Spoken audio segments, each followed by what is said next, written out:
Good evening. Hello, everybody. How's it going? Good evening, good morning, good afternoon, wherever you may be. Lux, good to see you in here. Oh, it's Saturday night. Saturday evening, and what a day it's been. My goodness. Fair bit to kind of catch up on, talk about today. A very good thing is that I actually found my data for the Ring Nebula, so that we'll be working on that data in a bit for pretty much the first time, really. So it's going to be interesting to see how that one's going to turn out. I don't know if I have both the wide field and the longer focal length view in there, or if I got them separated. I know where the file is. I haven't looked at what's in there yet, but hopefully I was that me a year ago was smart enough to separate those two files. Otherwise, we're kind of, I don't know, being a little playing around with the with find the files, you know. Sebte, how you doing, brother? Good to see you, man. If you want to know how I'm doing today, check Discord. All right, then, let's see. What is the Discord?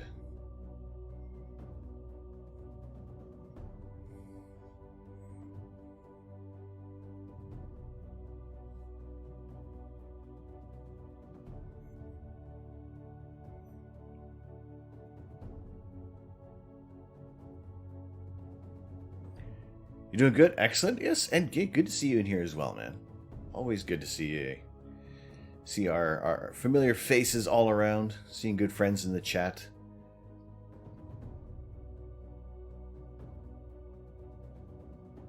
There you go, Lux. You got some Orion setting in the west, clouds rolling in. That's a nice wide field shot. That is really nice.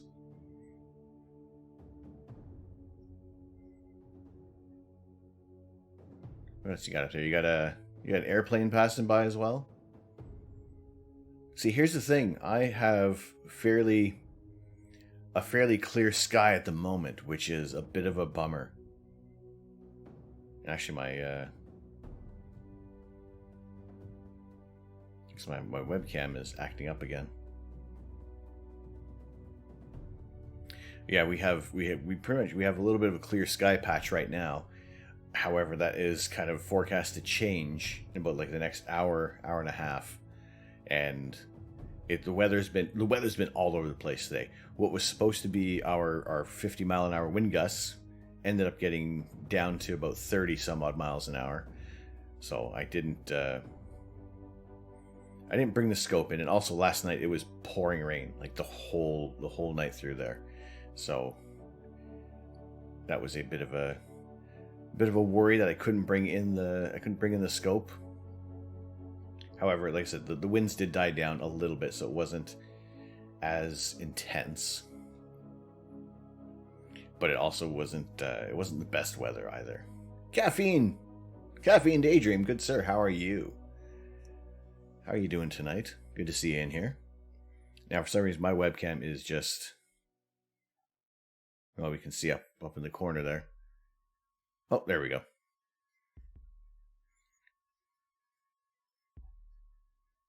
Nope. It doesn't seem to want to play ball today. Although, you know, I wouldn't blame it that much because I have dropped it a lot. I have dropped this camera quite a bit.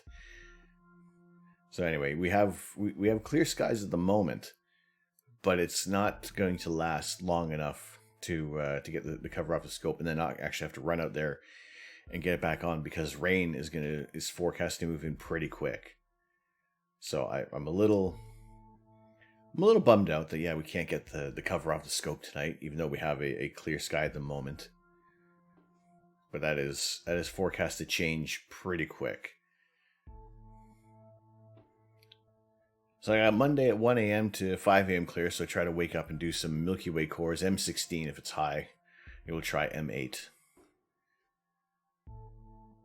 Yeah, you know, if you got rearrange your sleep schedule for it, yeah, go for it. Get some cool shots out there. You know, it's if we can have reliable forecasting, and we know that that time is going to be free, then yeah, I'm happy to switch up the sleep schedule so we get some time out there. But just the last few weeks, it's been like we've had surprise clear skies. Last night, like I said, we had the weather kind of turn on us a little bit for the better in the sake the fact that I didn't have to have the scope come in, and yeah, nothing, not even the bin with my power source didn't fall over this time.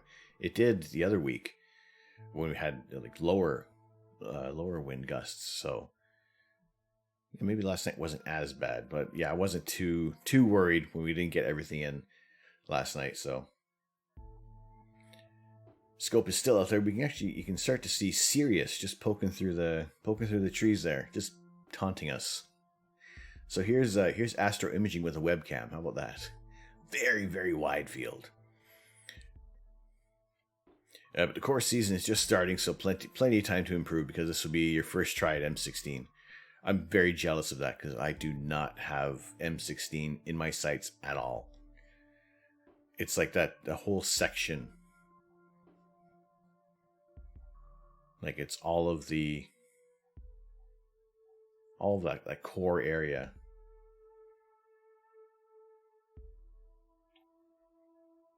That I just don't have available.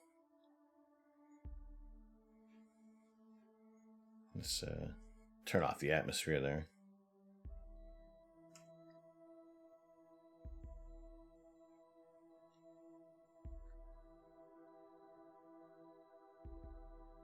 So I could get... We did get a little bit of Thor's help. Pardon me. A little bit of Thor's helmet the other week. And trees and things were in the way. I would love to have captured the Seagull Nebula. But that's better suited for a wide field shot.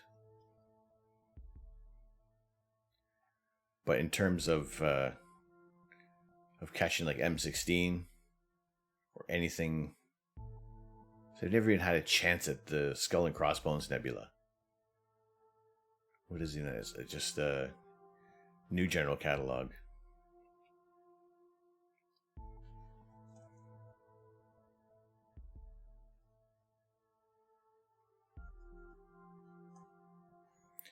Yeah, we can't... let's turn off the ground for a second.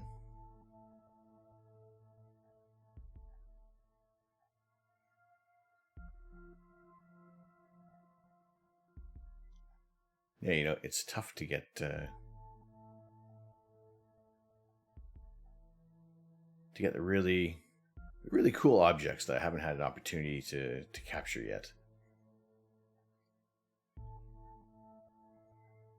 So that those houses are always going to be in the way, but we'll see what the future will hold there. What do we got in this link here? This is a hybrid planetary and DSO camera.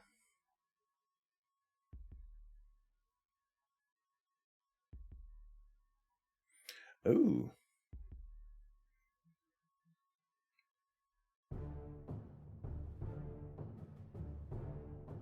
That's a cool shot. That is a very cool shot. So that's just done with the 178mm.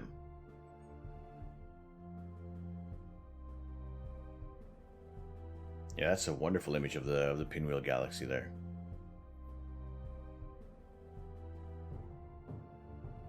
That is cool.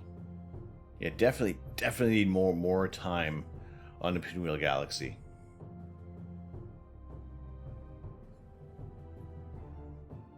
And there's no filters on that, eh? Were they in like a Bortle 1?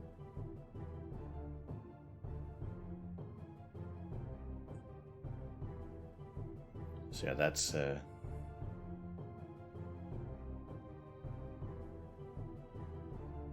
compared to ours for just a half an hour. They have more details on that, on the processing for that one? How much time was done on that target? 3,620 seconds.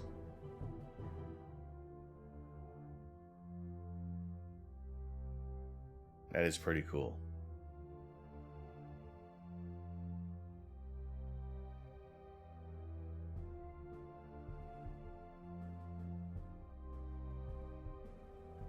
I dig it.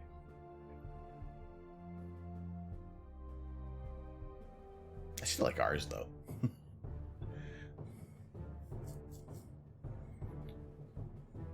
TB Astrophotography. Tom, how you doing, sir? Good to see you in here.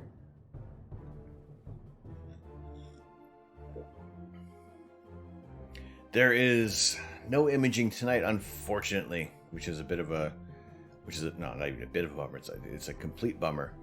We've had unpredictable weather all day, and we have some clear skies at the moment. But yeah, we're still windy, and there's rain forecast for anywhere between 10 o'clock and midnight. It can start. So I definitely would not want to be chancing at all with the scope outside, especially with we just haven't had any consistent forecasting done lately. But yeah, that is a really cool. Who did that image there, Lux?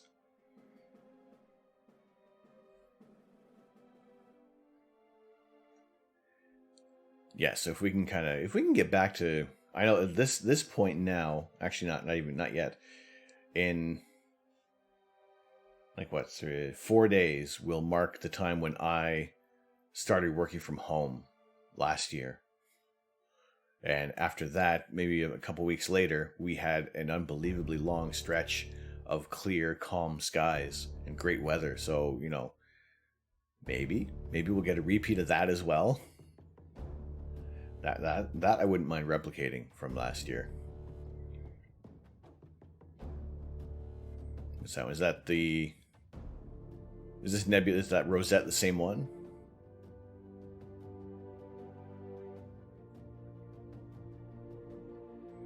You don't know who got the? Oh, I'd like to know who got these images. Those are really good. Especially that Rosette Nebula. That is really cool.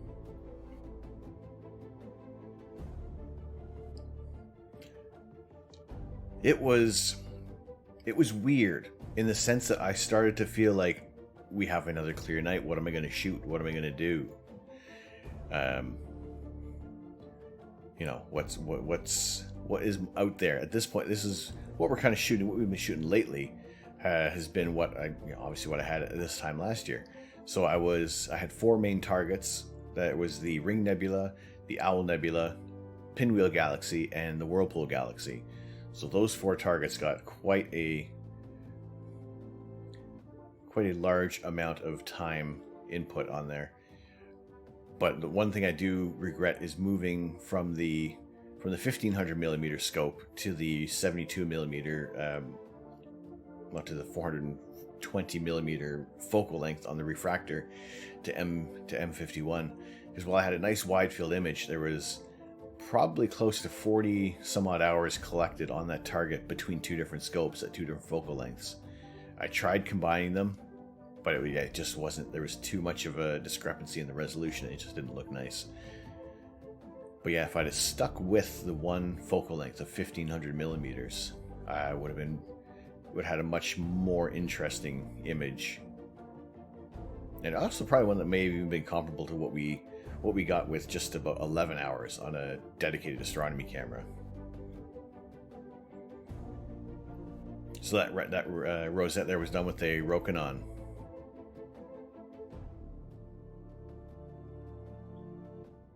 Never had that much luck combining multiple data sets from drastically different focal lengths. Yeah, I think I haven't really seen anybody, obviously doing anything like that. I figured for the most part I'm going to stick at the same focal length because I just don't want to adjust. I don't want to play with the data that much. I would rather I'm okay with different nights with the same scope and everything like that, but changing the focal lengths. I even changed up the filter once, and I may have regretted that decision a tiny bit.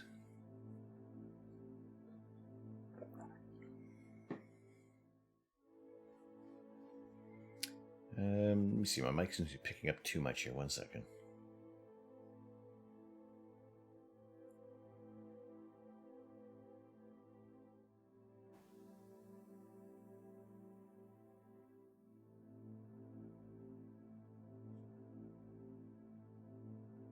Okay.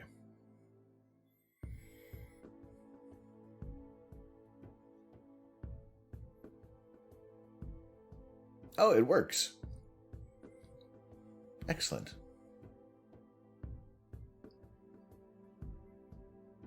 No. Oh, there it is. All right. I was trying out something.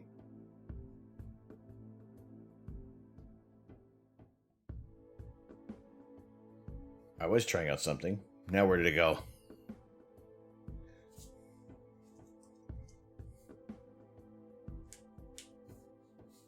Well, like I said, I was trying out something.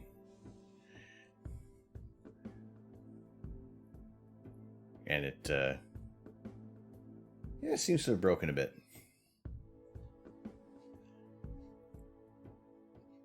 But yes, that was meant to be the a little rotating image there for the Astro Canuck merch. We have some branded items.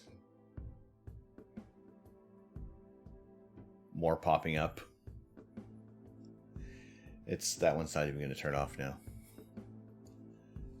But we have we got t-shirts that have the nice beard emote, which I like just on its own as a regular kind of t-shirt. Yeah, so there we go. We had a couple of people buy some mugs, which is kind of cool, knowing that people are interested in that. And I'm just waiting on one t-shirt to come in just to check the sizing. And yeah, I'll be ordering the rest of my merch shortly, just because I need new t-shirts. You guys seem to have a very small rotation of shirts that I use on stream. You can just grow a pretty gnarly mustache, but you grow the hell out of that mustache. That's all you got to do, man. See if you can. A little bit of twirl if you can. Excuse me. This has a mind of its own here.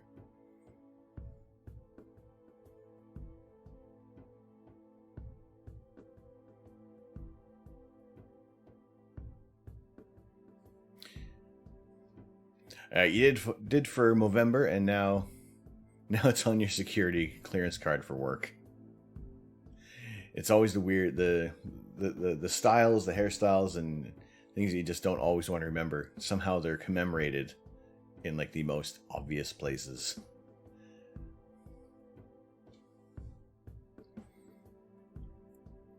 All right, looks like that the merch rotator has calmed down now.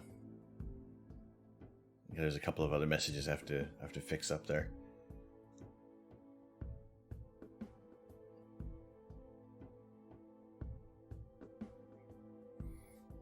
That's weird. I don't know why it's doing that.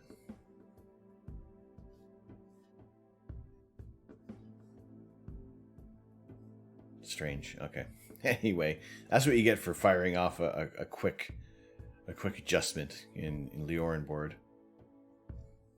We'll keep an eye on that. Anyway, just seems everything is the webcam isn't responding that well, and I think it is possibly because I have dropped that thing on its head so often.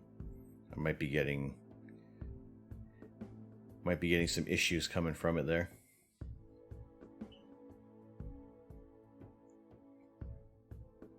That's okay. Yeah, it was 20 pounds. What I don't expect that thing to be a tank anyway.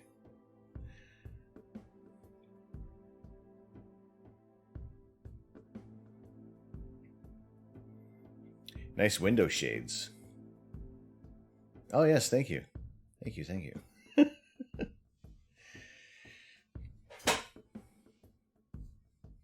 Yeah, I don't know what's up with the reflections there. Everything is all crazy tonight, but hey, it's all right. It's all good.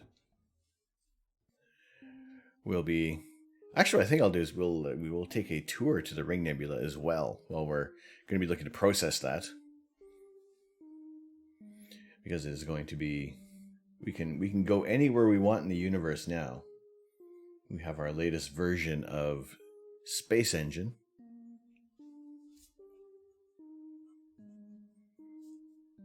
We can tour the universe. In fact, it'd be interesting to see how far we can go, like how far they've kind of rendered the universe in Space Engine.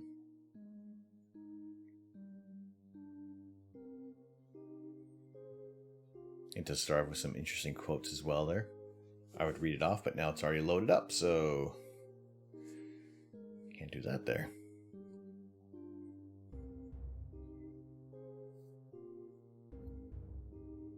So yeah, a quick jump over to Space Engine. Just so we can kind of get an idea of where in relation to us is the Ring Nebula.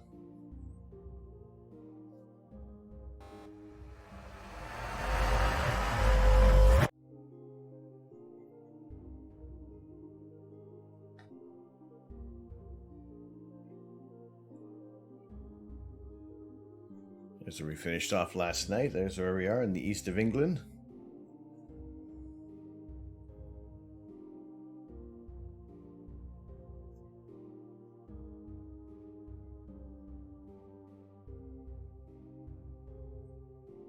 So if we search for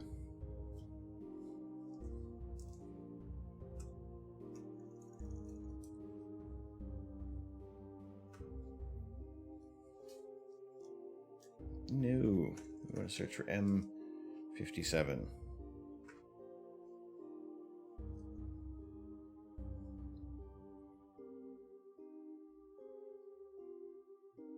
Out there would be the Ring Nebula for us. So let's have a trip out to the Ring Nebula, which is, well, they're classing this one as 705 light years away. Now we're gonna have to really start traveling a lot faster than just 48 astronomical units per second, with one astronomical unit being 93 million miles. But we're gonna have to start traveling at the speed of light years, and even if we travel at one light year per second, it's still gonna take us just over 10 minutes to get to the Ring Nebula from this point, not too far away from Earth.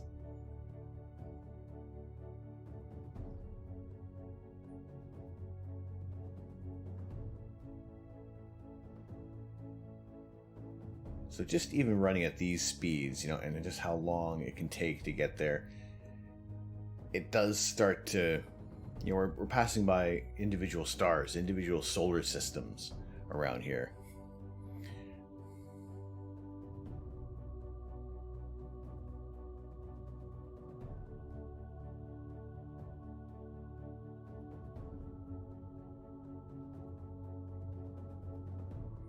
We start to see the Ring Nebula come into view.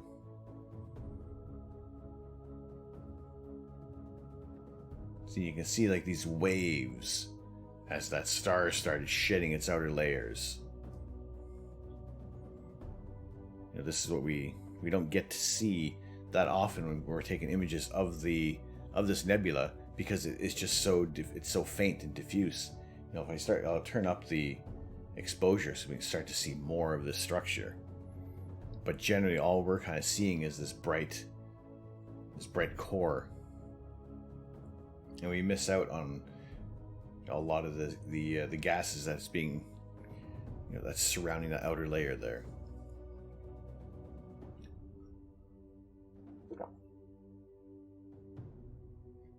Alright, I also have to adjust it's a new mic, so there's still some adjustments I got to do on the sound there. It seemed to have picked up my gulp. You guys don't need to hear that. That's not the ASMR we're going for on here.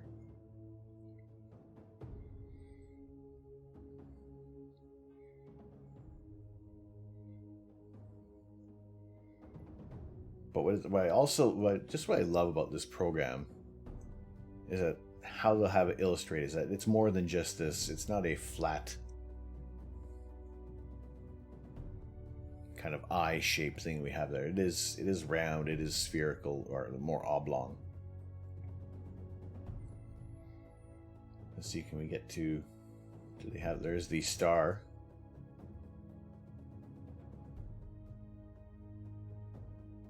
At the center. of the nebula. Just imagine the Voldemort scope on this. We see so much. Well, it's going to be looking in the infrared, and that's going to look really cool. But yeah, there's going to be so many.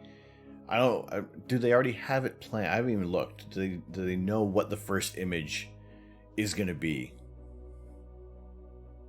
Do they already have that first target planned out? What's going to be their kind of the litmus test for how incredible these images are going to come out? What are we going to see? This is a Hubble Space Telescope image of the Ring Nebula, and way more detail than what we have. But yeah, just being able to see the details and the kind of like these little, like the Bok globules that are forming in this one as well, because that gas is still going out and it's still kind of recondensing in certain areas. It's got to be one of my favorite targets too. Too bad my view to the south is pretty obscured. Yeah, right now for me, it's rising just above the roof line at like 4 in the morning, 3-4 in the morning. So it's like kind of like near the end of the imaging sessions there. So we have to kind of bide our time there. If you only had a 3,000 millimeter scope just for this. There are certain targets that, yes, I want like the maximum allowed focal length for a telescope. For a backyard scope. How deep can we go to see a really, really interesting image and get, not so much that get Hubble quality, but get something with ridiculously good detail, There have been some images that have kind of come through that, even with this scope that I have, where it's just been that much more detailed than previous scopes, and also because the sensors are more tuned for looking at space rather than my DSLR, which is not tuned for that. With your skies, even your 10-inch 2,000 millimeters is pushing it. 3,000 would just be a blurry mess. There have been times we had some really, really good seeing, and then there's other nights where you just can't even hold on to guiding to save your life.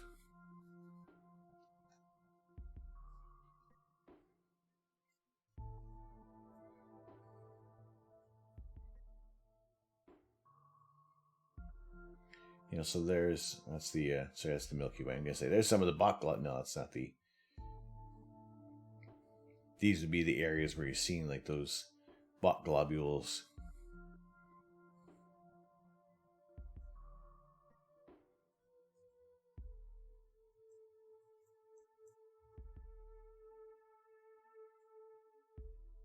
See if we can get a little closer to the white dwarf here.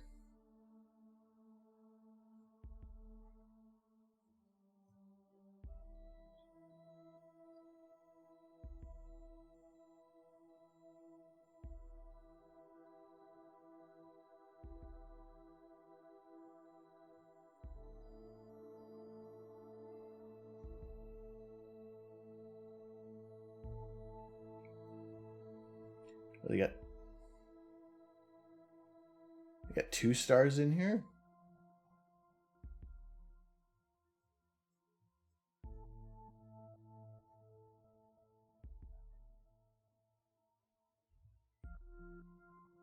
All right, is there a ruler in here so we can see how far apart these two?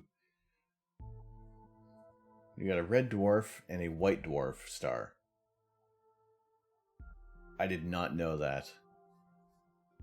Prinzikowski, hello, how you doing?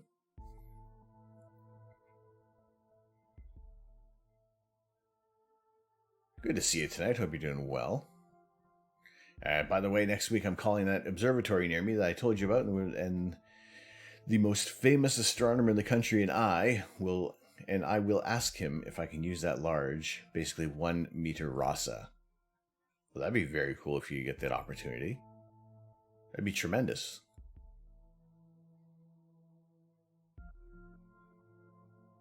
That'd be very, very cool.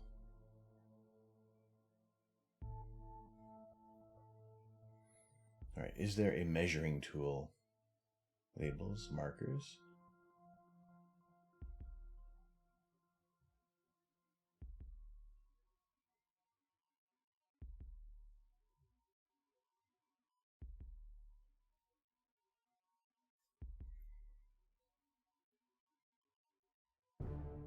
Let's see if there's I mean, there might be, but I'm still getting tuned to the controls here.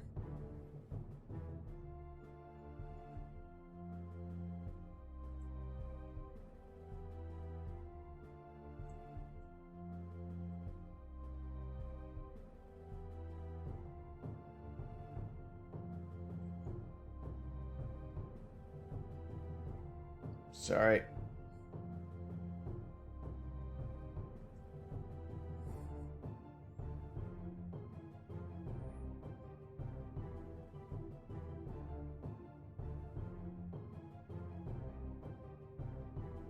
Just trying to get a look at the white dwarf here at the center of the Ring Nebula.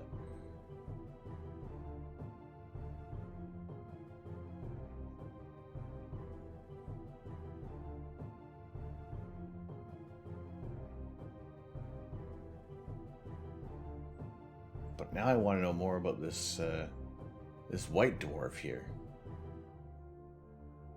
It doesn't seem to be that far away from the star of the Ring Nebula, so I don't know if they are I mean, they must be a binary system.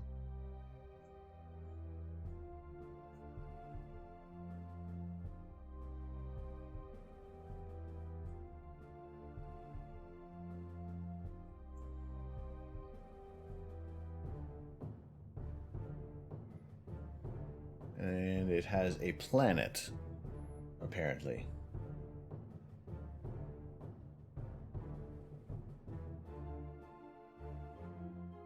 A frigid, arid Aquaria.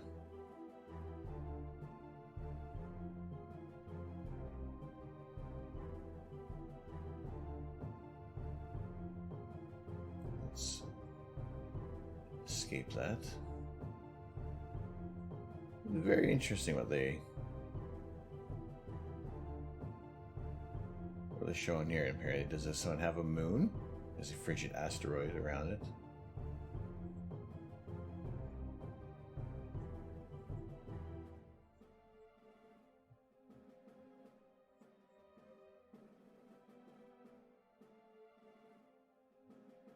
That is really interesting. If this is completely not so much the shape of the moon, but if there is, I didn't know the Ring Nebula had another star within the nebula, and that star had planets as well.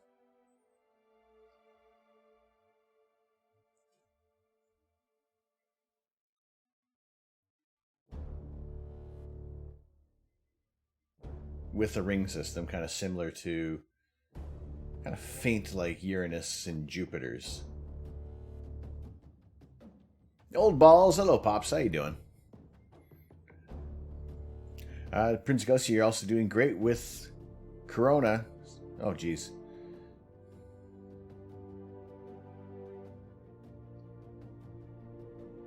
Alright, well hopefully that you can get past that with minimal impact, and you can have a complete and a swift recovery.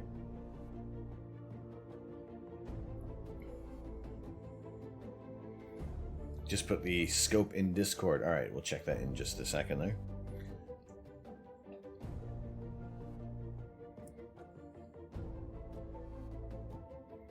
Yeah, definitely want to check this out in more depth, detail.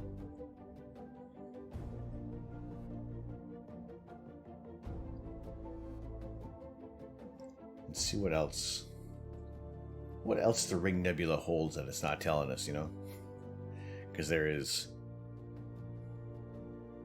tons of details, which we won't get that kind of detail in our images, but we'll try to pull out as much and maybe get that kind of red. See if we can have, if if we're able to see that red ring on the outer areas of the Ring Nebula itself, if we can. I believe I did have the tri-band filter in there, so it really should have been catching that hydrogen alpha wavelength. So hopefully we can tease that out.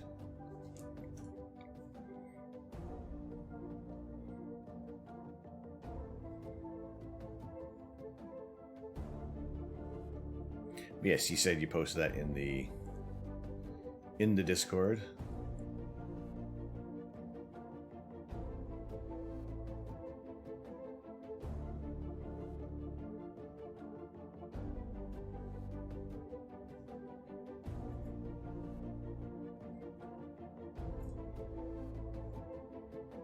So that is a 1 meter rasa.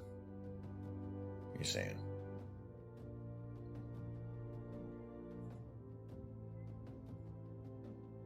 That is pretty cool. Devil's Hand. How the devil are you?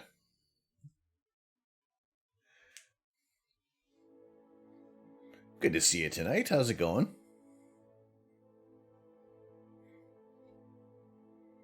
So this is the scope you're hoping to get a little bit of time with there, Lux. That is really, really cool. That is...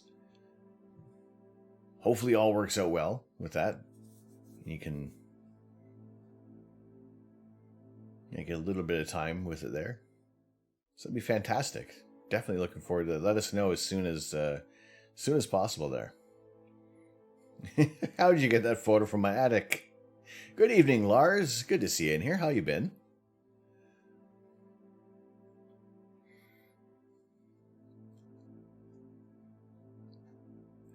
That is pretty cool. That is good. Yeah, definitely keep us posted on that. Because yeah, a little bit of telescope envy there.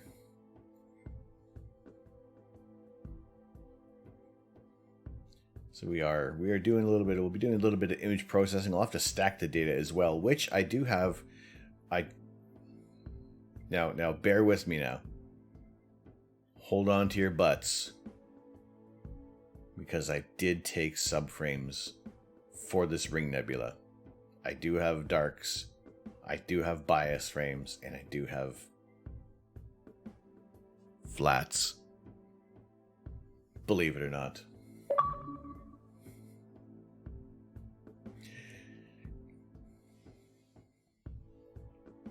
Tired now, relaxing with some beer, chips, and chocolate. Sounds like a good chilled night you got there. The main astronomer that's using it is also famous because he drinks 4 liters of Coca-Cola per night of imaging. Wow. Well, I mean, yeah, wow. Keeps his energy up, I guess, right? Can't imagine that it's going to be, it'd be boring at all.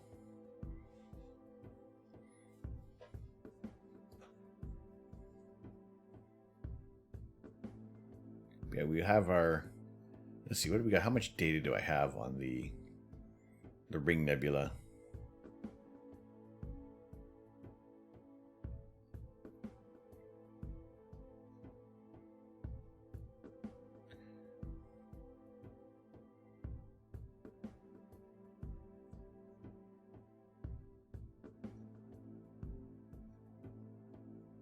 Looks like I do have 2 sets here. So one is wide, one is long, a long focal length there. Your test has been positive for 4 months. 12 tests have been done. You're in quarantine. Your wife is testing negative, so she has to every week, and does not have to be in quarantine. There's an exception because she is with the criminal police, and they're even allowed to work with positive tests because this is system relevant. As long as they have no symptoms, I wouldn't wish that on anyone. That sounds a little frustrating, man. That is a tough situation to be in.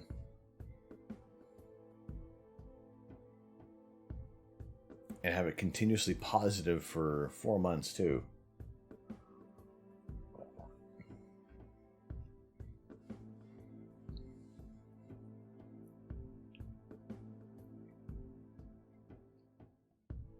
Yeah, no, hopefully, I mean, it's given everything enough time that we can have a more favorable outcome for that there.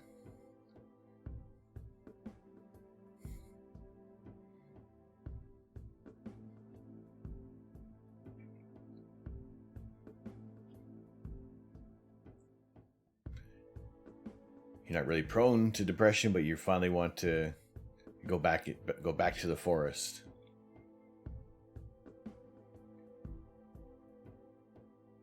Back to the forest, you little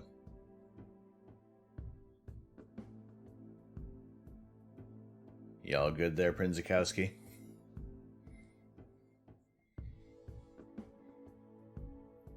I don't always know what to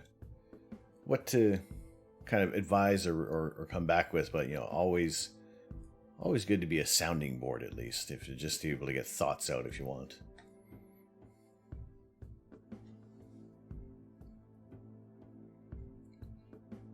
It's been this has really been a lot of this is testing us all for how patient we can be with things, and it's there's always going to be some other kind of extenuating circumstances that are really going to push others' boundaries more than others, or others' limits. I mean, you just hope that we can all kind of come out with our heads held high at some point soon. Jolt doesn't exist anymore, if you recall correctly. Club Mate is the new thing. Interesting. Nikola Tesla.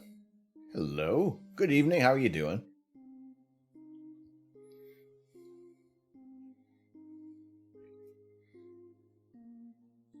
Yeah, if you drink enough Coca-Cola, get all the time that you need with that. Yes, we are lamenting over the fact that bad weather is rolling in fairly soon, so we can't really take advantage of this short window of clear skies tonight. But we do have our image processing kind of planned for tonight, which will be the Ring Nebula. And we were just kind of touring the Ring Nebula within Space Engine, getting a 3D look at this area, and I did not know that there was a red dwarf that was in the same vicinity as that white dwarf that's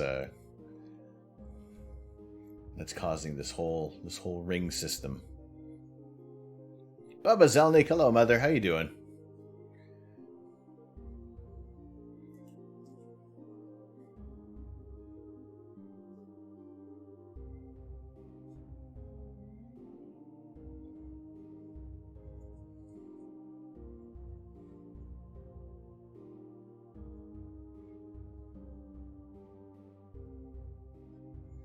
Let's come back out for a second, because this is the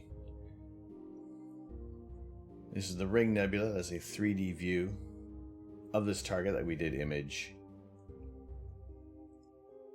earlier we did that in our earlier imaging session there, but we also had a lot of time with it last year, so we'll try to do a little bit of processing on it and see if we can actually kind of tease out these fainter rings. See if we can kind of get that coming through there. So that'll be interesting to see.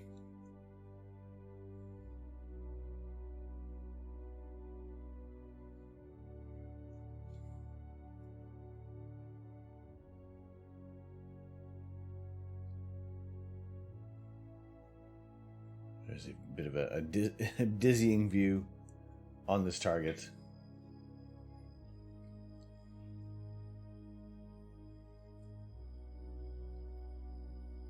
The Ring Nebula always reminds you of those mood rings that you get when you're 14. It does. I agree with you there. Just the way how the colors look on it there. It is like that whole heat map kind of look to it.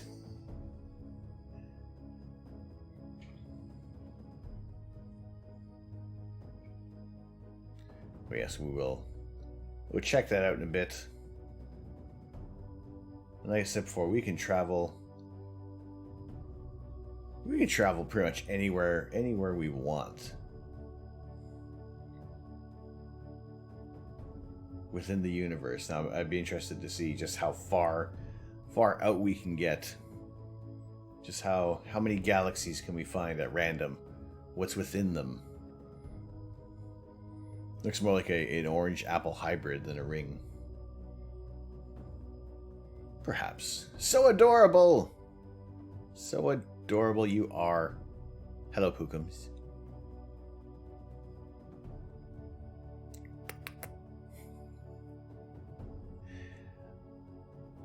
Orange apple nebula didn't roll off the tongue quite as well. Now it seemed a little difficult there.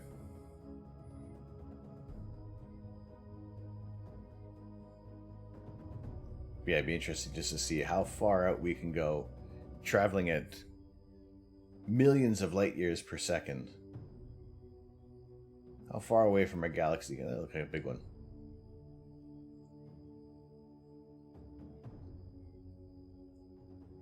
Looks like a fairly large galaxy. These are all galaxies too that we're looking at right now. These aren't stars. These are islands of stars unto themselves. Hello, Larry. Good to see you in here. How have you been? How's it going?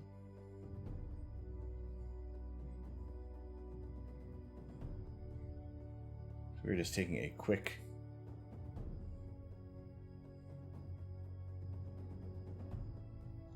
We're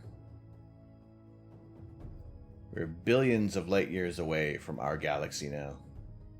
Just wondering how far out we can go.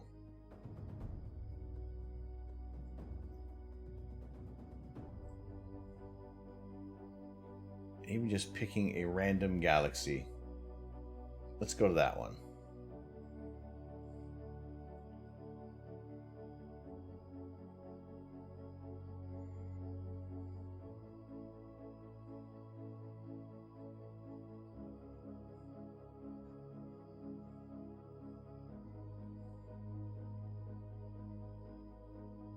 And let's just make it all like completely too bright for you guys.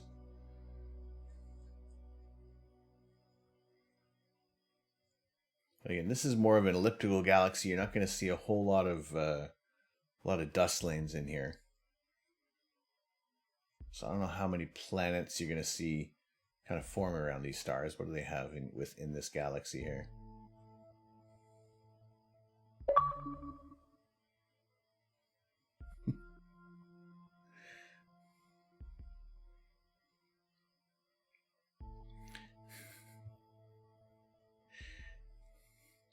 Two CEOs meet on stream. Oh my goodness. Okay. Everything that we've ever said on this channel before, can't mention it to the wife and the mother.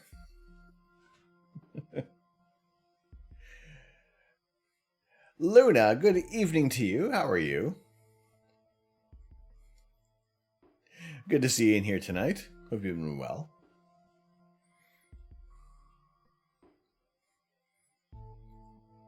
How have your streams been going?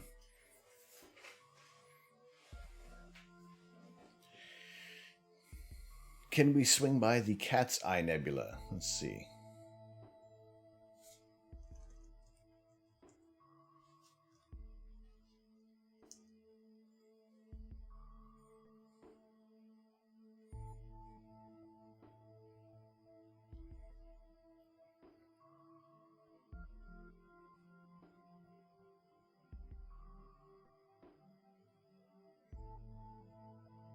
Yes, we can.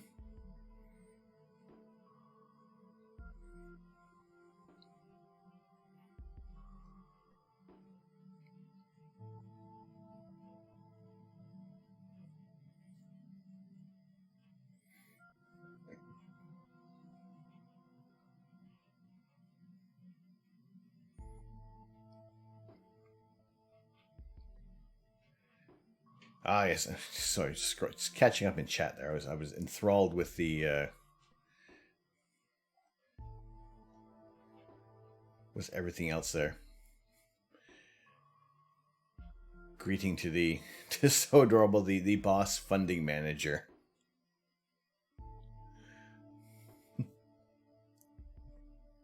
Yeah, seriously. She doesn't fund all this. All of So Adorable's assets are tied up in sewing machines. Maybe if I have like a really cool hat.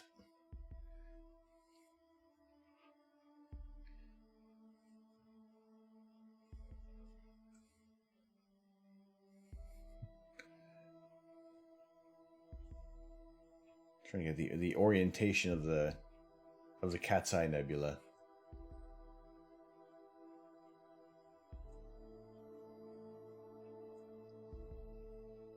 So that is interesting how they've rendered it. It's kind of shiny almost.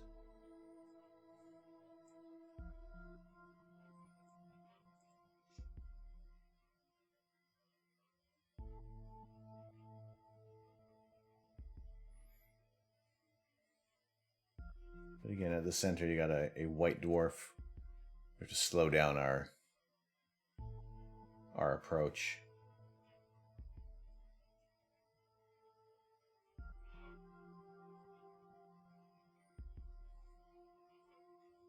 Of which we got there's a cool Jupiter orbiting the star, a temperate arid Subterra.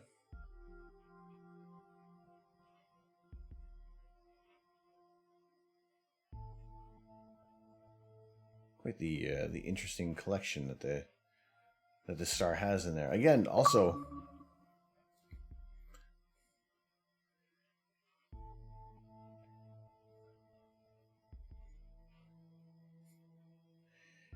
to see more of what's in, what is beyond the nebula structure. And let me blind everybody again by like getting way too close to the star.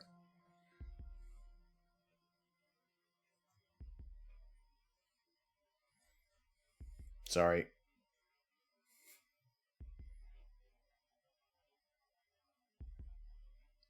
The star is so bright, we really got to drop our exposures down.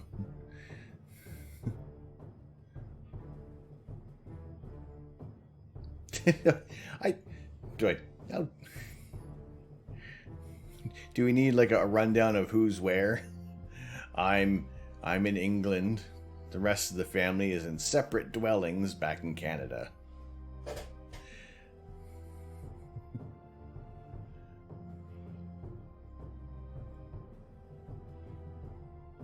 Yeah, so the way how they got the star rendered, it's like almost more like the moon.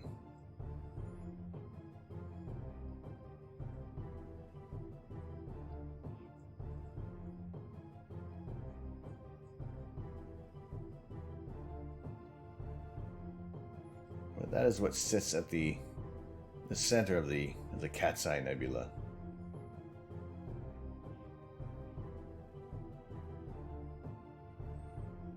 A target we've attempted to image once, which didn't turn out that great.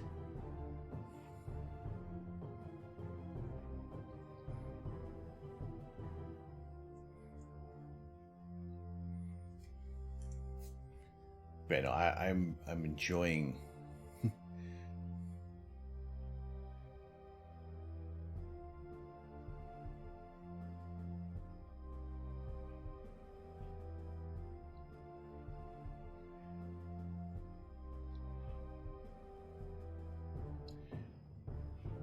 We get so much equipment without. Oh yeah. So that's why I get so much equipment without having any arguments. Exactly. We have our own hobbies, which can be as expensive or inexpensive as we try.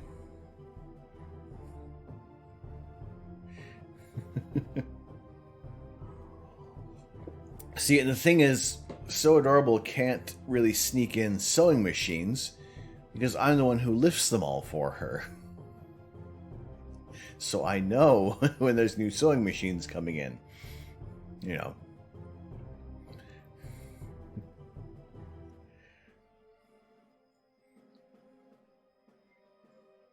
That's it. And plus, you know, all telescopes look the same, right? You are teeny tiny.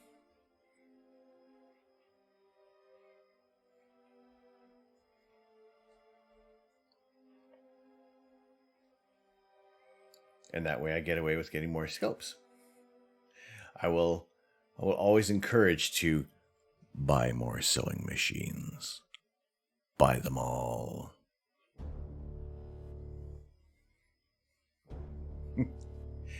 Very small. So tiny.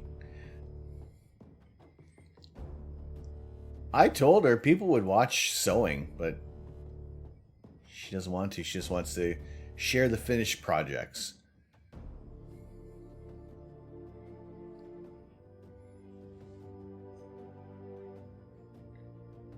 Which you can see more of finished projects if you check out Patterns in Pixels CA on Etsy today. Sergio, hello! Can you show us where we are in our galaxy? Yes, I can. There you go. So adorable. You got one viewer. You got one viewer with Dweeb. And Dweeb, how you doing tonight? Yeah, we are... So within our galaxy, you know, the Cat's Eye Nebula is in our galaxy. Let me back out from there. That's where that is our Milky Way galaxy here. And that's where the Cat's Eye Nebula is. Earth is not too far away from the Cat's Eye.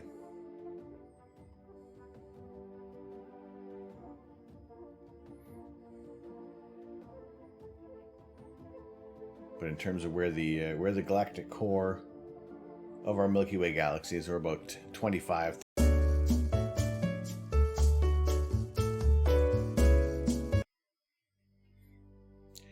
Galactically and universally speaking, we're not too far from the Cat's Eye.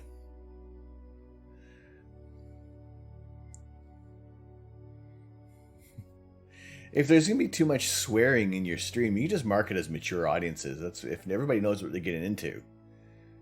You know, you can say anything you want, like son of, you know, absolute piece.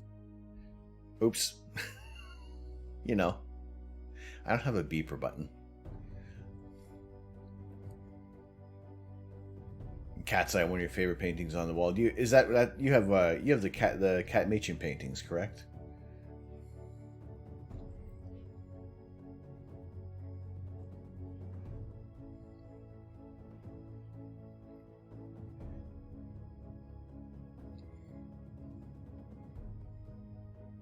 You can take a photo of a cat's eye without any scope. I get pictures of cat's eyes as well.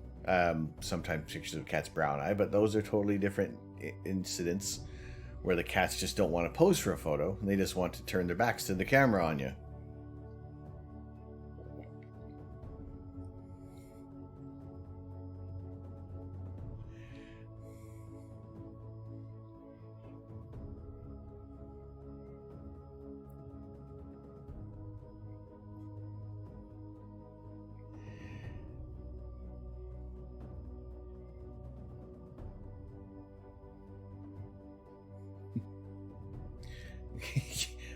You have plenty idea what I'm talking about.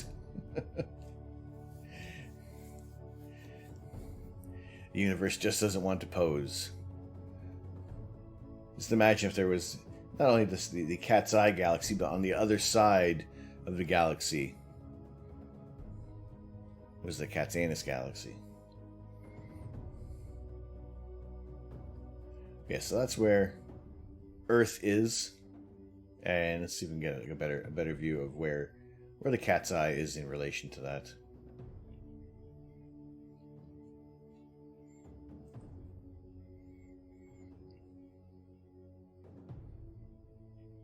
Yeah, so we sit here, and there is the Cat's Eye Nebula.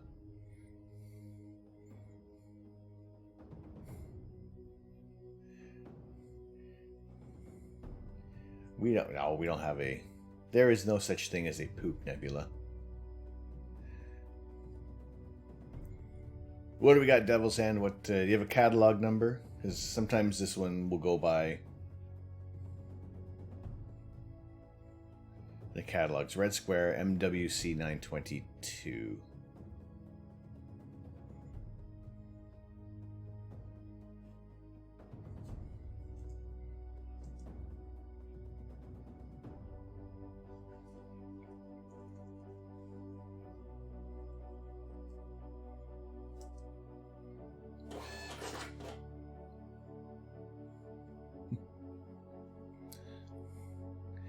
Hello, Alpha.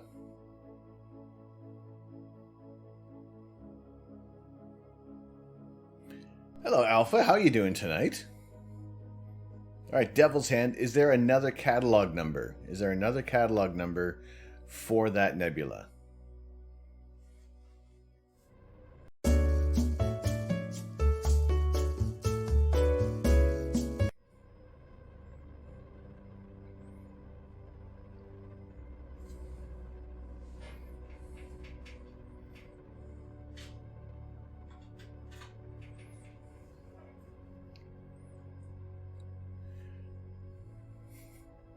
Need the secret to the amazing beard. Yes, don't shave, but also use beard oil. And why did my camera just freeze? Every camera has frozen. Are we gonna do this? Are we going through this again tonight? Is this the this is what I can expect?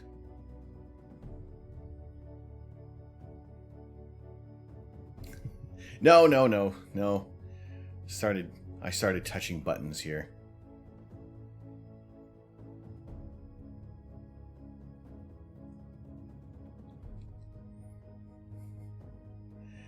It's in the Serpens constellation. All right, one sec. Let's see.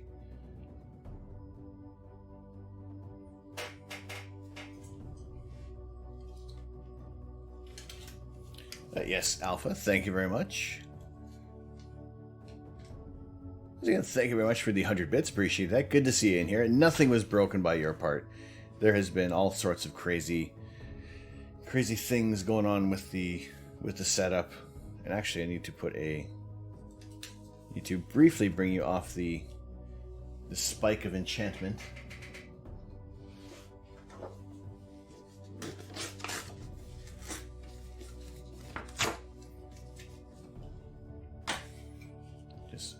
Drop a new separator in there.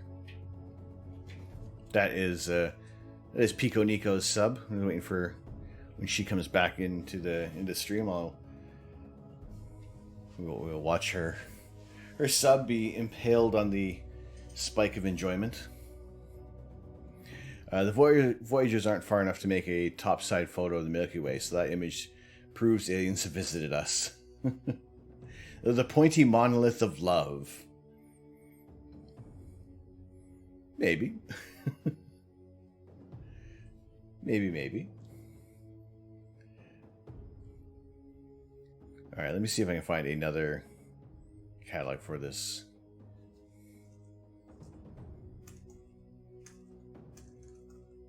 Nebula that Devil's Hand was mentioning.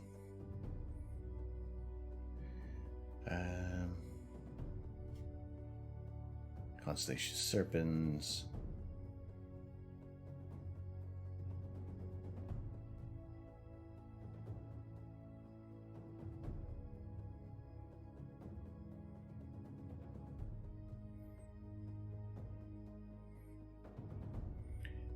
I'm here. We'll take a look at the image on here.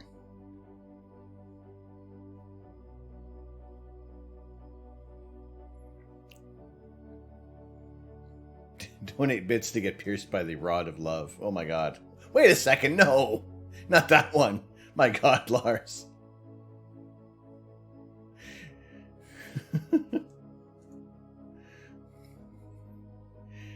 James Vade. Hello, James. The CN Tower.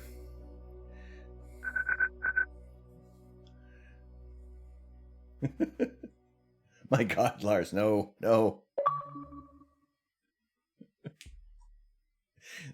We're not calling it that.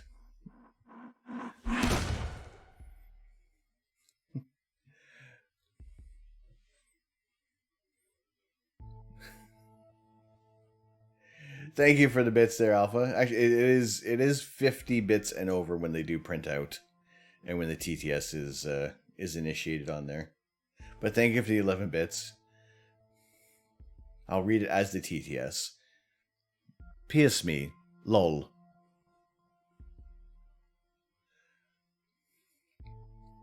James, how you doing tonight? Good to see you in here. We are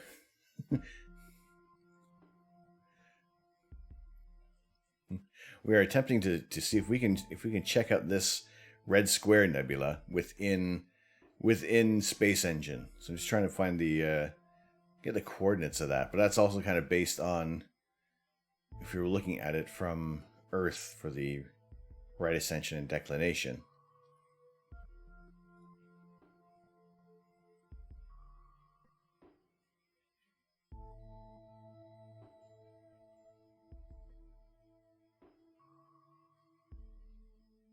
Let's see, where else can we... That's the only catalog there, eh? And occupied by the star MWC 922.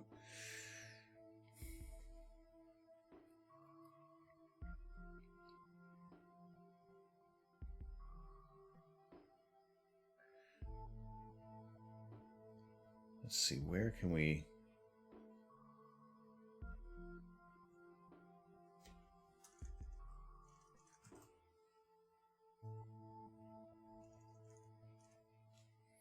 All right, let's go into Stellarium.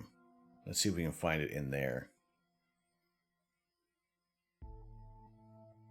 And then maybe kind of we'll go on a little bit of a hunt for this nebula, because that looks it'd be interesting to see how that's formed. So we're kind of going on a bit of a tour through the galaxy tonight before we take a look at the Ring Nebula in Photoshop, and which this one is a little more unique with this image we'll be processing, is because we have darks, we have bias, and we have flats for this one.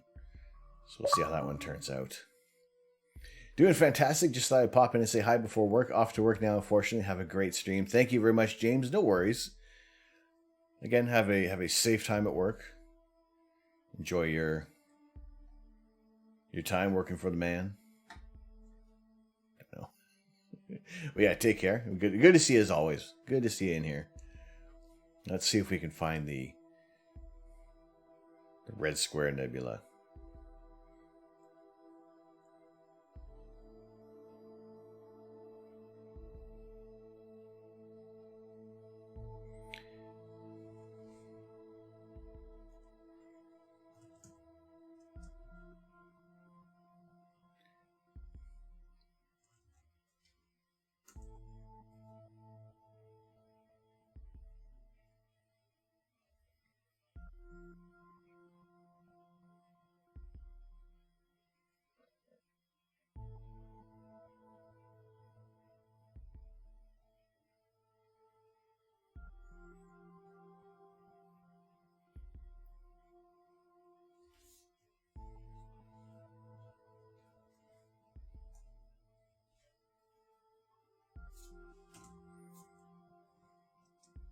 No.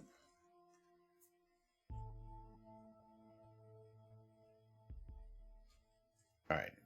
Maybe we can find it by the position. 1821 16.06.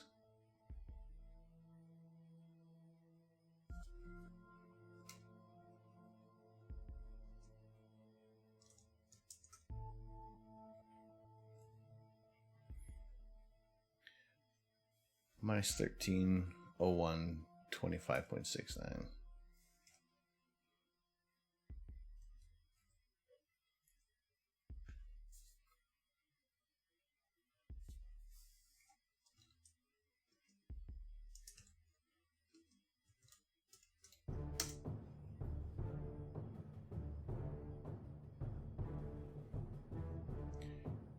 Really? You don't want to be that picky?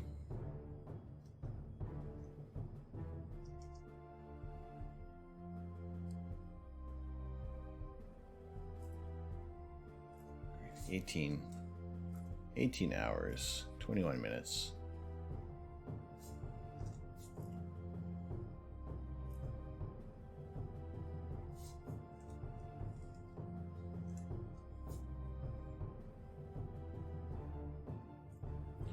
Minus 13.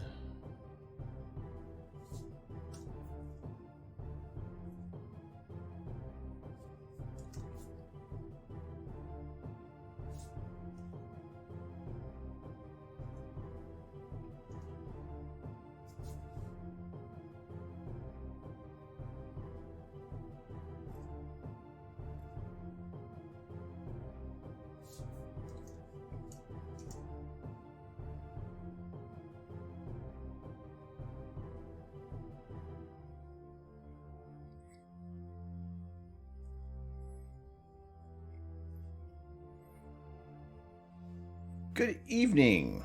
Now, I was calling you Dal before, which was completely wrong after I saw your gift sub printout.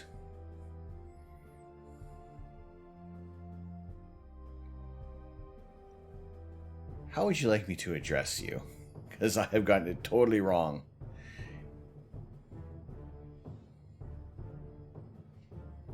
Bob. Bob? Bob? We'll go for Bob?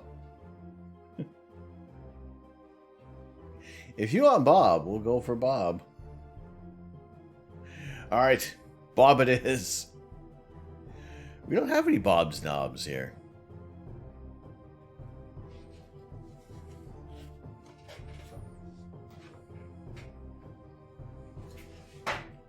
Whoops. Nothing.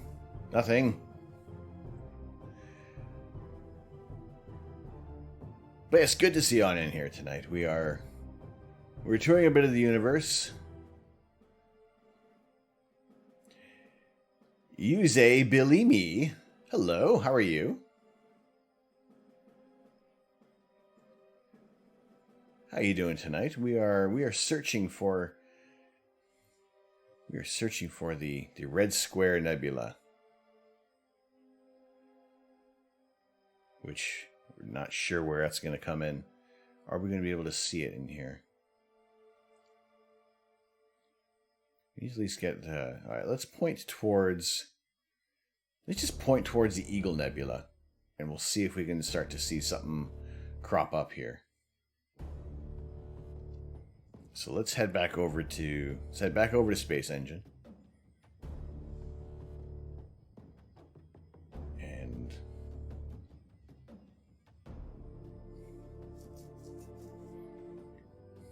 we will have a look there. I have not yet streamed over on Astro Biscuit's server yet.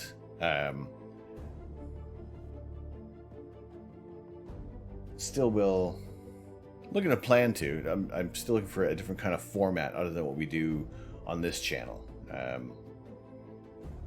don't know, maybe a completely random kind of stream that we'll do on there. Just a small kind of get together. I don't know if maybe we'll start working into pre-stream hangouts or post-stream hangouts over there.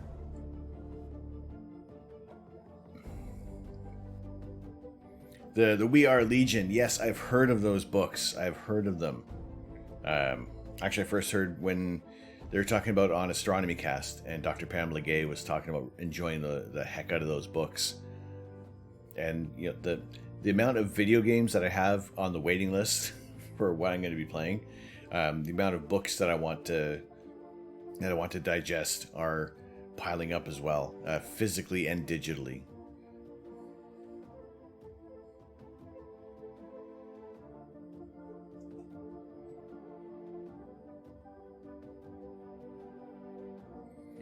So yeah, it's a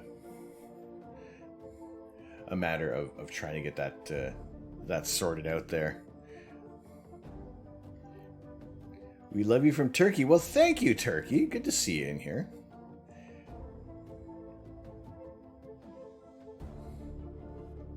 I have visited Turkey once, and it was a wonderful, wonderful experience. We were in Antalya for a spell, and despite having a little bit of food poisoning at the from a restaurant, and despite being in an earthquake, it was very, very memorable. It's very, very different country to be in.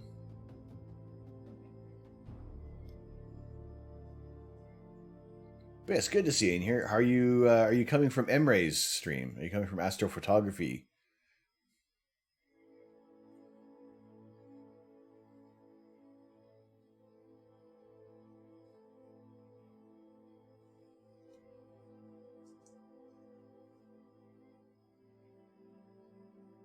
All right, let's point towards the Eagle Nebula. And we will head out that way and see if we can start to spot. We can start to spot the red square nebula in here.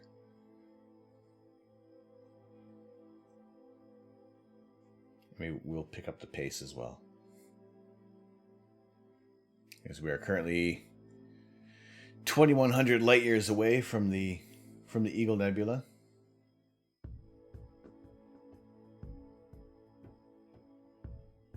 Maybe if we start to bump up the exposure and maybe...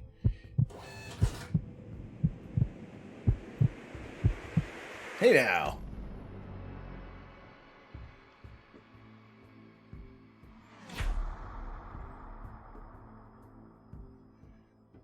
Brooks B17, thank you very much for the 2 months subbed. Appreciate that very much. How you doing tonight?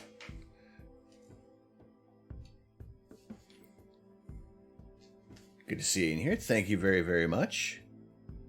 A tier 1 resub for 2 months from Brooks. Appreciate it. Welcome in. Put you right there for safekeeping. Appreciate it.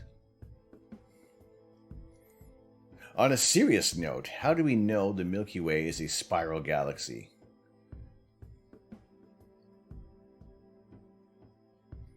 What do we got here? Lux, you got a quick description there. When you look toward the galactic center with your eye, you see a long, thin strip.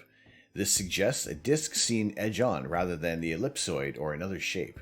We can also detect the bulge at the center.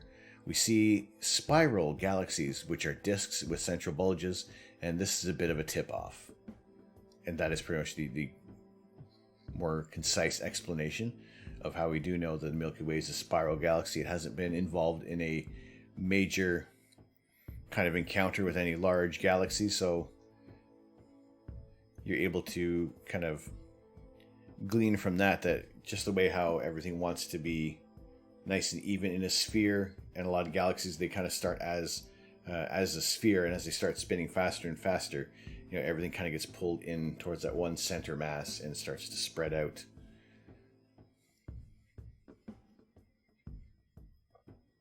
And there was recent measurements of the Milky Way galaxy, suggesting that it actually is kind of a little wonky, a tiny little bit. There's a slight curve to everything there.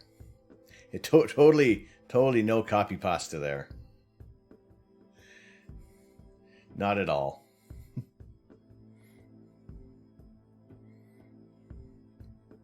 That is all from your noggin, right?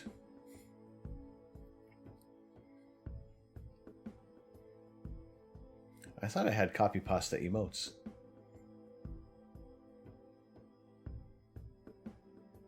There we go.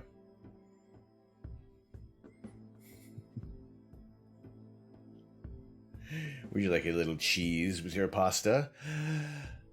That reminds me, I did not get any Parmigiano Reggiano with the latest grocery order. And I needed it for something. Well, looks like I'm going to get a coffee tomorrow. But thank you, Lars, for that weird roundabout reminder. Yep, your mind is great and typing skills are insane. Right on point. Bananas. Alright, let's see. Can we find this red square? This is more important than processing the Ring Nebula. Can we find a distant nebula?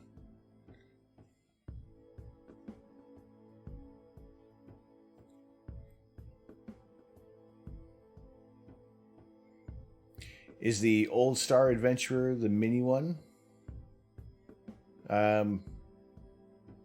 No, the Star Adventurer, the mini and the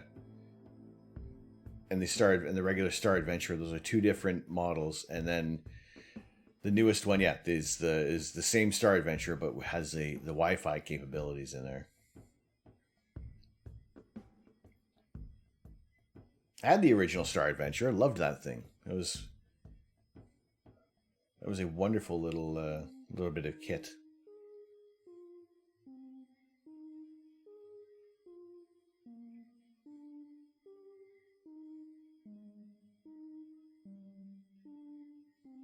All right, we are still 1,500 light years from. We didn't really get. Did we get a distance on that red square nebula?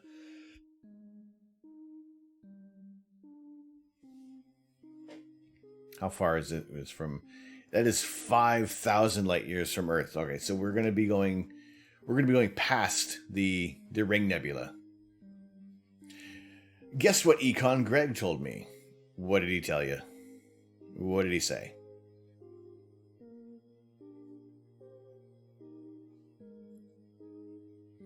All right, so we're going to want to go past the Eagle Nebula, so let's speed up a little bit. We'll slow down as we get as we kind of go by the Eagle Nebula, and let's get the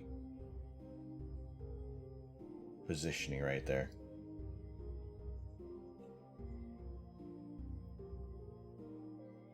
We'll wave hello as we pass by.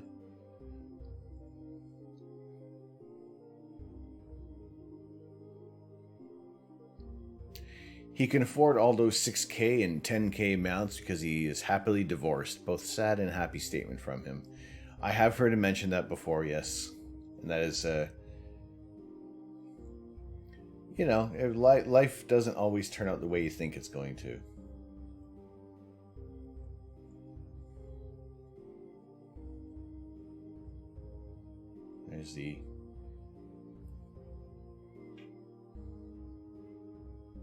There's our Eagle Nebula. So that's kind of our marker of where we want to be looking for this this red square nebula, which is another 2,500 light years away.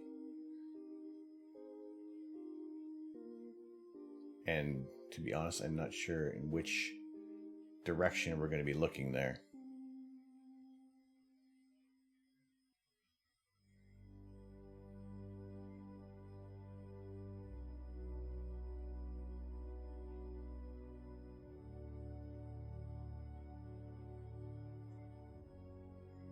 So chances are, aim for all the red dots. Exactly right. What is that one there? That is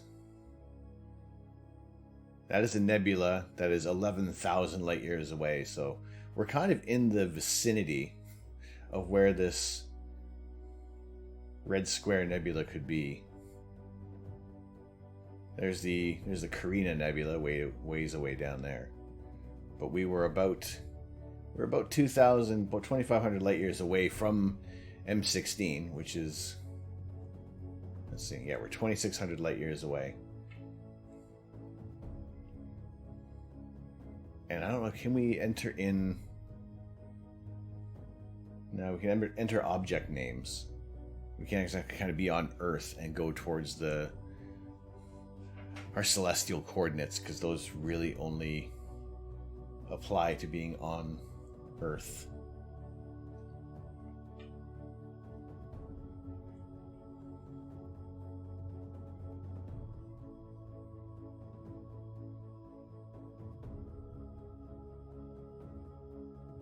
As a orange dwarf.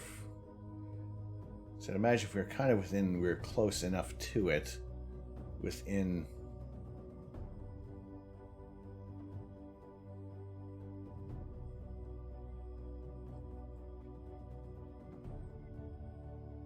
I'll tell you what, that is going to be another side quest where we can try to find more obscure targets. And given the chance, I'll definitely do my best to try to image this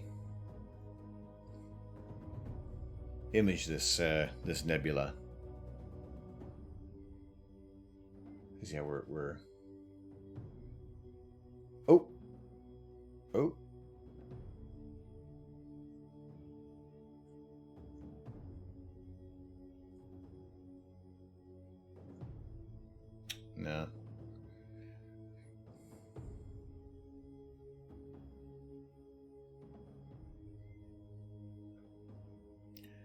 Nebula RN849652.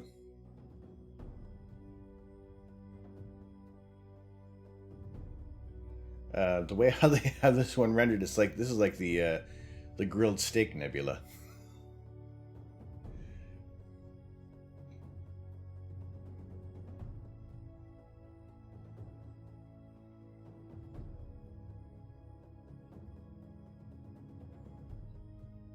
Yeah, it does have the appearance of a geode. So it looks like we have a globular cluster within all of this.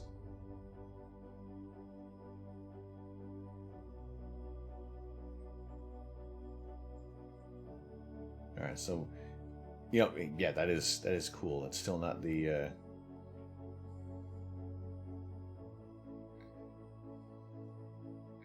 it's not our red square nebula.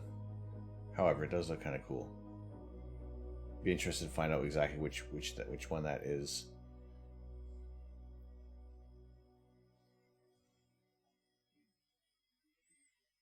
Well, that'd be hilarious if that was it, but that is... Who are we looking at here? Who are you? Who are you?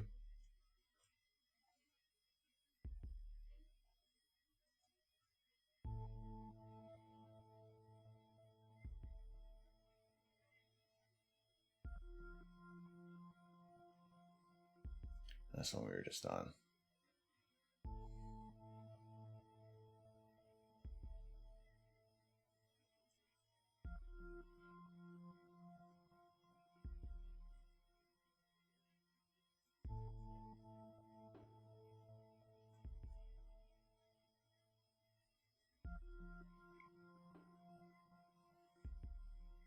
Sometimes it's almost easier to see targets when you're moving. I don't think that's it.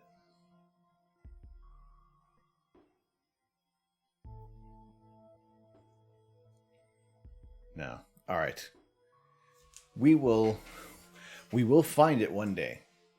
We'll see if actually somebody has somebody done like a larger tour in Space Engine. Like, this is still the first day with this, so it's still going to take some time to figure out maybe how to better discover where these targets are. Is there a kind of a more reliable track that we can follow?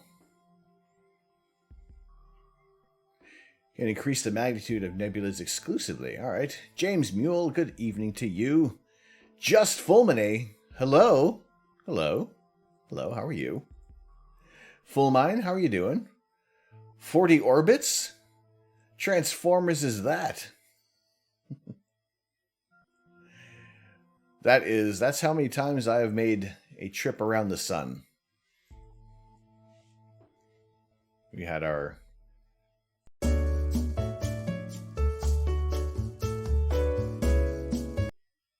It'll just take 1,000,000 years to check everything. Yeah, it's okay. We got the time. We got the time.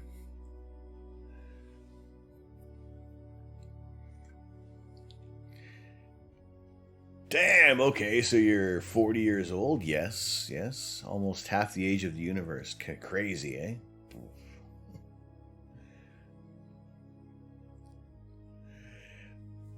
Yes, we were on the hunt for some nebulae. Let's see. James was saying that we can highlight the increase of the exposure of the nebulae exclusively.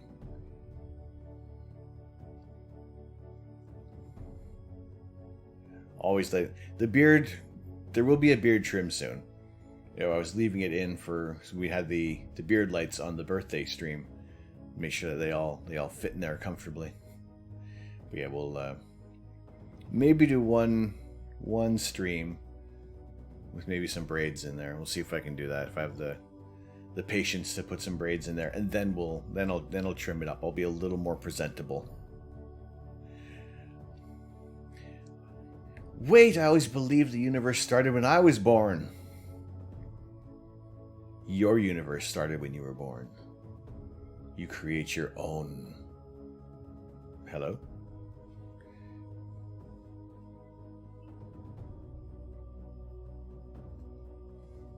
You create your own universe.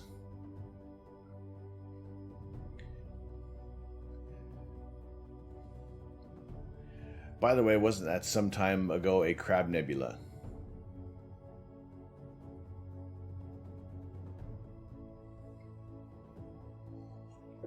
I just saw a TikTok on it. Really? Who's TikToking about the crab nebula? That's interesting.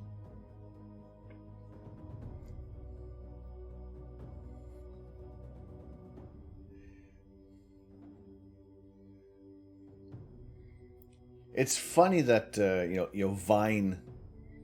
Vine goes under, and then shortly afterwards, here's TikTok, which is just the exact same premise with a different name. It's like putting a hat on Malibu Stacy.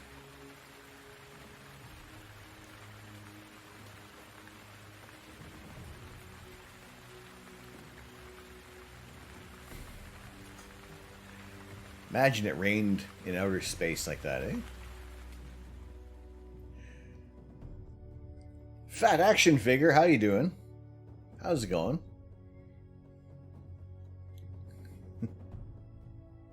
Don't know why I thought it was money. It never rains money here. It just rains. It just rains.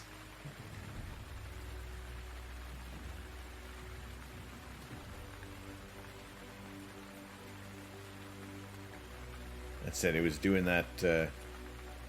It was pretty much looking like that the other day, or that's the other day, last night. It was just, the rain was just beating down last night. Brayton heard some studying. Yes, what were you studying?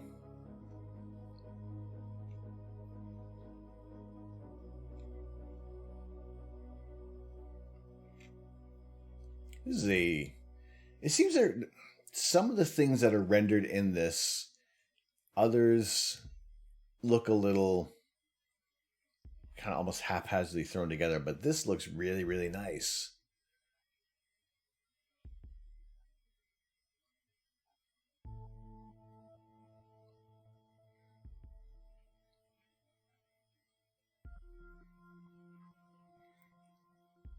Studying nuclear fusion. Fair enough. Okay, that's that is enough to relax your brain there. Well, thank you. Thank you, Bob.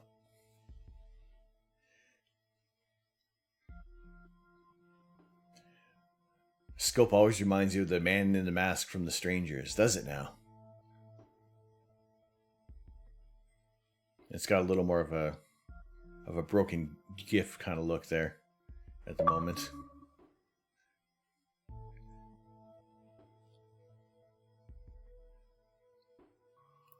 More than that.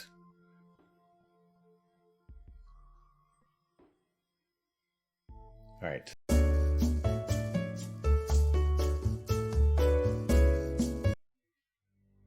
Hello, Ben Naduva. How you doing? Thank you. You're awesome as well. Good to see you in here. Having a really, really, really, really, really good Saturday.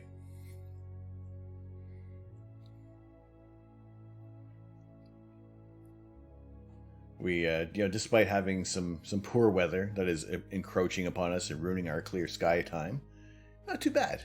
Hope you're doing well yourself. Are you doing the streams tonight as well, Ben? Or are you off for the weekend?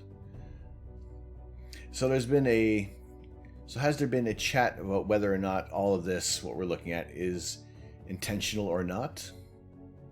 Define intentional or not, like, next stream is on Tuesday, alright. That this all started from a singular point and expanded. I mean,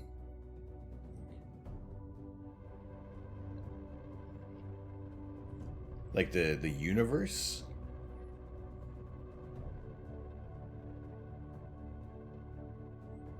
Oh, this is all getting crazy.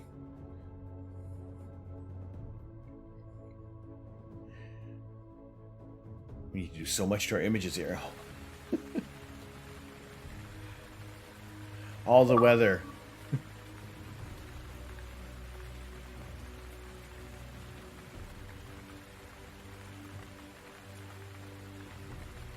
This is high quality stuff, yes. High quality, low quality, highbrow, lowbrow humor, we have it all. Just curious what yourself and chat thinks, that's all. Not here to debate.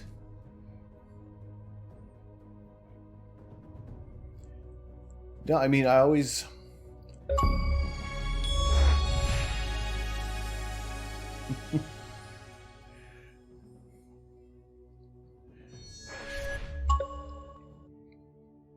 There we go. A non-mod has got a rare achievement. So yeah, you got it. There you go. All right, you're gonna head off, Ben. No worries. Glad to see you. Glad to see you popping in. Good to see you for a short time. Have a good one, Ben. We will. We'll see you soon. Yes. As far as the, what is everything in the universe intentional? If things were intentional, I think there wouldn't be room for discovery. We would just everything would kind of be well placed for us to pick and choose what's easy to find. Like what kind of wrinkles my brain on a regular basis is when just trying to think about what was before the expansion, what was before this Big Bang.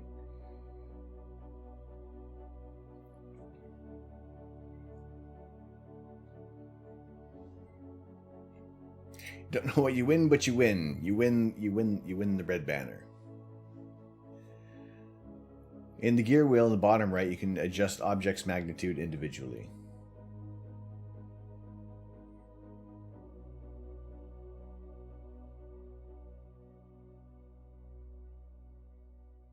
Ah, thank you.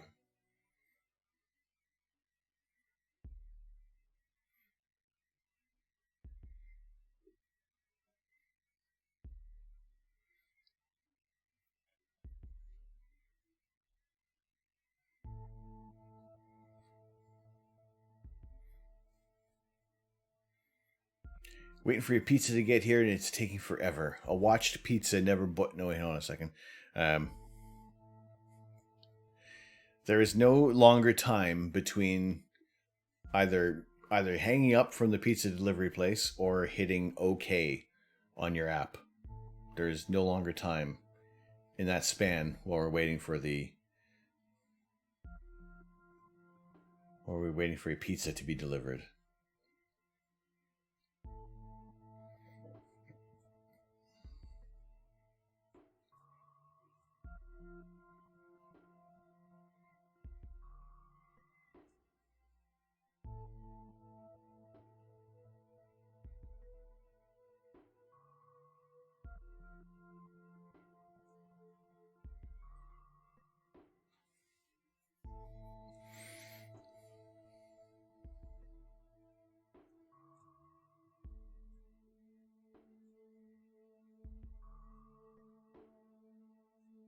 All right, so what we need to get back to.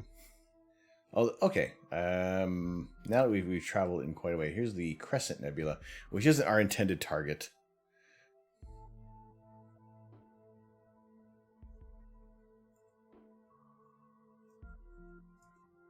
It was kind of easier to find it there now that we were able to. We're better able to adjust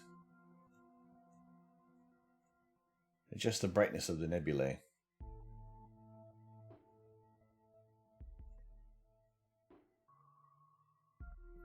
And make it look like a lot of Christmas lights in the galaxy there. You're too hungover to have lunch today. Fridays are my only day off and had a bit too much fun last night. Well, at least you're going to get a pizza out of it. Do you do rocketry? I apologize there, Bob. I did see that I build like model rockets there. I had model rockets as a kid and thought they were incredibly fun. Nothing too complicated.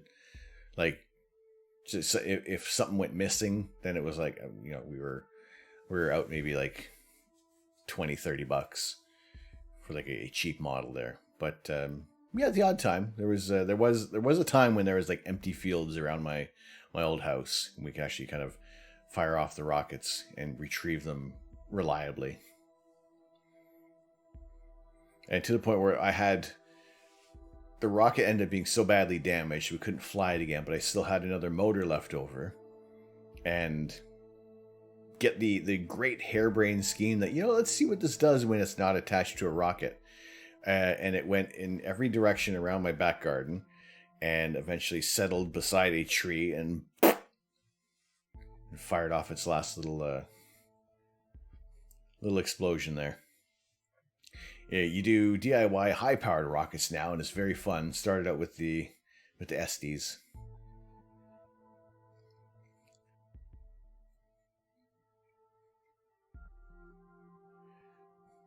So we'll also try to launch a space telescope. We'll have that, a dedicated.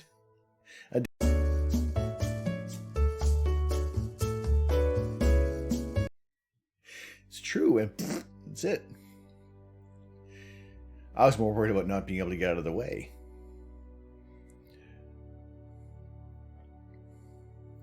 Right, so coming back quickly over to that question about the universe. Is it just here? I take more of the scientific standpoint on everything, and that it's gorgeous and chaotic at the same time. Everything that is created through gravitational interactions, through the formation of stars, matter coalescing into large hot balls of gas.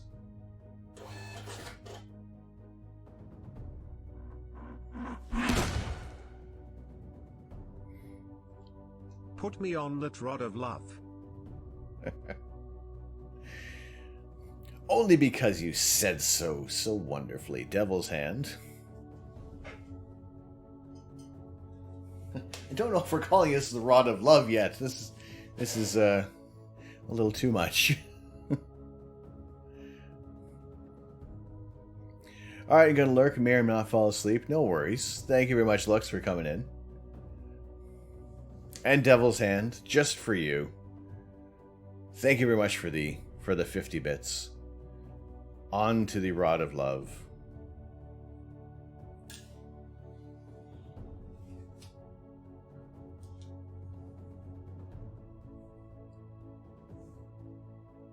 Alright, that was just for you. One night only.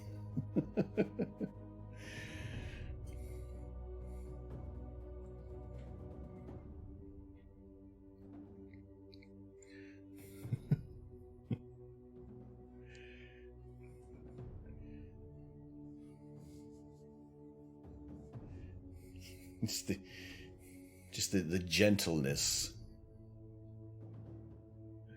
Oh, it's a little much, but you loved it. I said one night only, one receipt only on that one there. Everything else is forceful, wonderfully stabbed on the rod of happiness. No, I gotta stop calling it a rod. On the spike of happiness. One night only. I think the fact that we are perceiving these images in the limited window of the spectrum of our eyes can see is equivalent to walking in a cavern with a toothpick-sized glow stick. You know what? I've said it before. Our meat cameras are terrible things for looking at outer space. There's only so much we can see,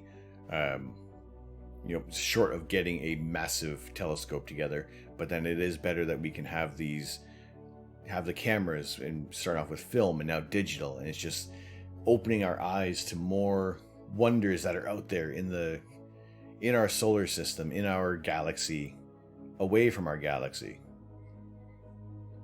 We're in a golden age of astronomy right now, and to be able to have a program like Space Engine and touring the universe based off of countless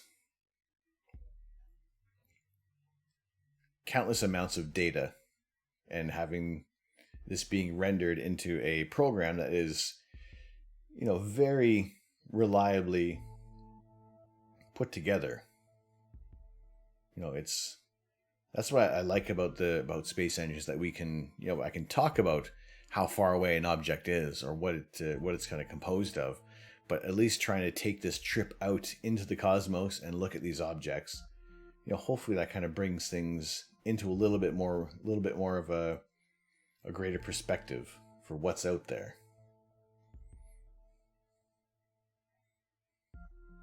Now let's see. Now that we've brightened up these nebulae,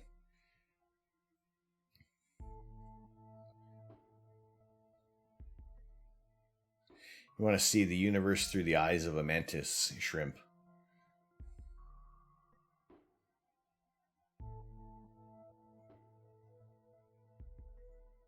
There we go. Buddy Al, Uncle Al, how you doing?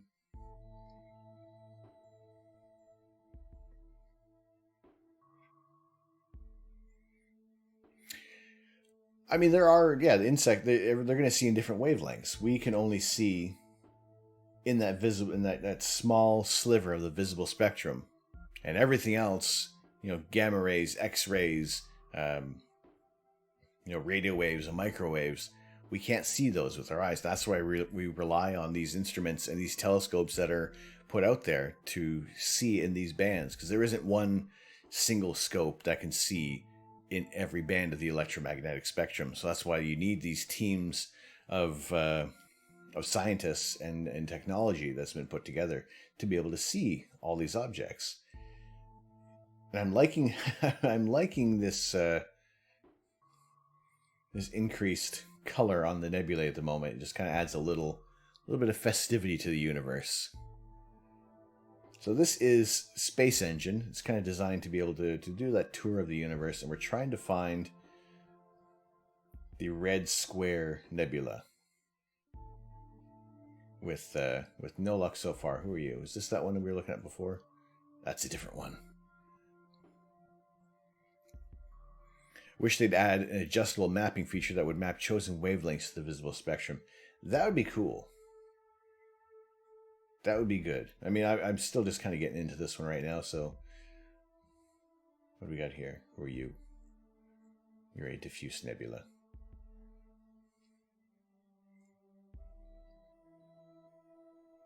But there's... I like that idea. That'd be kind of cool if they added that in there.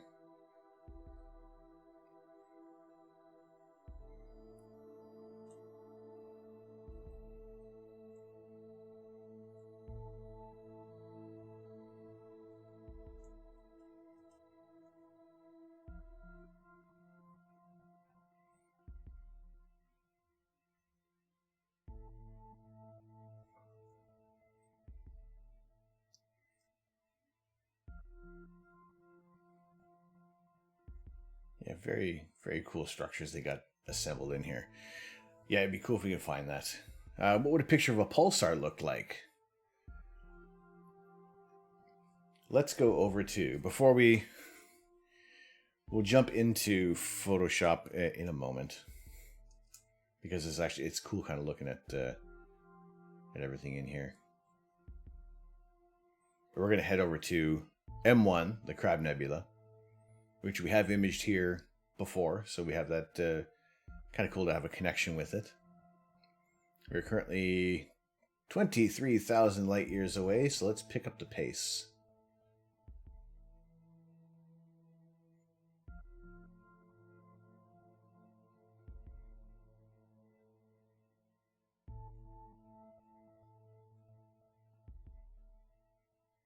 And head over to the Crab Nebula. We can take a look at the pulsar that's in the center of this supernova remnant.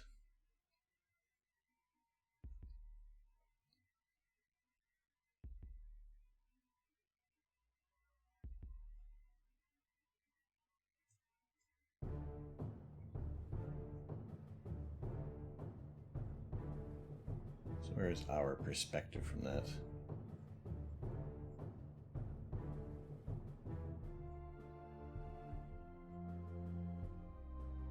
Anyway, so this is the Crab Nebula, and at the heart of it is a pulsar.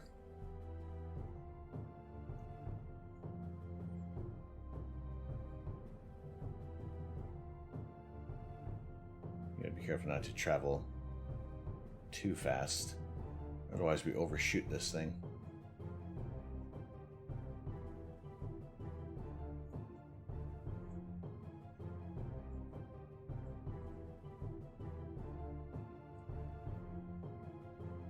So this is how they have the pulsars represented in here.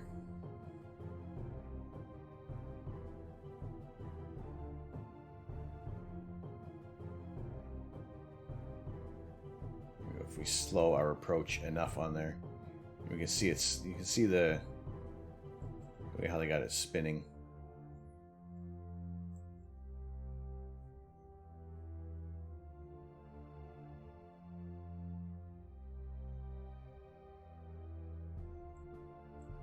So the more we drop the exposure, we can start to see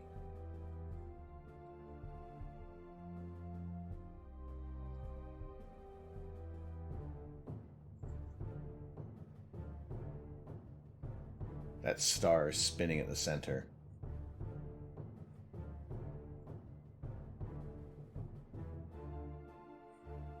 And there's your pulsar sitting right in the heart of the Crab Nebula that's powering that whole structure that we see.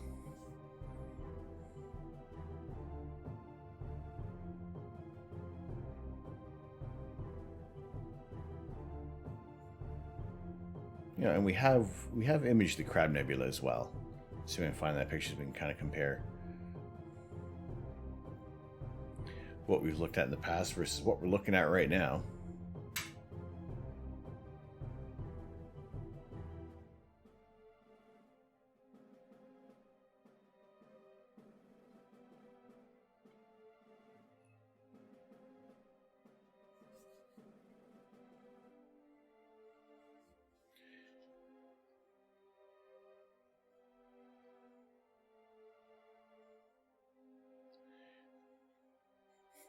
Not going to connect the dots. So this is our image. This is our I want to say this was a 16-minute exposure of the Crab Nebula. So that pulsar that we were looking at, that is that point right there in the center of that nebula. That is what's fueling this whole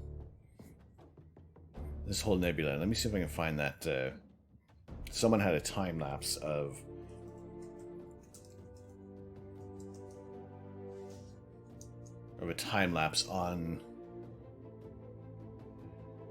on Astrobin.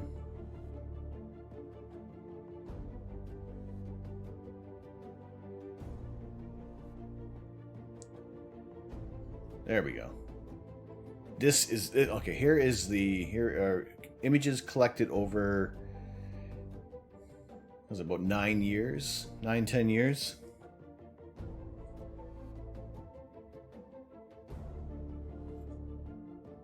And you can see the way how the Crab Nebula has expanded, is moving. You know, it's not often that we, looking at a single image day after day, it's not going to change that much. You got to go in terms of years to be looking at the object and to see any kind of motion, because this whole thing is formed when it was discovered back in 1054. So over the last 1,000 years, this thing has been evolving. And when someone is taking the time to image it year by year, that's when we can start to see some motions. And just kind of looking on the outer areas, are there any kind of stars we can see possibly in motion in the background? See if there's any kind of parallax views. But if they're taking the image of it at around the same time, I think that's is an incredible effort to get that image together.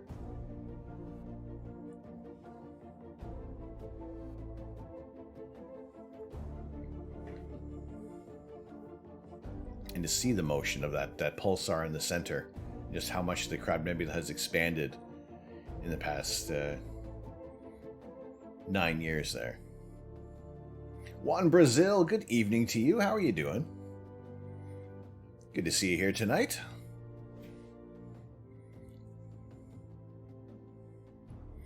So this is a one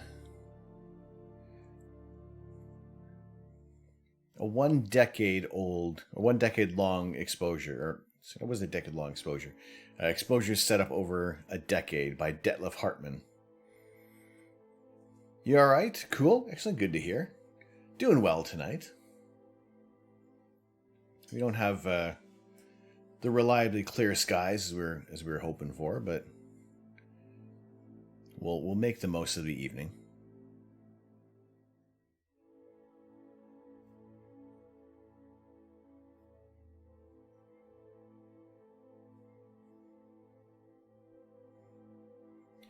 Yeah, that's the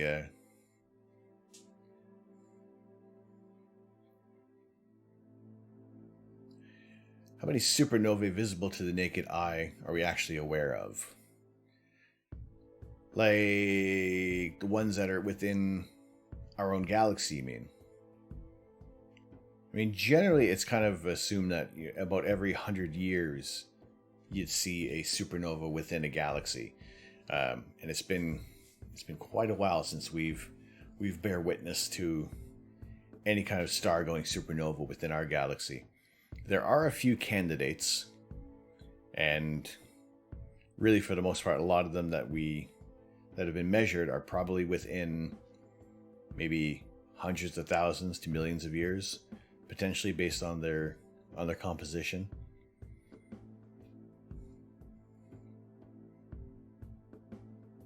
Can you write the name of the site you're using for me to use? This is Astrobin. I'll drop the link to this one and you can kind of explore things from there.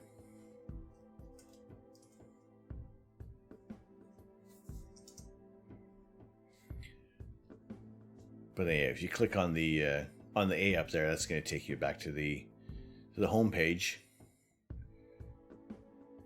Yeah, you can just check out images that other people have shared. You can share some of your own images as well with tons of data.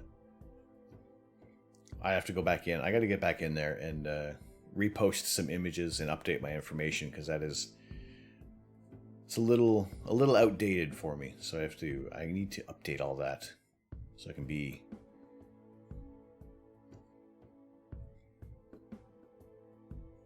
get in the fold with all of this.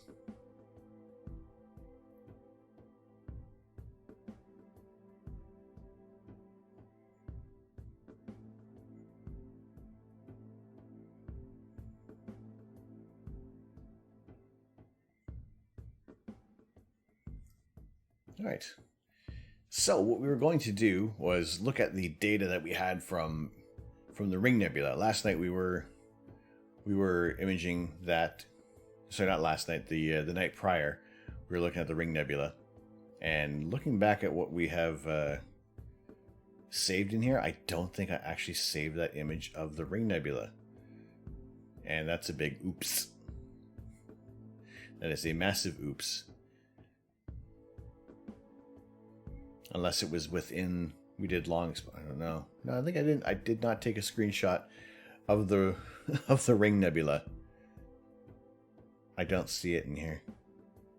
Unless something has changed with the file orders.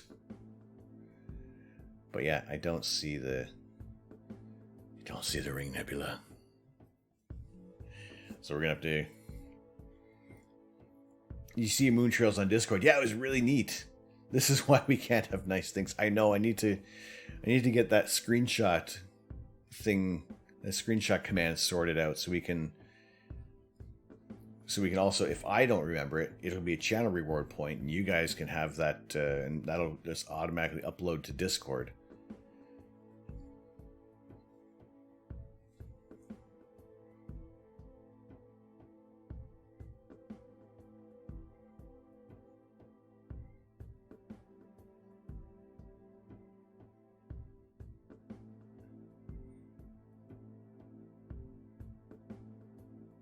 Yeah, that moon trail was really cool.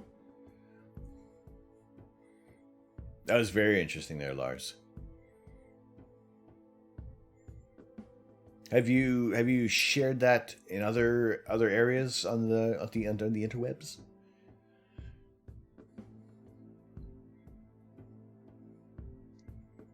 Because I think a lot of people would find that kind of fun thing to see, where it just looks like the moon is punching through the clouds and just dropping on in.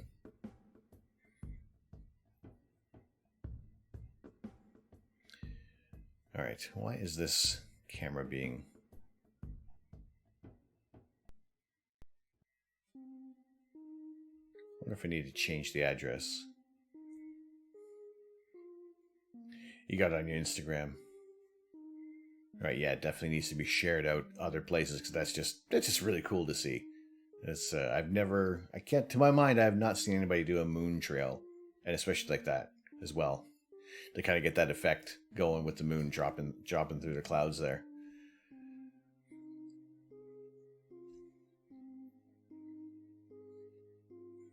It reminded you a bit like the huge asteroid impact, like Armageddon. Armageddon or Deep Impact? Which one do you guys like more? It's funny how certain movies, you get those pairings going out in the movie theaters. It's like, okay, why do I want to watch this one more than this one? Who's bigger name in that one, or who has a better storyline? So what do we like more, Armageddon or Deep Impact? Same premise, different main characters.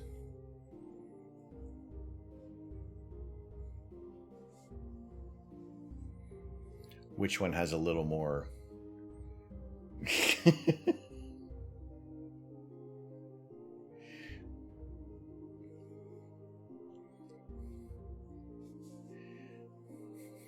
Devil's Head with the wild card in there. Throwing in Twister.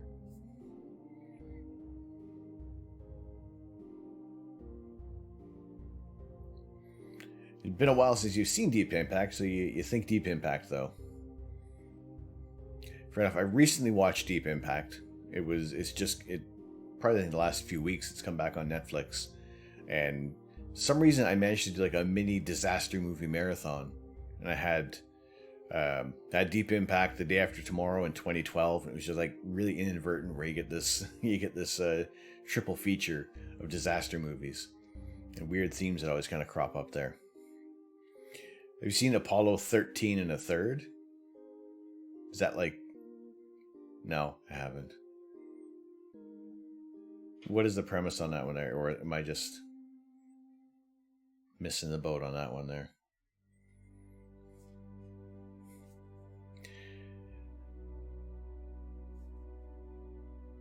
Okay, so we have the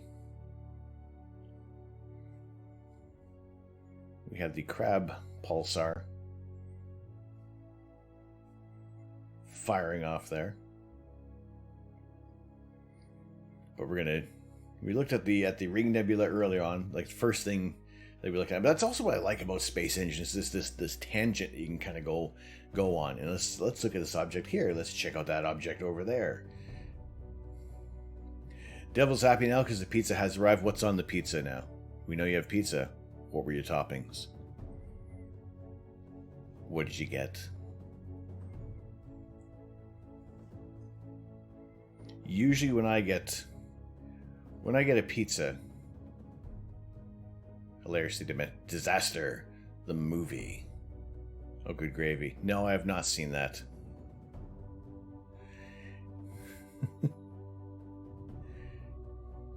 It's like a terrible version of Thunderbirds, it looks like. Pepperoni and bacon. You said the magic word. Bacon. Stuffed crust.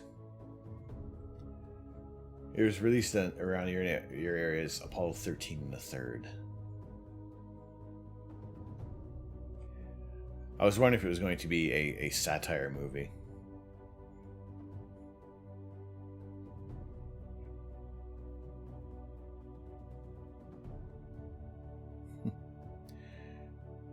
It looks like one of those movies you've got to be in a bit of a silly mood to watch.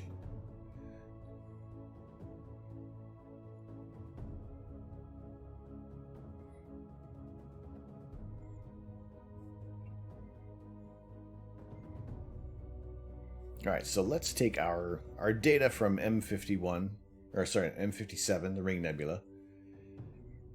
We'll drop that on in there. And what I will do first is freak you guys out by actually having our bias and dark frames.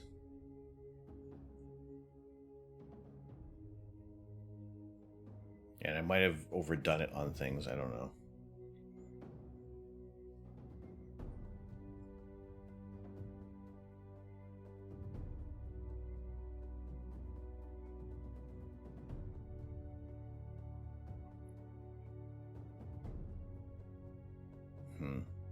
I got like a mix here.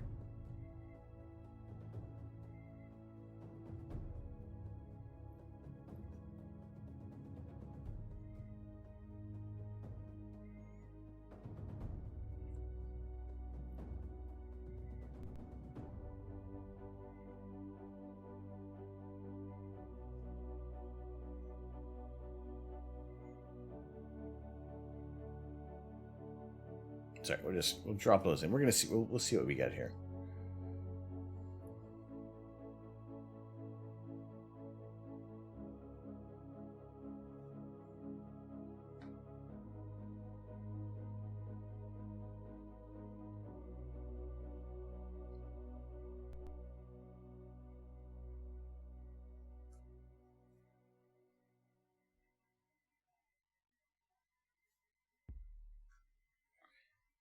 Throw in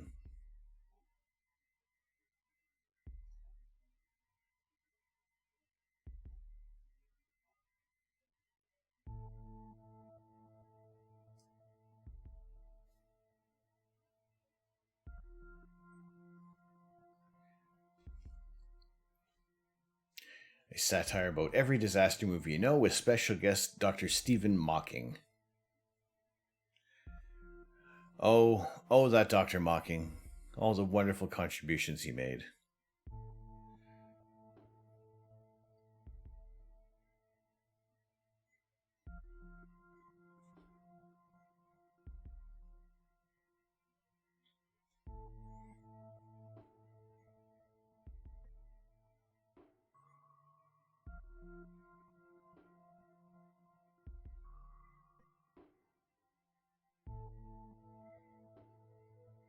Alright, let's see if I can just figure out who is...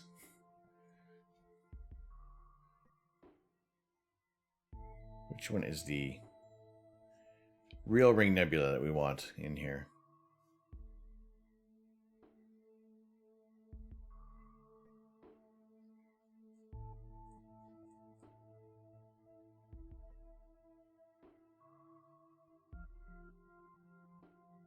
Alright, that looks to be...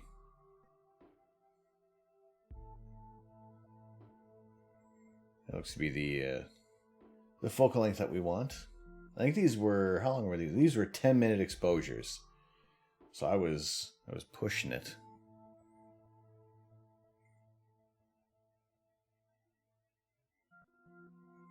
Let's put this one...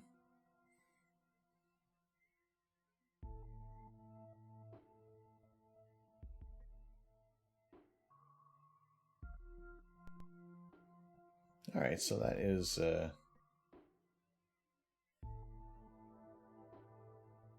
one is good. So I should assume the rest of these are going to be of that focal length.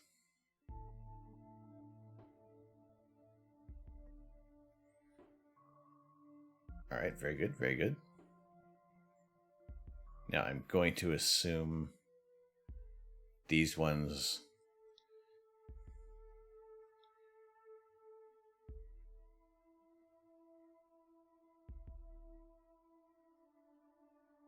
These ones might be good as well. Did I not do a wide field version of this? Maybe I didn't.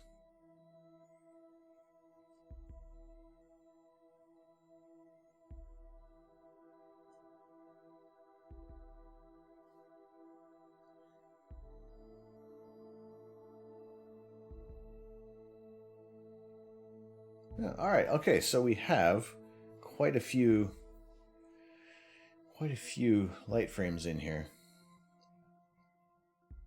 72 10-minute exposures on the Ring Nebula. And that looks like that's all the files that I have on this. So, let's see how it turns out.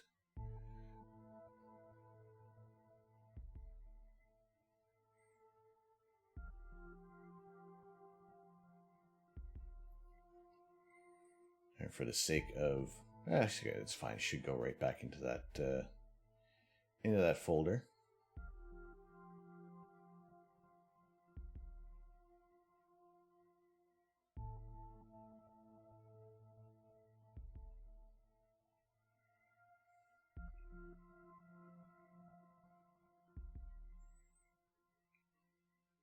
And that is the Ring Nebula. So that's going in there. Standard Kappa Sigma clipping. I should be fine. I don't remember any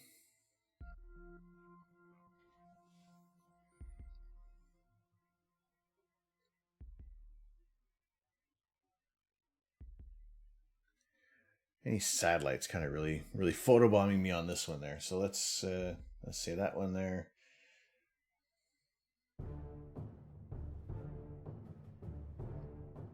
$1,100 stars. Yeah, I don't think we need that many.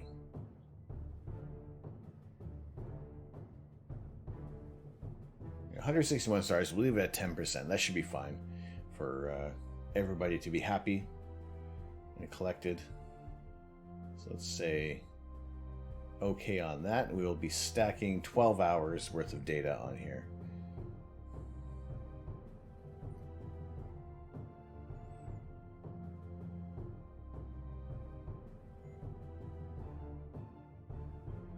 So let's just see how that goes.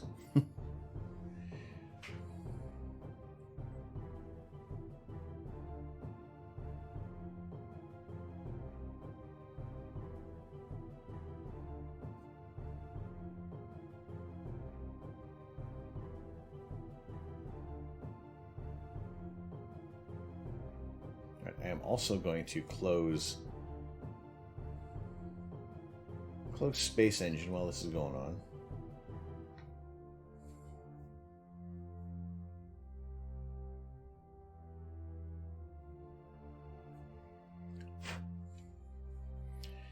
Just to not put a strain on the resources here. I'll try to do it as quick as possible of a half decent processing job on this. We'll see how that goes. While we're waiting for that to do its thing. While we're waiting for that to go on there, I do want to share with you guys something kind of cool that arrived in the mail for me the other day, and this was gifted to me from my brother. You see him as Harbstrom in the chat there. It was a nice kind of old antique style telescope that actually works. You know, it'd be a nice desk piece to have. So I have to get a desk. So see what you guys are up to. Jeez. Put some pants on.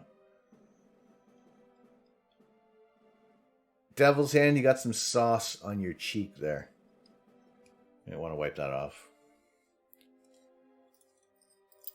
But no, this is a really cool gift from my brother, and yeah, I forgot to share it the other night on chat. But yeah, I think it'll be once I get things sorted out and I moved into the new house, I'll have a more wider kind of field of view as well for doing some streaming with just some cool stuff on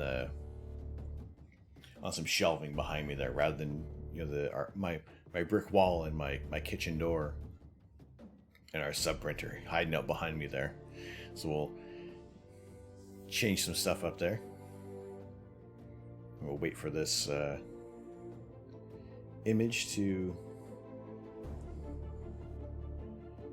get all stacked up together there.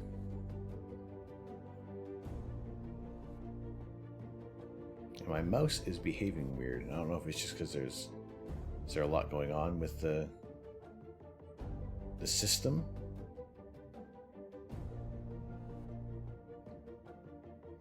But we're just waiting for that to come through there, process, so we can actually get a look at the Ring Nebula.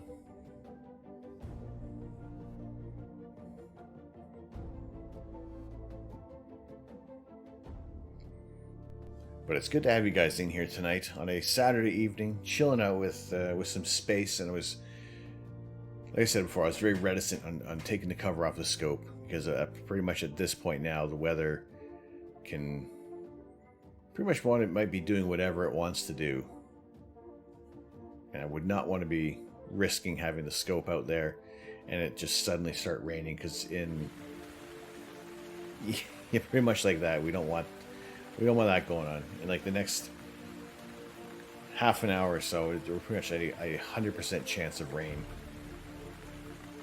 So that's not what we want at all. Mooncat, good to see you.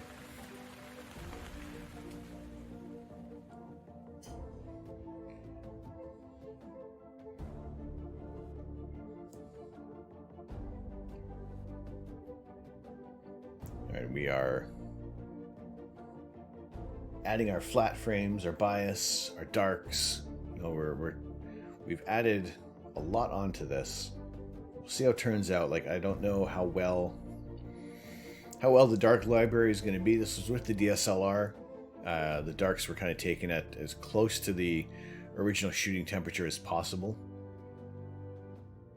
But yeah, we'll see how it turns out. We'll see what kind of details we can pull out of the Ring Nebula, and maybe, but probably not, if we can get any of those outer rings, the fainter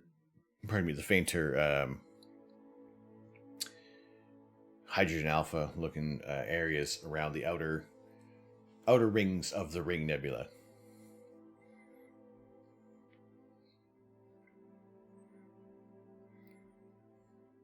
Let's see if we can get that little bit of that information up there.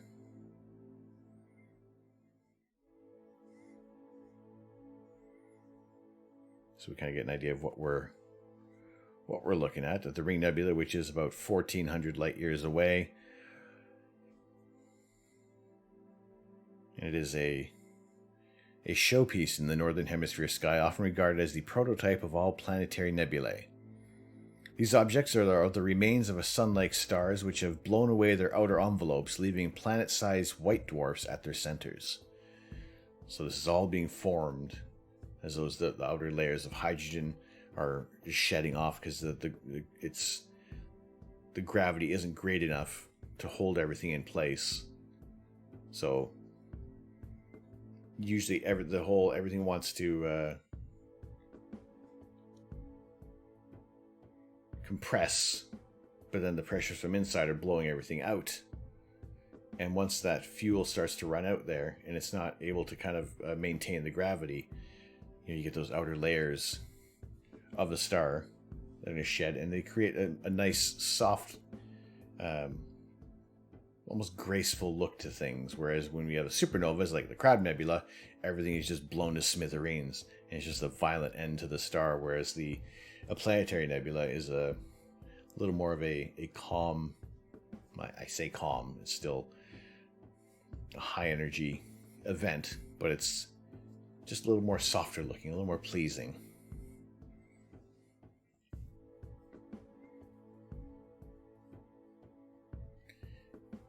And I don't know if my mouse batteries are dying. Wish they might be, because the keyboard was acting up yesterday.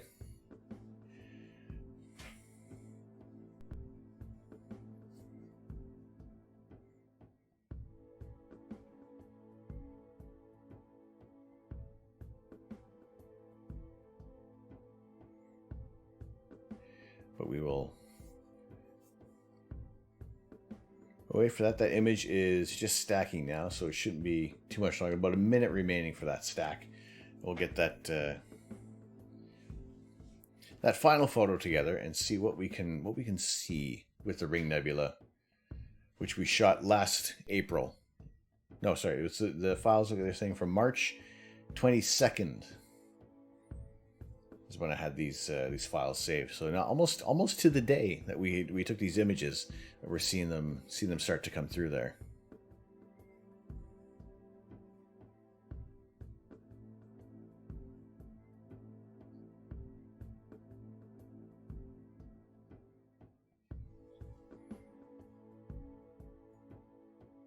Yeah, we'll take a look at that in just a couple of moments there.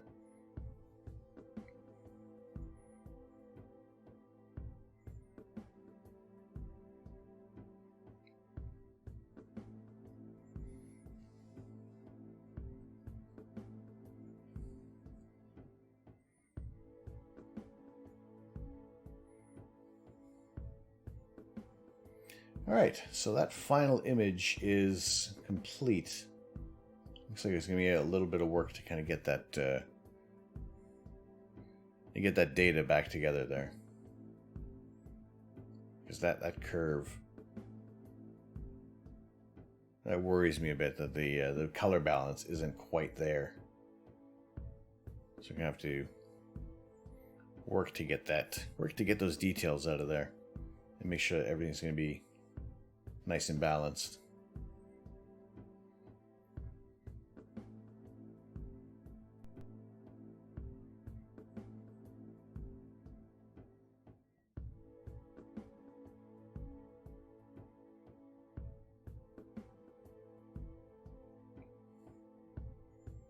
All right, we can close you.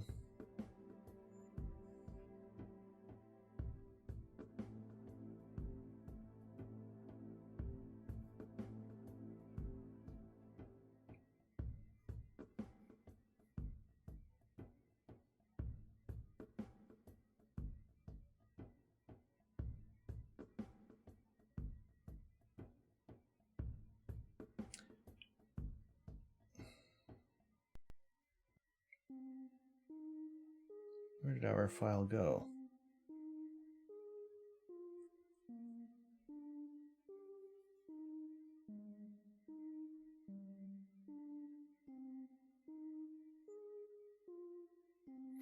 Ruh-roh. Alright, give me a second.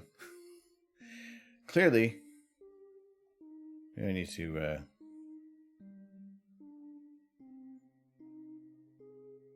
go back there. Did I put it in the wrong folder?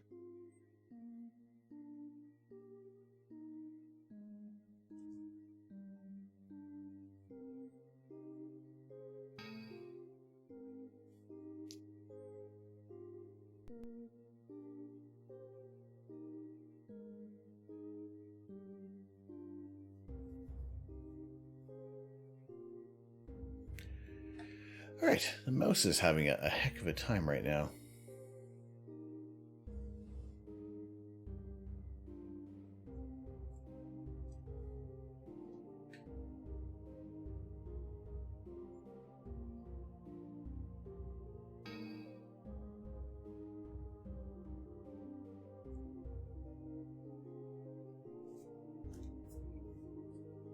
Alright, fine. Fine, be that way.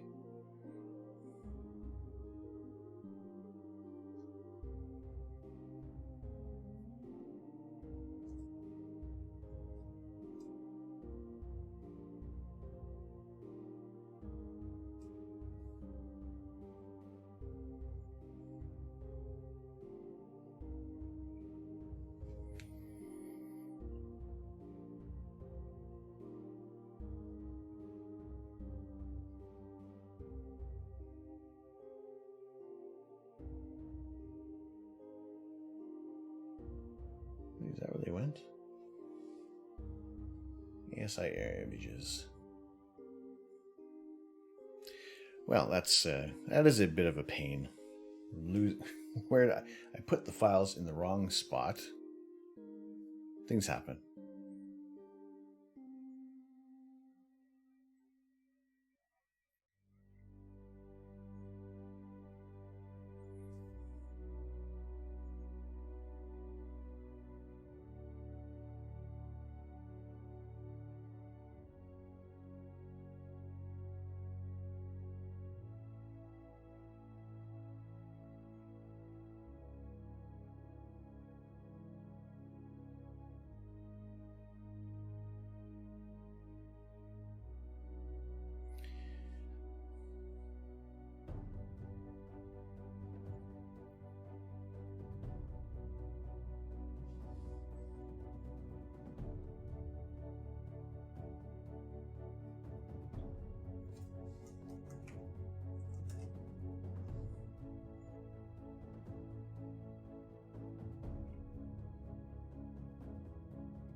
right.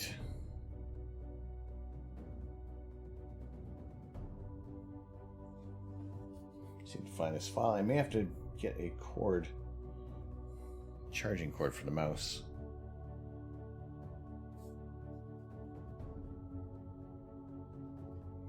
And get this sorted out here. Because if the mouse keeps dying, then I really can't do any more work on here.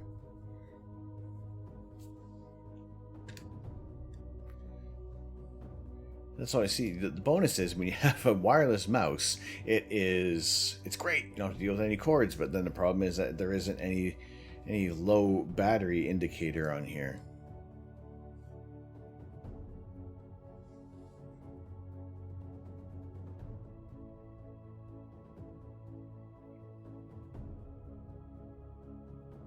Where did my file go?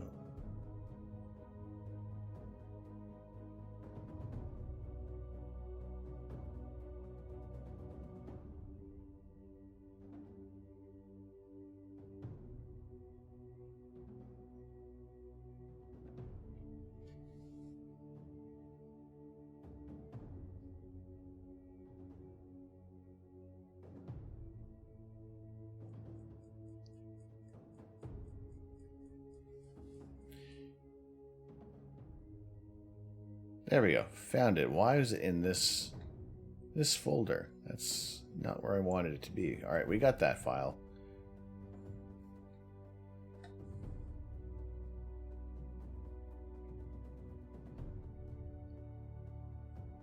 There we go. We made it.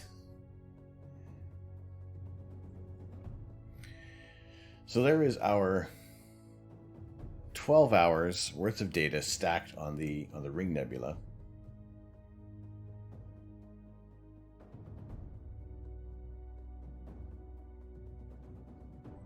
And the challenge is to see how much detail we can get out of there. Third Rock, how you doing tonight?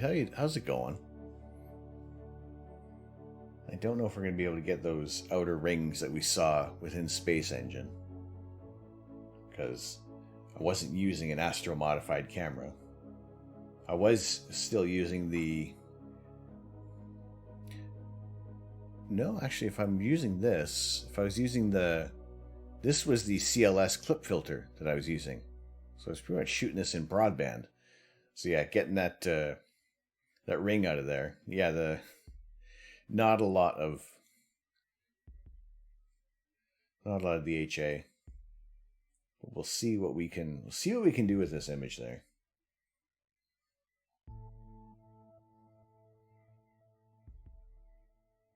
I mean, there's the red channel.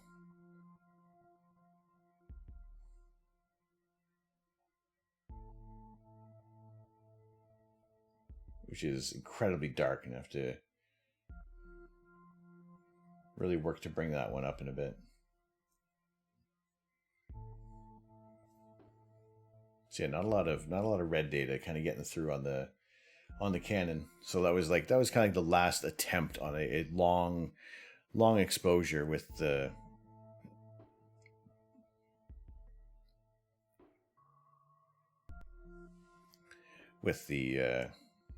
Canon camera there. But hopefully we can kind of we'll get this target situated with the new camera and the tri-band filter. And there goes my camera again.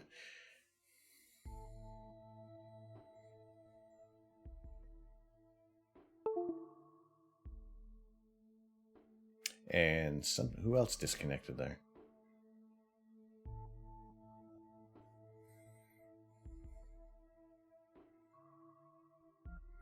Broadband ring is red and yellow, not blue. All right. Savvy, hello.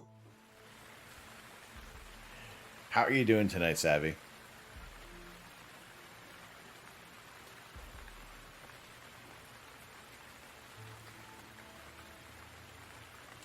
Good to see you in here.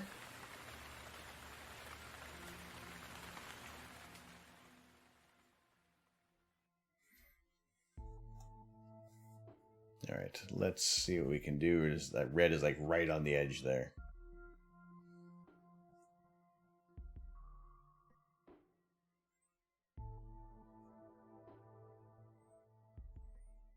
brighten up as much as possible. Don't really have much vignetting at the moment that we can see, because I did use darks, bias, and flats with this data set. This is from last year. Doing good. Excellent. Good to hear. Stream is going well. Your stream is going good. We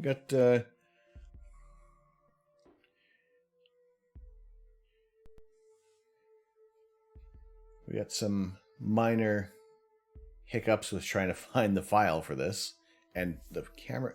Something has changed. Something has gone on that is freezing my camera, and it shouldn't be doing that. We should not be having this camera freezing, because I rectified that earlier on. I was actually working just fine tonight.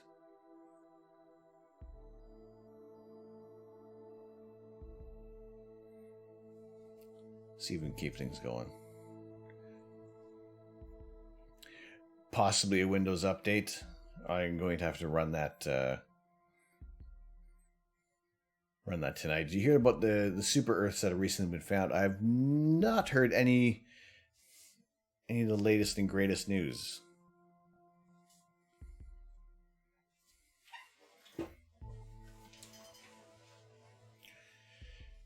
Where'd you catch up on this one there, Savvy?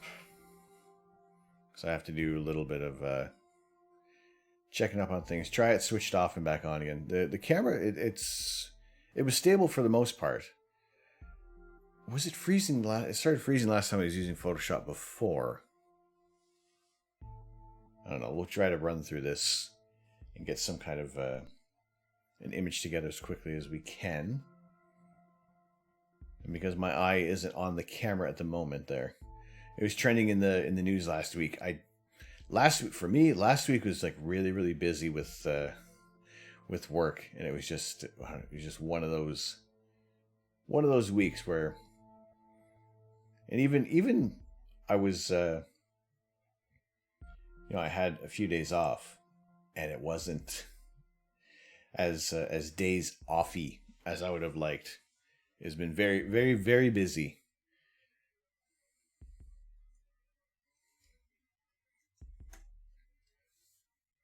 All right, let's try to get this, do a bit of an RGB alignment.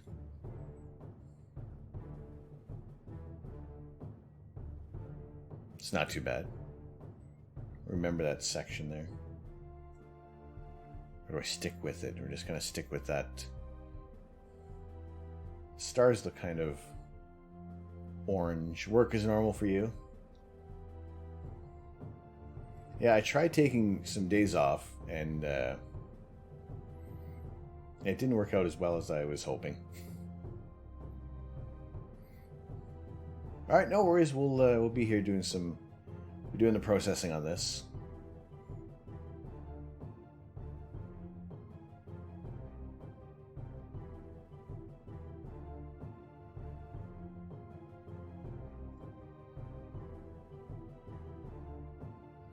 If we try to pick a section that gives us some even colors. We're looking for that histogram to kind of be not so separated. Kind of want to pick that gray point. Sent you 2 bad examples, in my opinion only, because I was just starting out.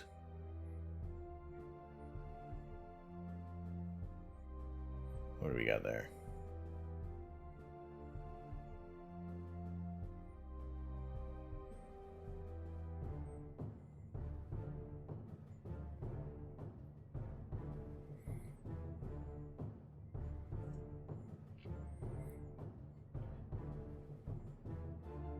But you still got the structure though. You still got the ring in there.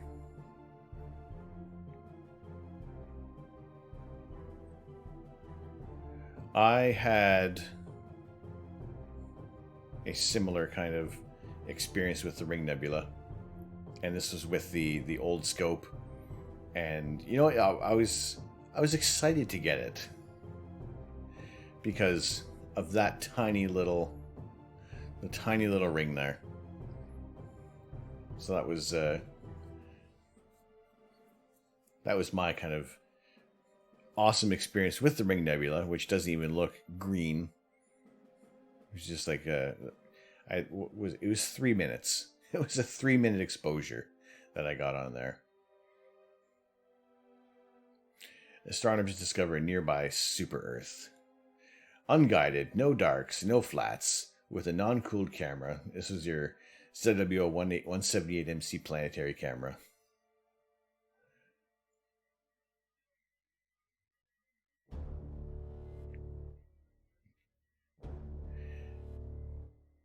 Gillies 486b has Earth-like traits.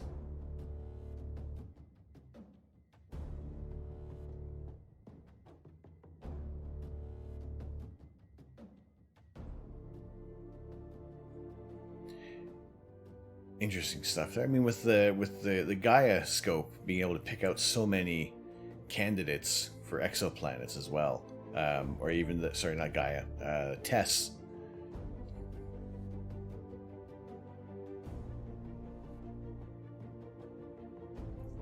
You know, it's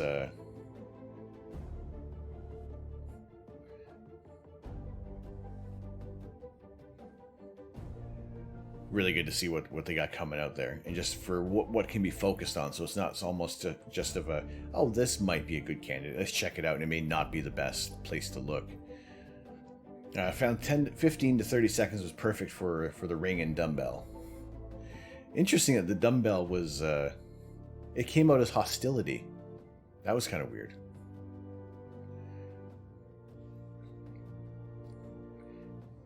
Yeah, it marked it as hostility for some reason.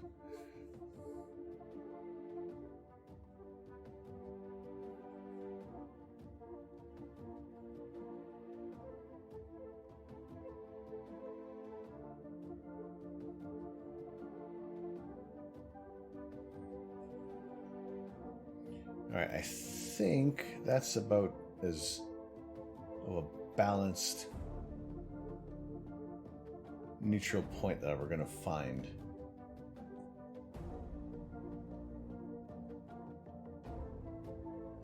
It's not going to look too...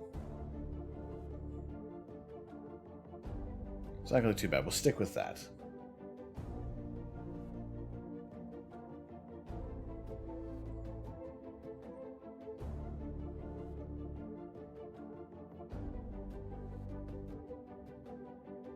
The link or your camera? What was I mentioning there? So I think we should make a list of easy to grab targets for beginners. I agree. Wholeheartedly. Because there are some targets that you see them on Instagram or in magazines, and they're absolutely beautiful, but it's also they've spent hours upon hours getting those pictures there, where some targets that we can look at, and it doesn't take that long. Oh, something hostile. It was when Third Rock mentioned the dumbbell, as in the dumbbell nebula. It came out as the Automod held it, which was interesting.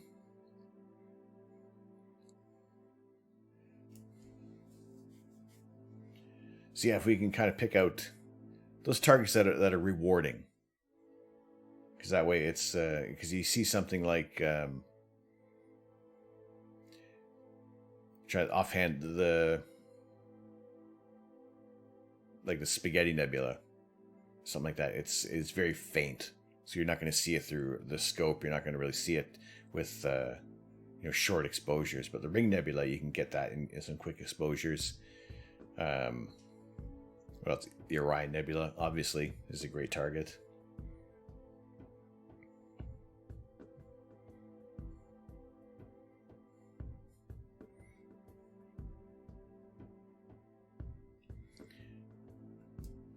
Yeah, Automod seems to be a little picky on things there. And man, you know what I'm thinking and just recalling now, and I feel bad about it again, is that Leo24 joined the observatory, dropped us a follow 2 hours ago. Oh, I feel bad about that. I think I remember it popped up. I was in the middle of saying something, and then like 3 other things popped up there. I did not mean to not acknowledge Leo 24. I feel so bad. This isn't very Canuck of me. No, Samsung, it's not. I remember I was on a roll with something, and then other things popped up. No, it's right there. Canada.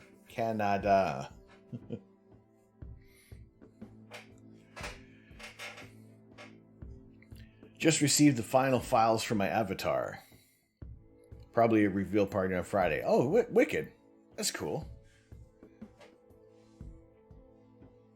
Look forward to seeing that. Keep an eye out for that.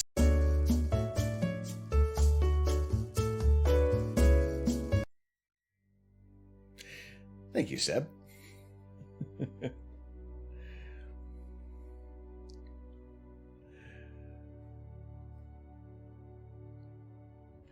Yes, and also, speaking of Kanata.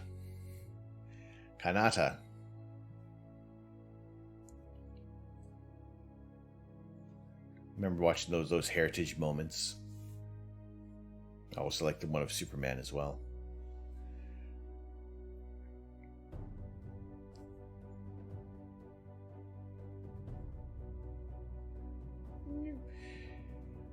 Speaking of Canada, we are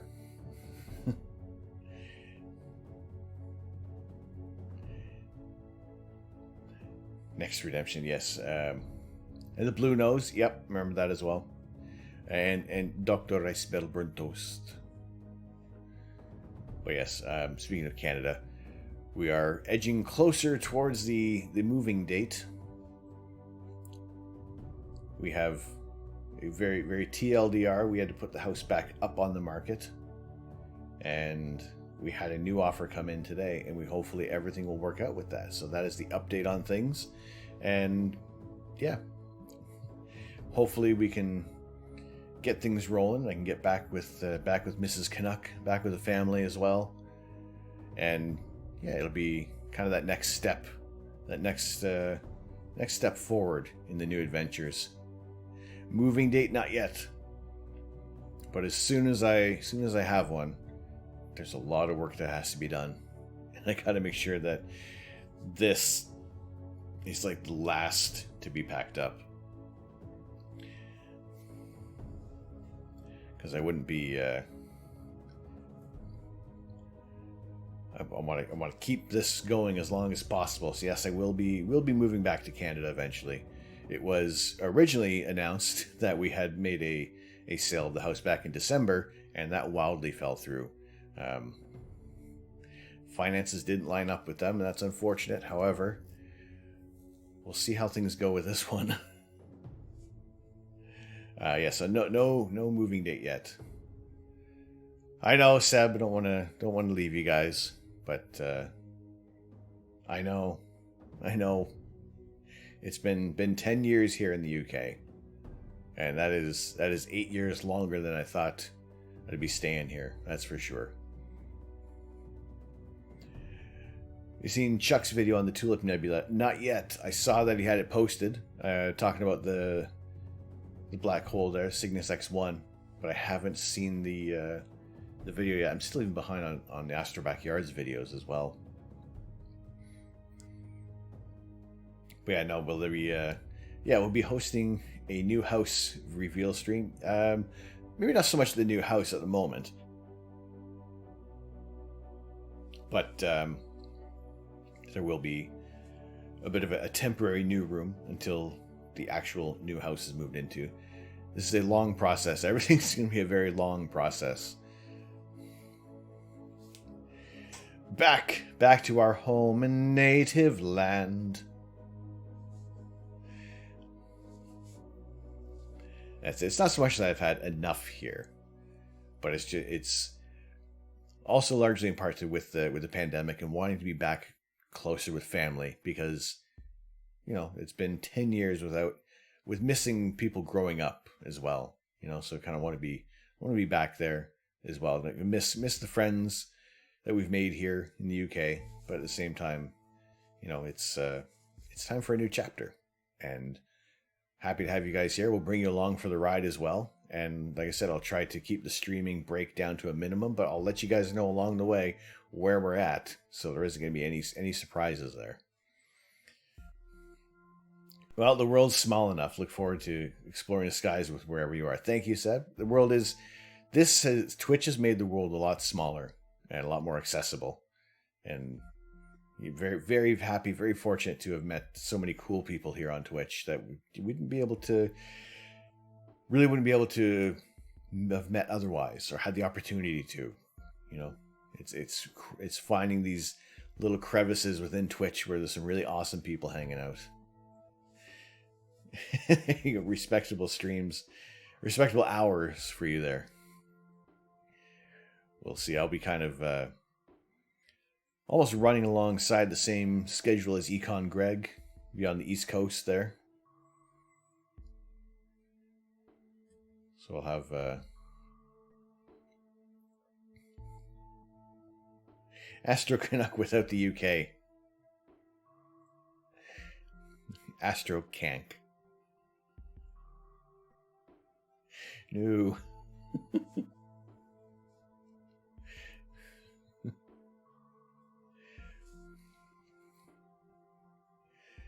The good one. Tien, how you doing? Good to see you in here. All right, let's go back over to the Ring Nebula, which we have just stacked up. Done a little bit of color balance on there, so we got our reds back. So there was our red channel. Green, blue. The red is ridiculously noisy, because we largely don't have... There wasn't a lot of data that came through on there.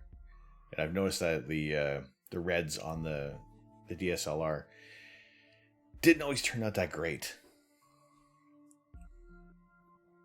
So you can see how it's that much more noisy than when we go to the green channel, because there are more green pixels on that bare matrix for the camera. It's just a lot smoother. So we'd almost want to use kind of this as the base of what we want to make that luminance layer with.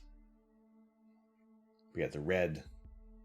Where also the thing is that's where a lot more detail would be within the Ring Nebula, but it's just not going to be coming through there that well. So we're gonna have to fight with this data just a little bit to keep it looking all right there. So you can also see still a little bit of that amp glow coming through with the DSLR. It's unlike the camera that we're using with the ASI 533, which doesn't have any of this extra noise. And even with my dark frames weren't that great, because that should have gotten that out of there. So we have more of a more uniform black background there. Sorry if you answered this umpteenth times already, but what scope did you use? This one was the Celestron 127 SLT. It is a compound telescope there, a Maxitov Cassegrain, and had a focal length of 1500 millimeters, an aperture of 5 inches or 127 millimeters, using this camera and this filter, the Astronomy CLS clip filter. So we had a little bit of work to get this coming through there. It was a broadband image. Ooh, talk spicy to me. 5 inches, 127 millimeters, f12.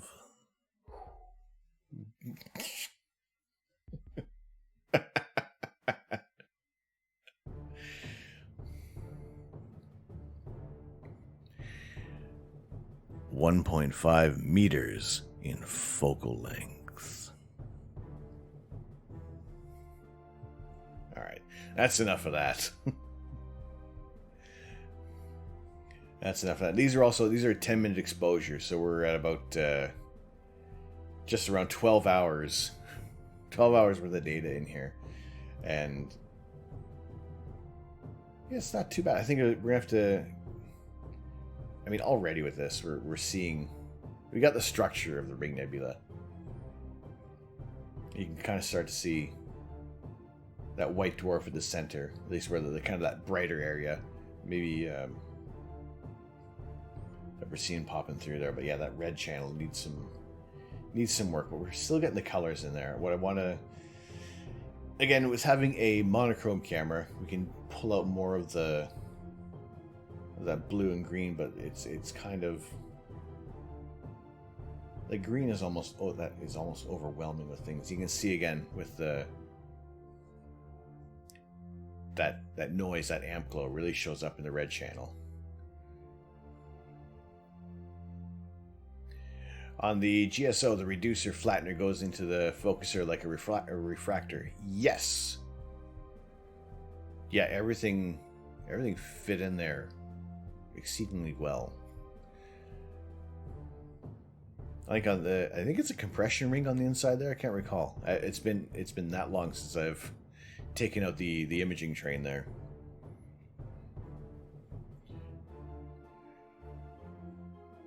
Could I have used a Barlow on this? I had a 3x Barlow, which I think ended up pushing the 1500 beyond its kind of that usable magnification. So I wasn't able to get great focus with that scope. So this is just sitting at the 1500 millimeter focal length, which probably, I guess I could have done my best to get focus with the Barlow, but then that's also dropping the focal ratio greatly. But yeah, hindsight, yeah, definitely could have tried to do a little more with that there. So we could have gotten a much closer view. Used drizzle when we finished the stacking there.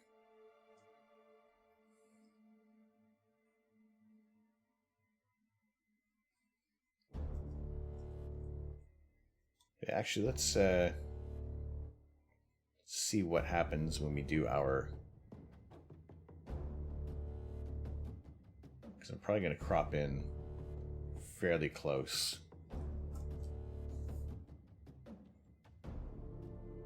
We'll do our gradient exterminator on there.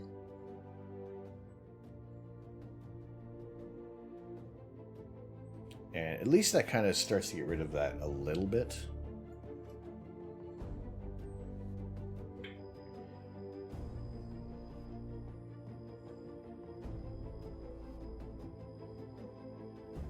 But we'll, let's see.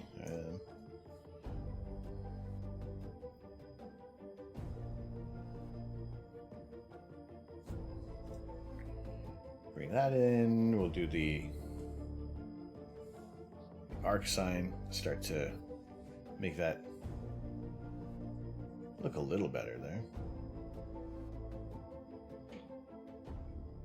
And I know for sure we're not going to get that outer ring. The hydrogen alpha channel is just not quite there.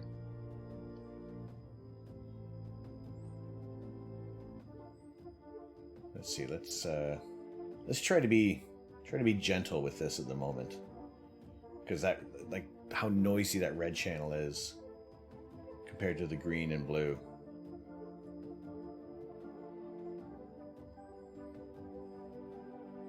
You know, actually, let's see.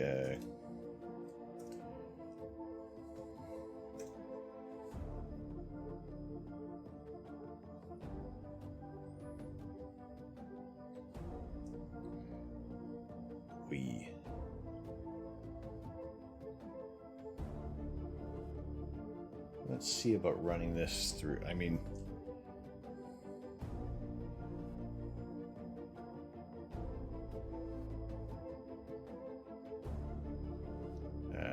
excuse me, camera raw. What are you doing over there? Get over.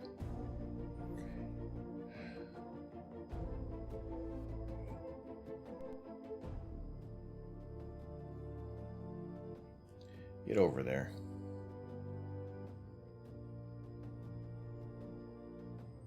Yeah, I mean, I'm gonna...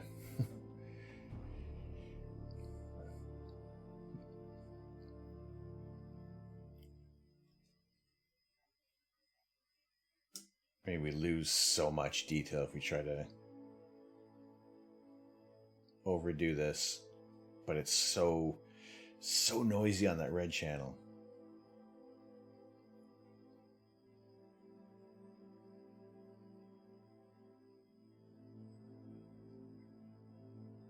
And that's also in part because like the dark frames weren't going to look the best on there. So I have to ask, was there a reason other than funds for going to the tube RC over the truss tube? I've been eyeballing one of the truss tubes for a little while now. I went with the...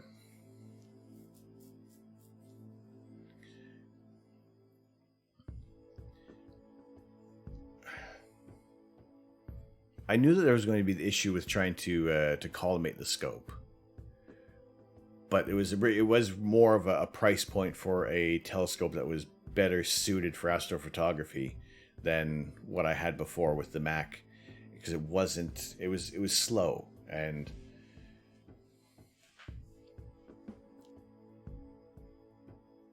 yeah, it was the price point, and also partly to have a bit of a new challenge as well. And I saw a lot of people were having very good success with the RC scopes. I could see that the benefit for doing planetary with Max, because just having a bit of the lower or the higher focal ratio, it just seems that you're not going to have it's not going to be too bright for the planets, and you get that longer focal length as well.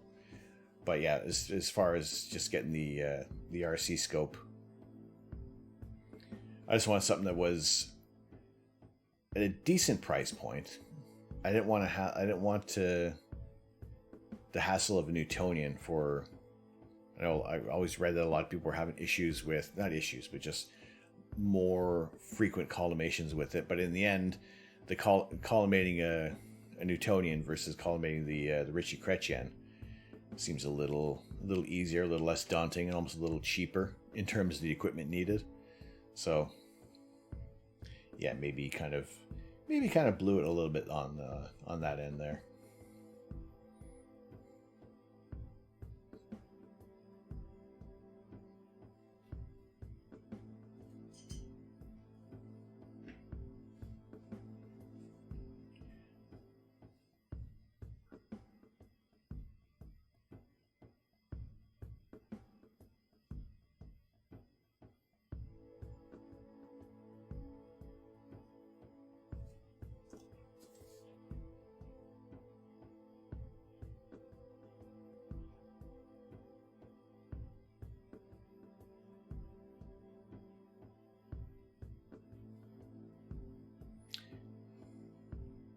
So that looks a little... It's not too bad.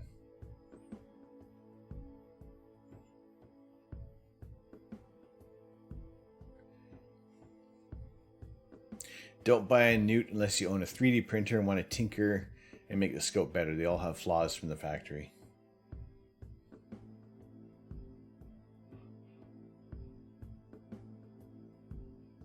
Yeah, I mean, I would probably want to... Like I said, my next scope is most likely going to be another refractor. Just because the... having the open tube on this kind of freaks me out a bit. Because I'm just worried that for some reason a bird may fly by and just get some droppings on the mirror, and then that's it. I gotta get right in there and start cleaning it up, and that's not what I want to be doing.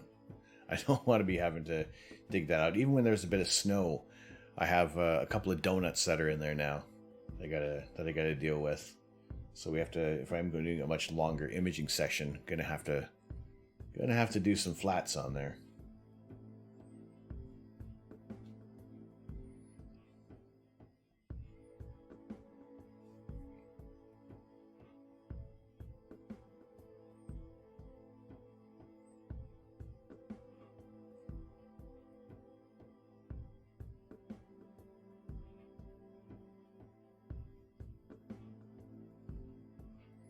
Let's see how this goes with doing the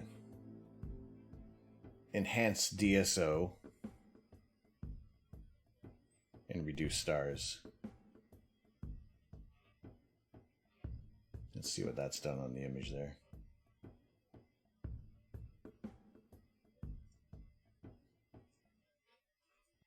Did it really do that much?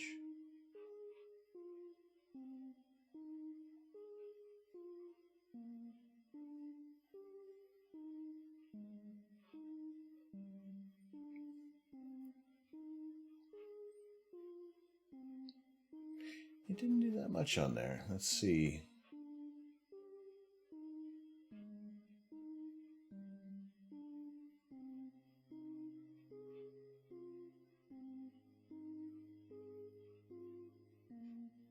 Usually make stars smaller a couple of times there.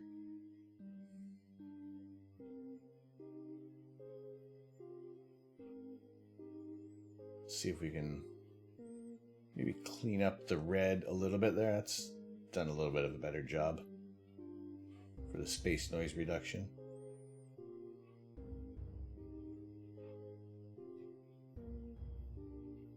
Made it a little bit softer.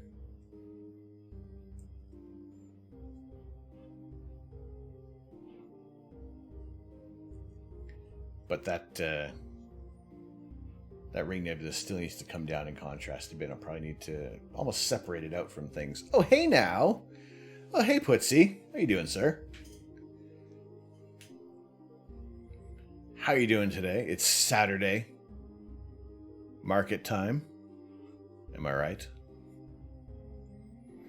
How you been doing tonight? How was your weekend gone? How you feeling, man? Hope you're doing well. Are you back home already? My goodness. Is it that time already? Wow. How was the trip for the market? Standard purchases? Feeling good? Excellent? Good? I know it always... Less things this time? Fair enough. Difference in... selection, or you're just kind of changing up what you're putting in your body?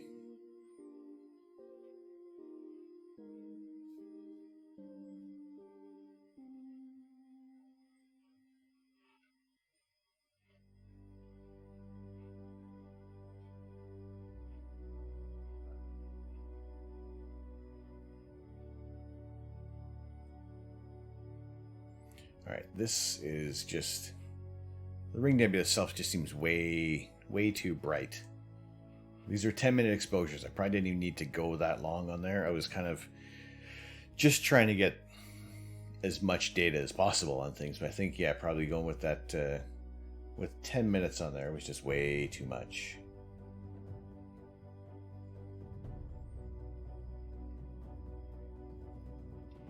So we will do... See, now we're not going to make an adjustment layer just yet.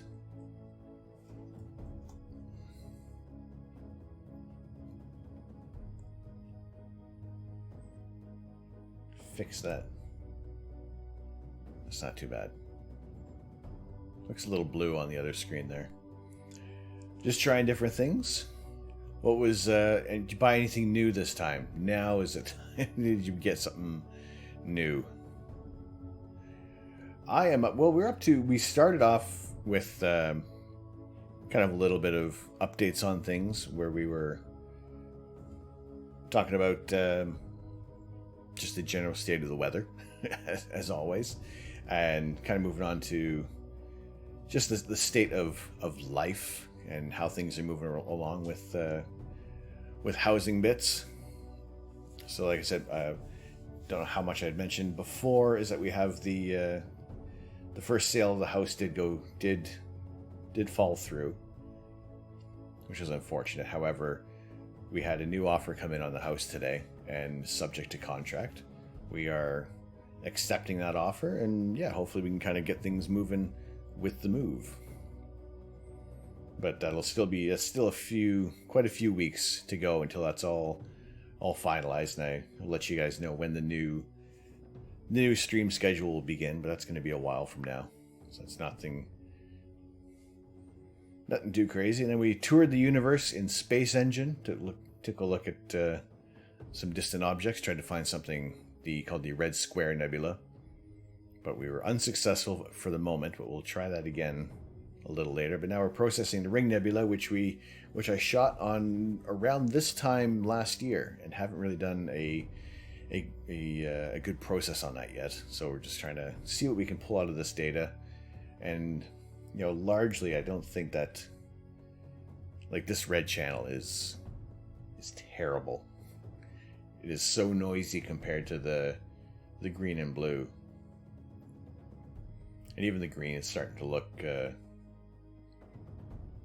little washed out there. But that red channel just hurts me so much.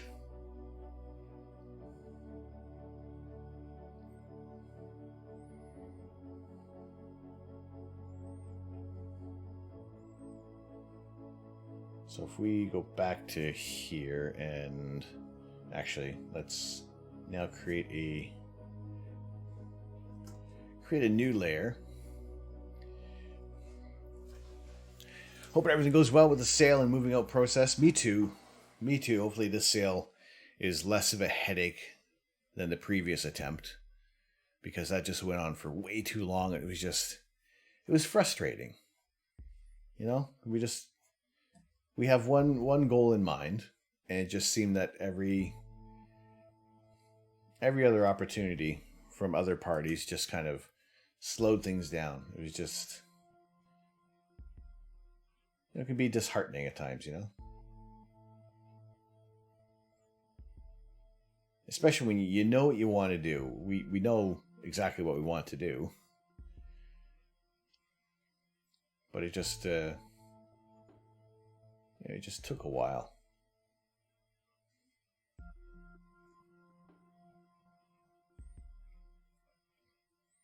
Alright, what I'm going to try to do is get some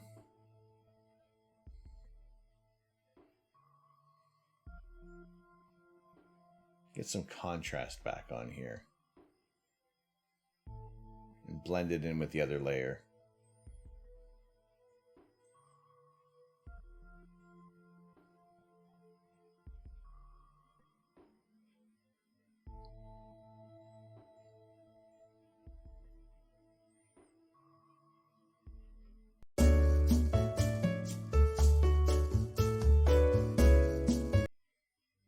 Thank you, Mojo Jojo. How are you doing, sir? Good to see you in here.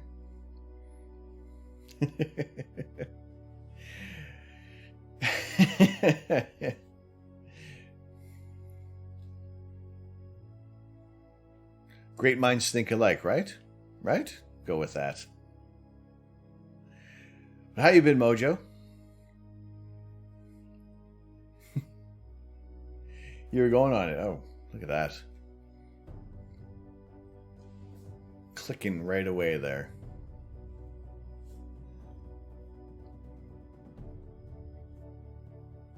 Alright, I'm going to adjust the...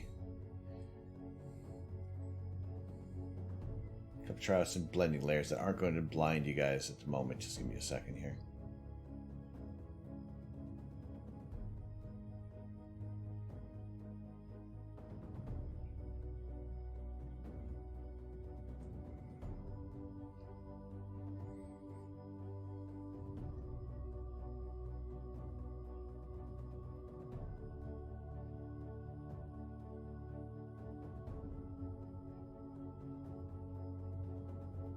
Oh good, the camera didn't freeze. Camera's frozen a couple of times tonight again. I think it might also be, it could be part and parcel to a Windows update that might need to occur. Not too sure on that. Hopefully that will be the issue, because it froze the other stream, but then it was also, that was the same day where this Windows update came through. So maybe if I actually update Windows, it'll work. Yeah. So it's frozen a couple of times tonight, but largely it's been all right. Doing good. Glad you caught the stream. So you slept well. Just need coffee. I'm needing a bit of coffee too.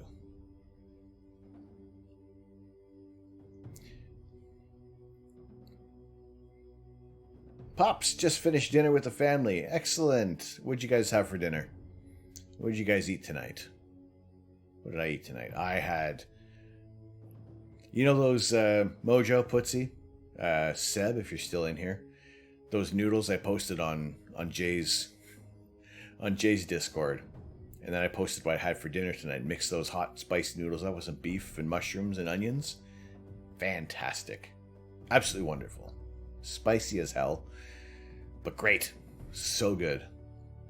Enough that I have more left over for tomorrow or post-stream snack. They are hot, but it has a good flavor to it, which is, it's not just heat, it's not just pain in your mouth. You're not just eating pain. There's flavor to it as well. Chicken bits and beans.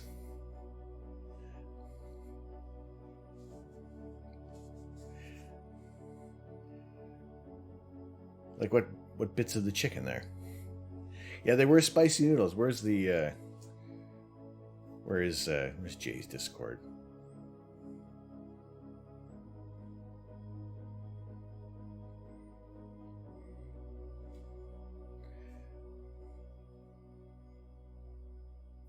Right, so these were the noodles in question, and it is pretty darn spicy.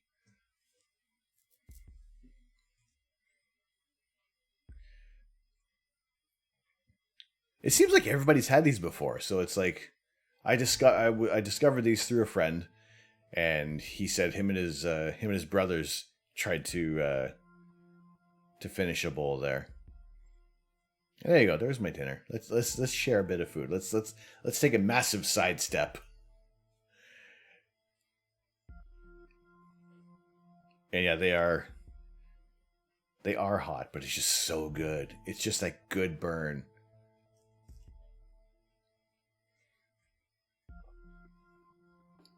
Yeah, so much so that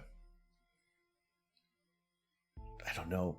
Maybe I'll have some while I'm updating Windows.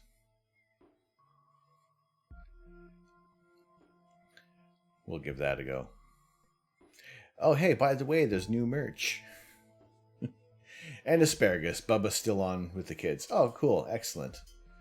I had a brief conversation with the kids this afternoon. It was just a quick, hi, Uncle Tom, and then they're gone. That was it. So much energy.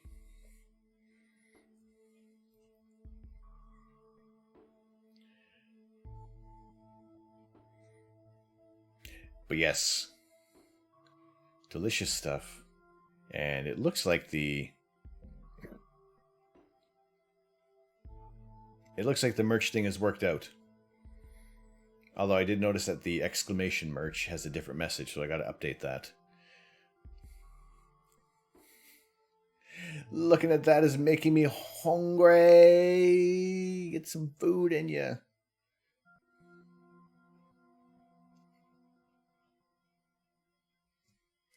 I just need it to match up there, but I have put wildcards in, so anytime the word merch is written out, it will display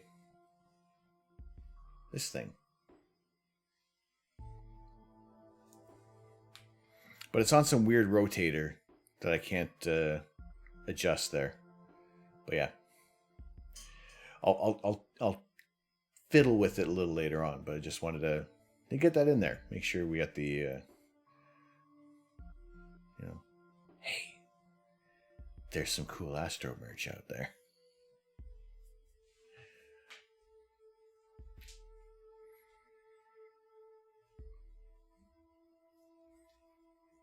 But yes, let's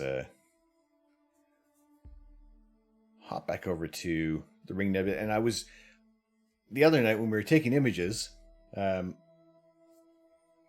yes, I do need to fix that up because it shouldn't be popping up again now.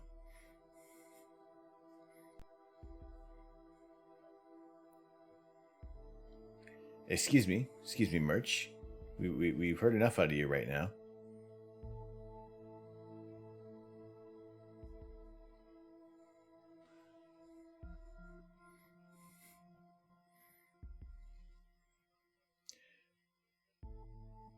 No, it's off now. Because for some it's just the web browser code from Stream Elements. Oh my god, Dad, your autocorrect changed Putzi to Klutzy.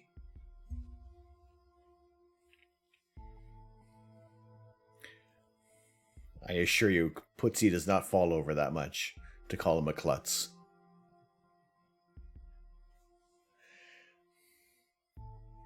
He'll get active in his streams, but it's just in good fun. He's not clumsy.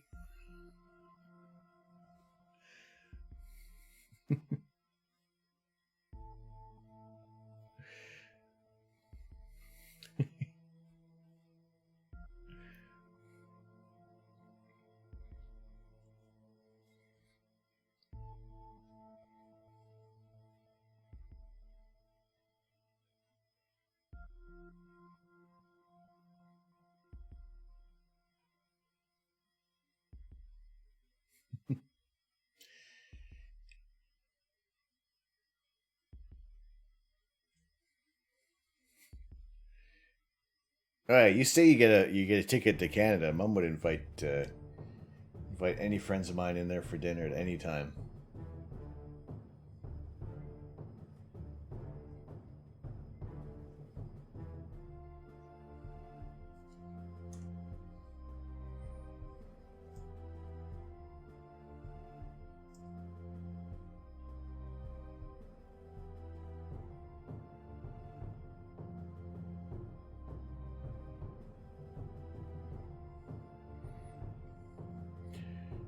Otto, hello.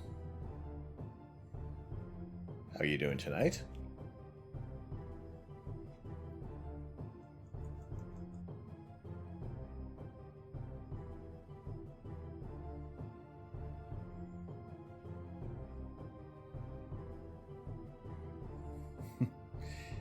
Let's say once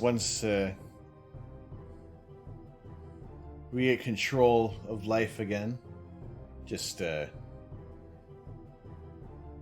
dinners all over the place.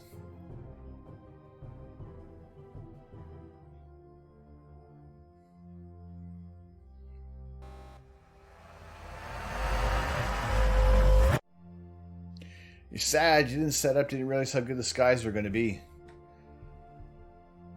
I've had such mixed weather today.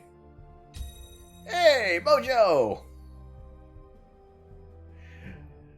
Thank you very much. Purchasing a nice beard and a Heart Nebula Kiss Cut sticker. Mwah. Thank you very much, Mojo. Appreciate that. Let me know how those look. I'll be ordering a bunch for myself shortly. You get them? Really? Eh? I'm waiting on my my God, I can get these words out. I can speak. I swear. Maybe I need more coffee. I'm waiting on my Love Burger T-shirt to come in, and see what the size is on that. And once I know how their sizing fits, because you buy one branded T-shirt at extra large, you buy another T-shirt at extra large, and one is like too big and the other one is too small, and you gotta find out what's what. So once that comes in, then I will order more of my things en masse. Yeah, there's a guy that is true. I have pieces of string. I don't have a measuring tape here. Somebody, I'm not saying who. Oh, hey, Queen Phoebus. Hello, Queen Phoebus. Welcome into the channel. Thank you for joining the observatory. How are you doing tonight? And yes, all the measuring tapes are somewhere back in Canada. So adorable, took them all. So I can only take a guess.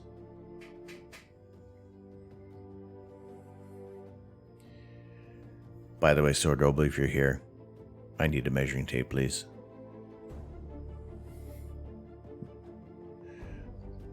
Be sure to share on Discord. Awesome.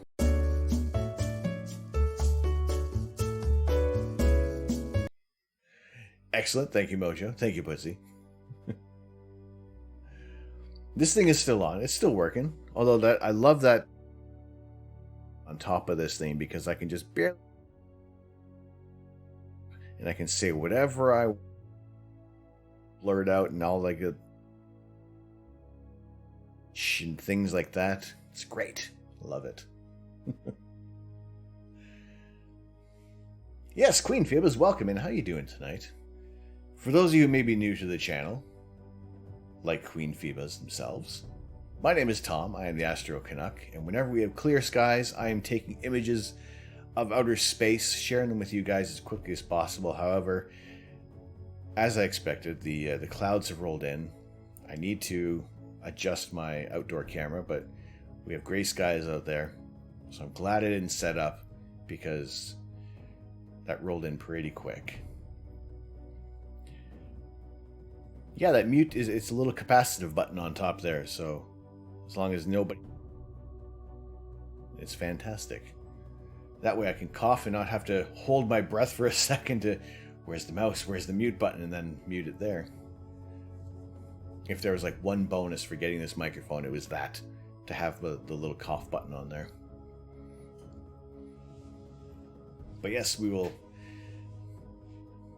And that is good. I have a bunch of... No, that's the wrong word to use.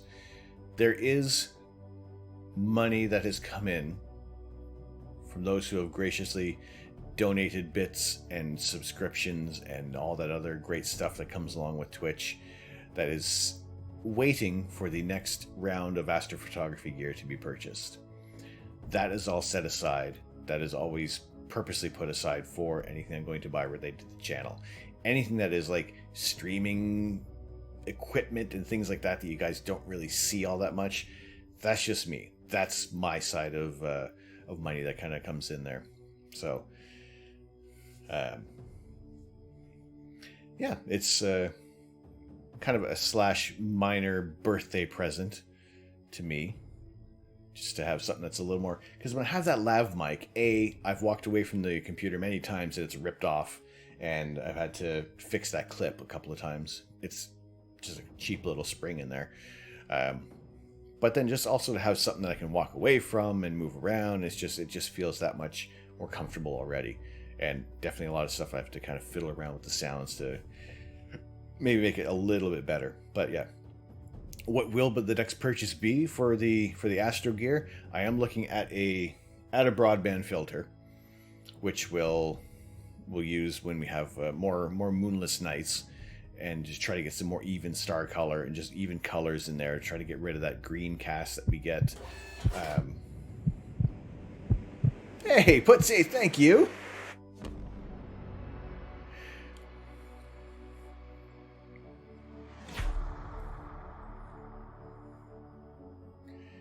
Thank you very much, Putsy, for that. For the tier 1 sub to Mojo Jojo.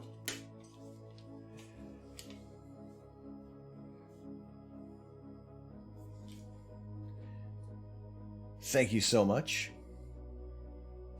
Mojo Jojo, for 5 months. 5 months with the channel there. Appreciate that. And also, ladies and gentlemen, this is Putsy speaking. Astro Canuck here has subs and bits printer, just letting you know. This PSA brought to you by Putsy.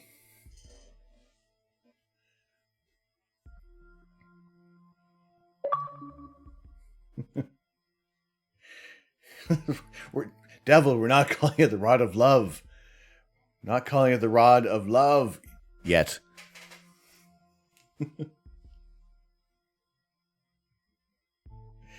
We haven't come up with an official name, but I don't know if the Rod of Love is going to be the official name for this one. Maybe, well, You'll always call it that. Then I know exactly if you ever are going to be donating bits, I know how to place your receipt on there.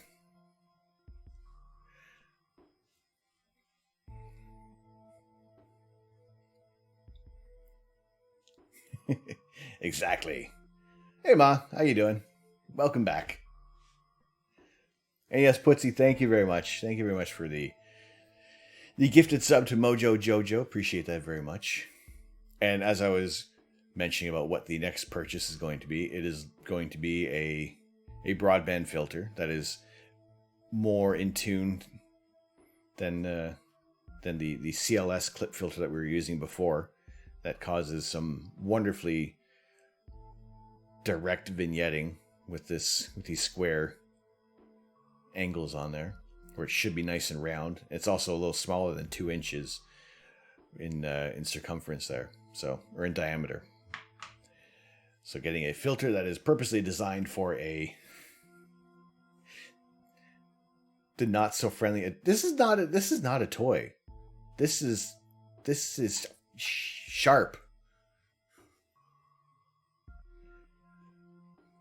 And I can see why some people would be reluctant to have this as their holding point for their subs. But no perforations, no Swiss cheese yet.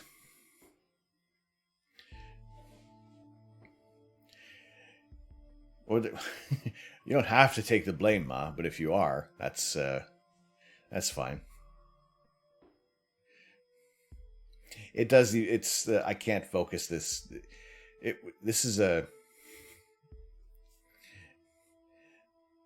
an 8-pound webcam, a 1080p webcam that was 9 pounds. Eventually, we'll sort things out. I do know. Although, if I start placing things up farther away, I could probably get focus and just kind of zoom in there.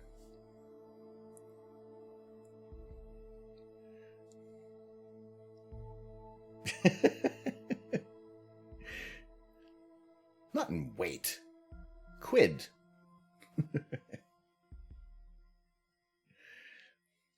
Actually, funny enough, you joke about that, saying it's heavy, but actually there's a fair weight to the bottom on that there, which I didn't expect. I didn't actually expect it to be weight to a webcam, which was kind of interesting.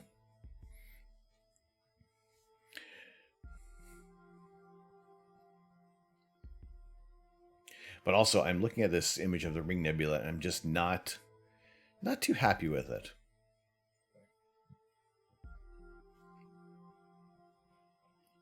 Yeah, I think there's more work that has to be done on this.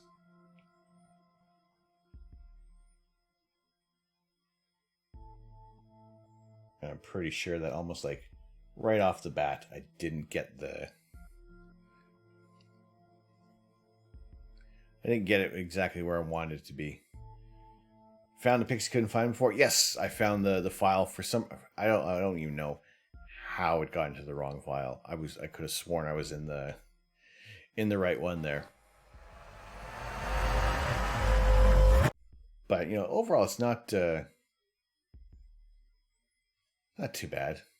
Yes, all the love for Mojo. All the love for everybody, as much as that can be mustered. You guys are fantastic. You guys are wonderful to hang out with.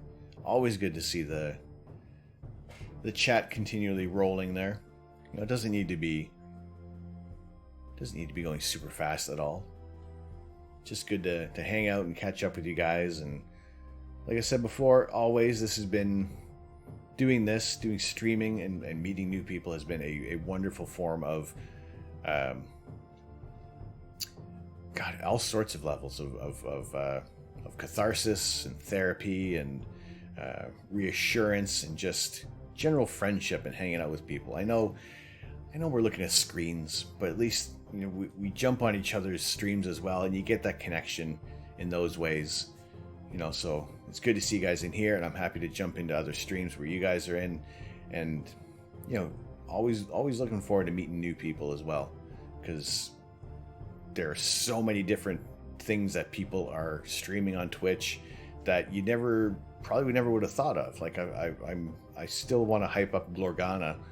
Ooh, she does taxidermy on streams, and that's insanely interesting to see. You know, I thought it'd be incredibly gross to watch, but it's not. I mean, if you are squeamish, she does have fair warning on there of what you're getting into.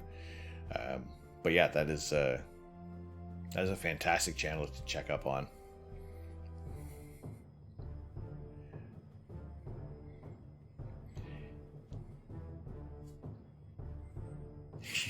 Thanks, Ma. And it makes me feel good that you guys are happy too. You know, that yeah, you know, it does suck. We're gonna have good days and bad days.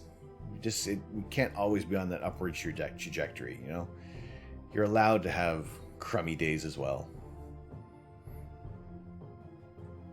But I think what's just important is that you know that those crummy days, they don't last. That there's going to be always friends there in some form of capacity to kind of help lift you up a little bit there. So that's what I really, really love about this community, is that you guys kind of show up at the right time, really, you know? You know, whether you're hanging around in this stream or other streams and you're leaving a lurk, it's just kind of good. It's nice to see names in here, and even if you're not chatting, just knowing that you're kind of hanging out in the background. That's always incredibly much appreciated. So much. And just love seeing new names popping in on the channel and seeing you guys come back for more of me rambling on about astronomy and astrophotography. You know, it means more than I can actually really express eloquently enough without just saying really, really, really, really, really, really appreciate it, you know? Incredibly in debt to your friendship. That being said, I am not happy with this image of the Ring Nebula. It's not too bad.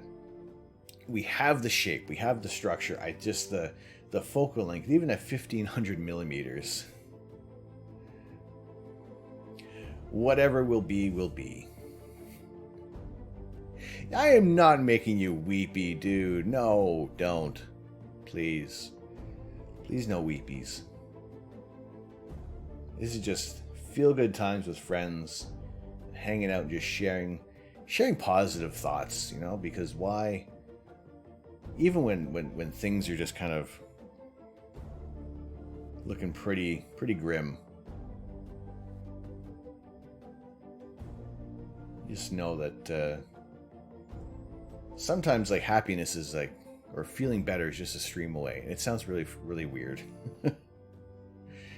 But yeah, it's there's some streams that I go into that it's just for some good cozy feelings, and there's other streams where you get the fun chaos as well.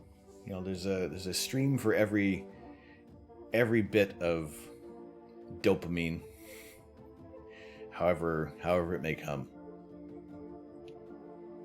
So yeah, it's just it is a long drawn out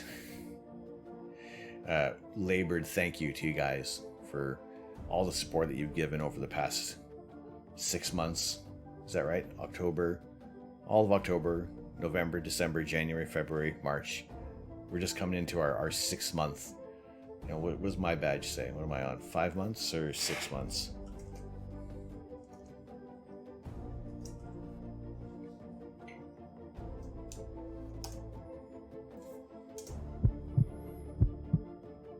There you go. A 5 months as a lifetime subscription to my channel.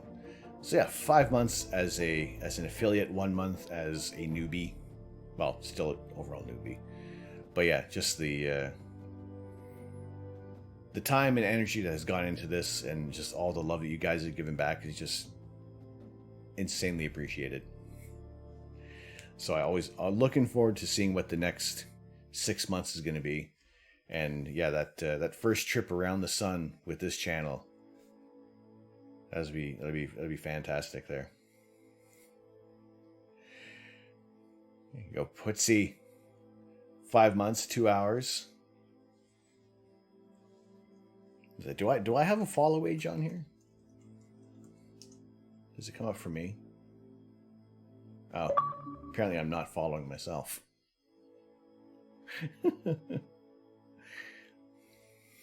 Oops. Thank you, Devil's Hand. A massive universal hug to all. Much appreciated.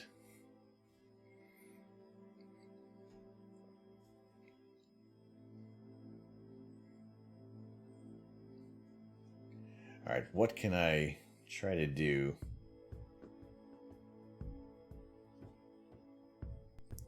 Did the local contrast enhancement.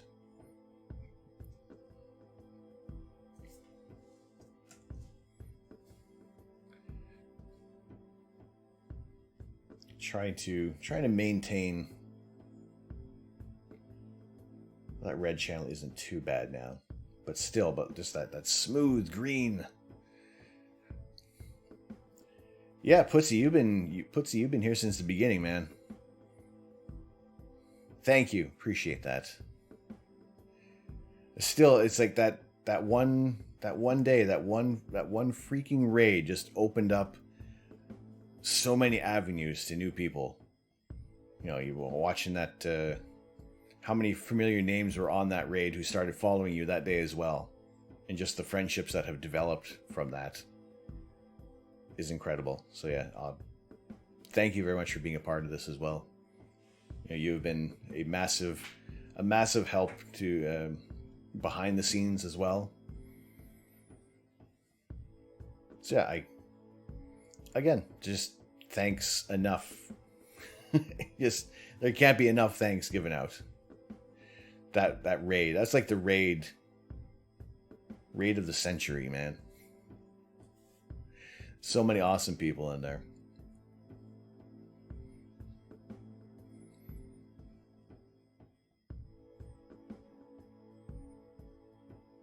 You don't have that clipped, do you? Or you just have that video saved?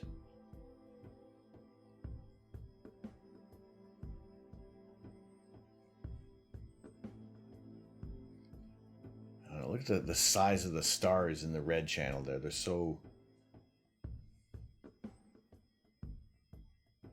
bloated compared to the thing. Not sure how I got on your channel, whether it was a raid or via the suggested channels. I think it was the second one. Well, Lars, it's the chances of discovering a channel that you're going to be sticking with on Twitch sometimes doesn't seem that easy to come about on. So yeah, it's great seeing you in here as well. And just by chance, you never know who says hello, and you know who's going to be that next new familiar name who's going to stick around in the channel and keep coming back for more, and just, you know, be a really cool contributor to seeing some really amazing images come through, you know. And Savvy as well. I met Savvy like very early on. Have a fantastic sleep. Take care of yourself. We'll see you around on the next one there, Savvy. Good to have you in here with us tonight.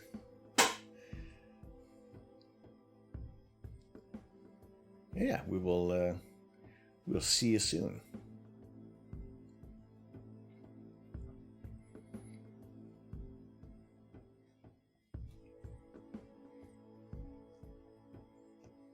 That's it. I just enjoy the camaraderie that comes out of this community and other communities as well. You know, it's just the way how people are fostering this wonderful group of people.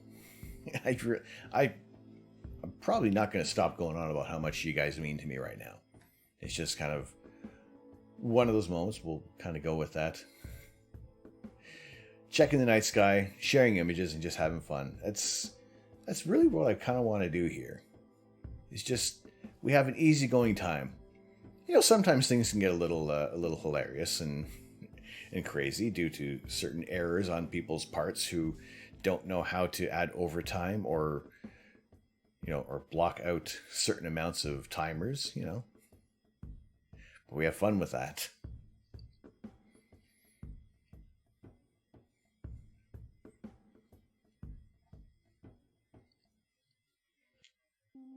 And yeah, speaking of fun, I was really kind of hoping this image would turn out a little better.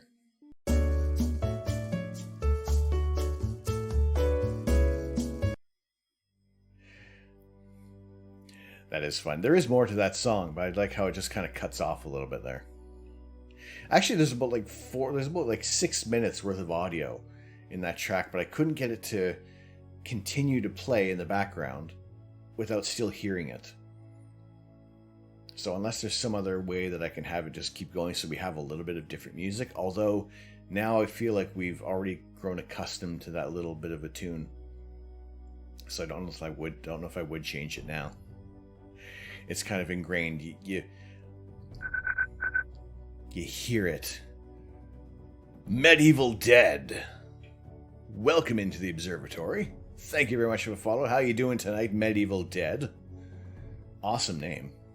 Awesome name. How are you tonight? We are under clouds.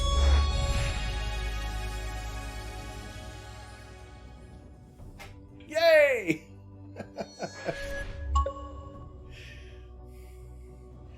And a rare achievement. Putsy getting the rare achievement tonight.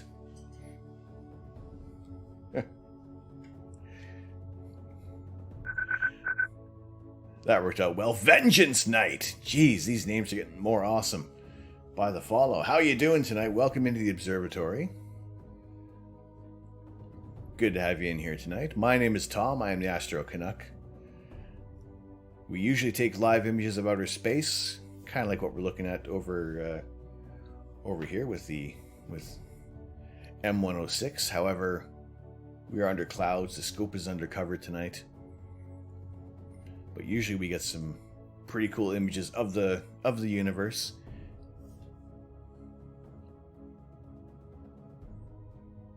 Galaxies that are millions and millions of light years away. Always trying to get some really cool images popping in here. Trying to get some interesting targets to show you guys. As quickly as possible as well, because, well, why not? The universe is out there to discover. There's tons out there. And only a little tiny back garden that we're here in the east of England. Trying to map out a little bit of the stars for you guys. But I am editing it's not even one of our latest images. This image is almost a year to the day when I first captured these photons. It is the Ring Nebula, which is about 1,400 light years away.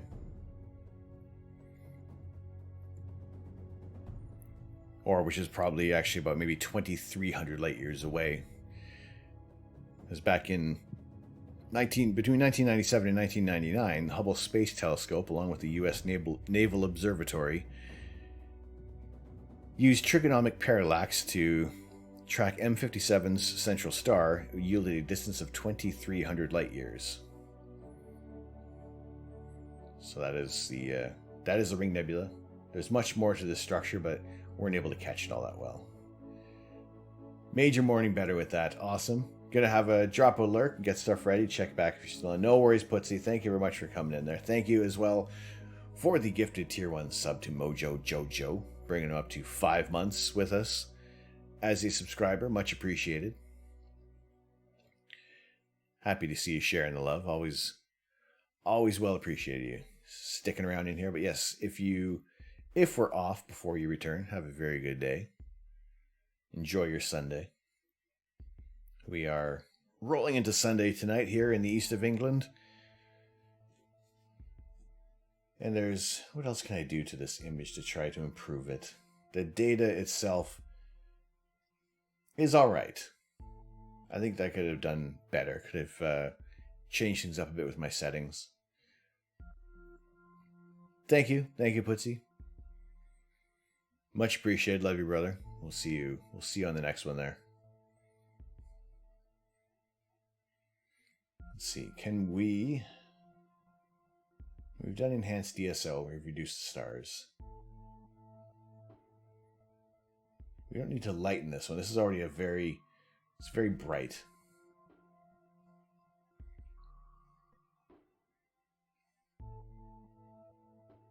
So maybe if we start almost running in to the final stages of the image, and let's try and bump up some of the colors.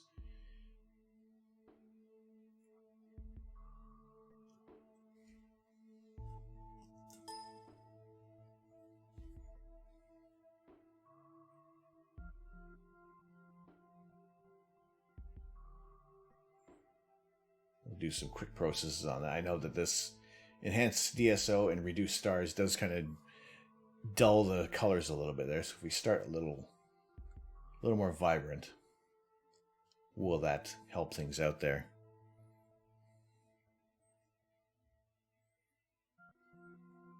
I think I'm trying to do some quick actions on here that maybe we can start to almost naturally augment the levels in here, that we can see if we can bring that back to a more even color.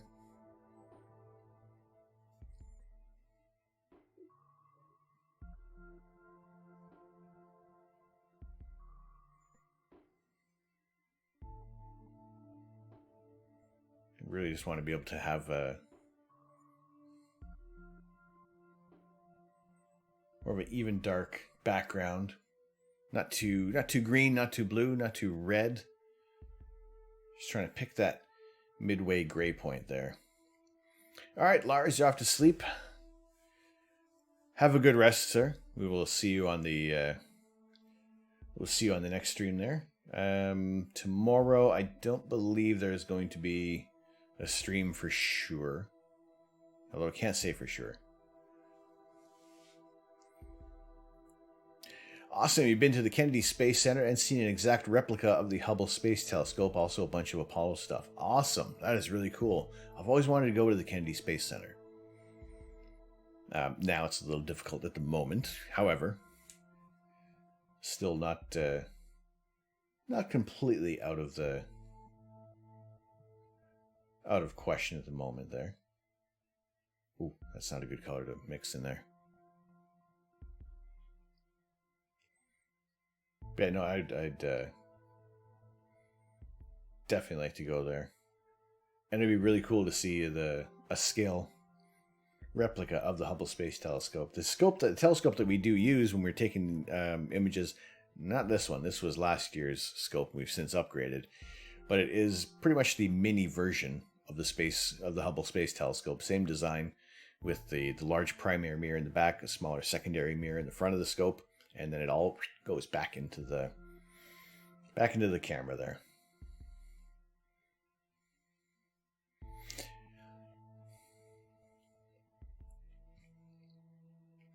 The Atlantis shuttle is there. That and again, seeing the old space shuttle as well. Like, I grew up with those launches, and that's like my quintessential image of what space exploration is, you know, seeing those large boosters and that big orange tank in the middle there. You know, that's my childhood right there in one single vehicle.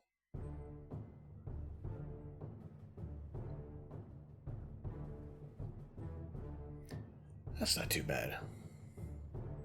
Yes, Lars, thank you very much for the lurk. Have a good evening. We will see you soon, my friend.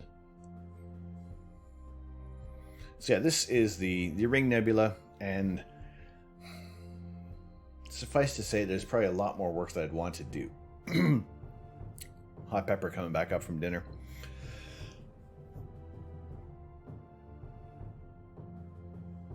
There we go. Probably overexposed it longer than I needed to. But let's see about doing a quick cheeky luminance layer with the green based off of that data, because it's just so much smoother than the red. Actually, the green and the blue.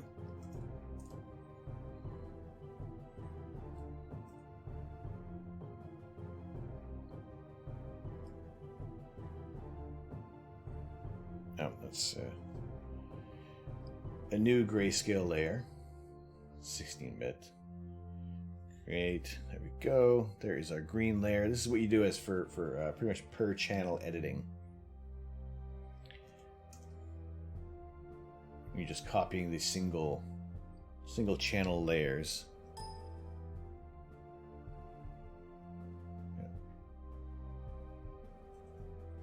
So we have our green and... Whoops. Sorry.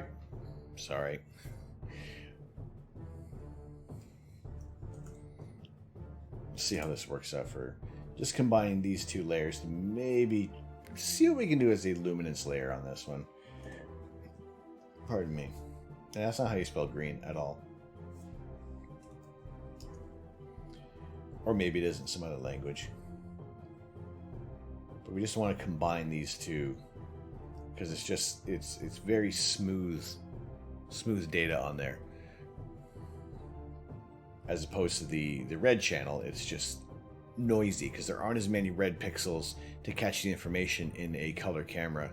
Whereas the blue and green, there's more green pixels that you're going to capture, and the blue kind of melds in with them there.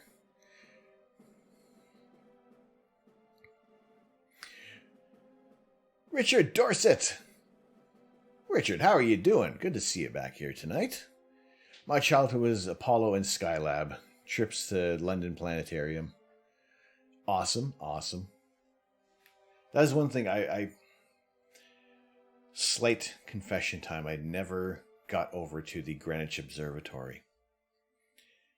And I kick myself so often for not going. For not taking the time to get over there.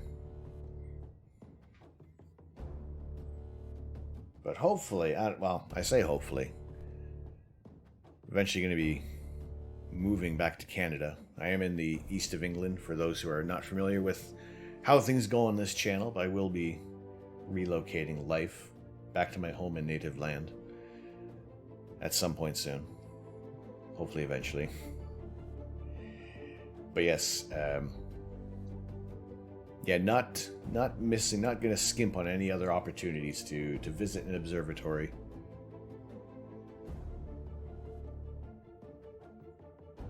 And meet some interesting people.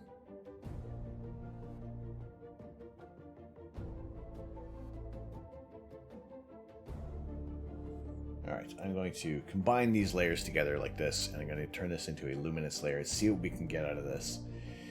See if we can try to make things look a little more interesting on here. Alright, make sure we select all of our channels. That is the latest one there. If we just change this to luminosity,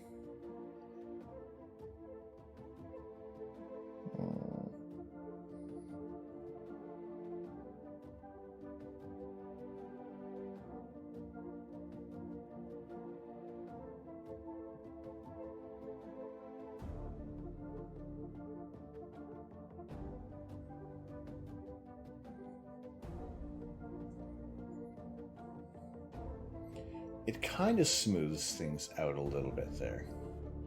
However, I gotta say, also looking at this Ring Nebula and just slightly moving my eyes around, it's just, it's almost, everything's almost too bright on here.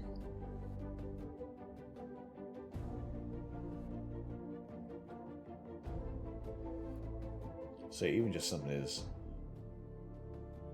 fundamental of playing with the brightness and contrast, and we can adjust curves.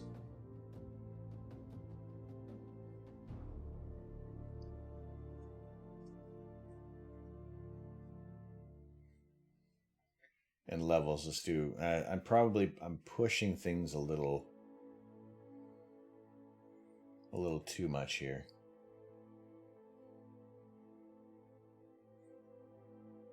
And that ring, that planetary nebula in the middle there, M57, is kind of suffering.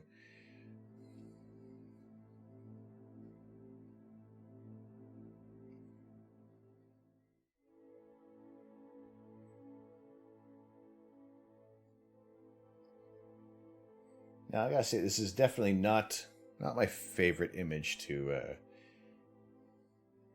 come out here. I've definitely been happier with others, but this was a different camera. This was a different scope. And yeah, overall, I'm not ashamed to admit that this is not my best image. I like how it looks. However, the treatment I've given it,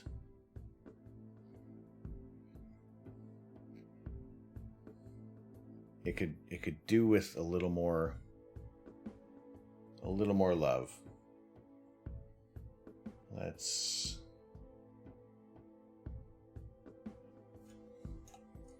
do one more adjustment here. And I could take it into denoise AI.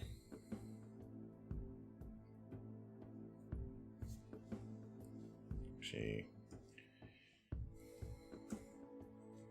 There we go. Let's adjust that there.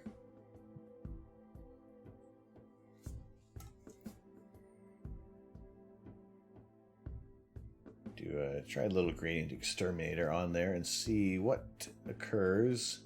Does that make it any worse, any better? Doesn't make it any better.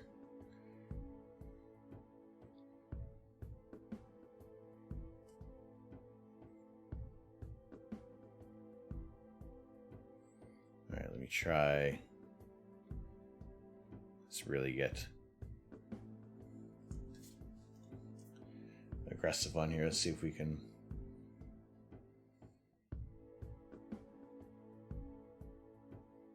pick out all this. Will that work? No, it is having a real hard time with this. A lot of mottling on there.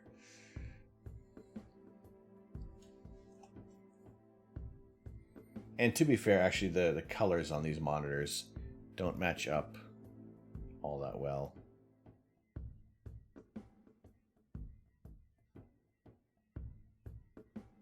Actually, that section wasn't too bad. So what we want to have is this histogram to be fairly uniformed. And maybe start to see some of those star colors improve a little bit there. Now, it doesn't look too bad on the other screen. It probably looks a little blue, possibly on yours there. But again, we can really start to switch things up here. If we're looking to blue, check our shadows.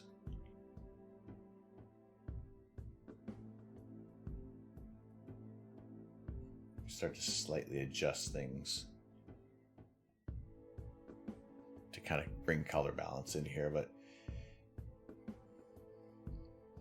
my highlights, can I?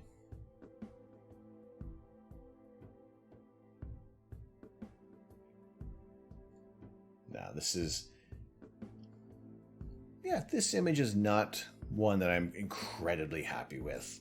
I think we got really lucky with the Whirlpool Galaxy the other week because I was using a camera that was designed for astrophotography. This one, there's a lot going wrong with the camera and even the acquisition. My exposures were probably way too long, doing 10-minute exposures on the Ring Nebula.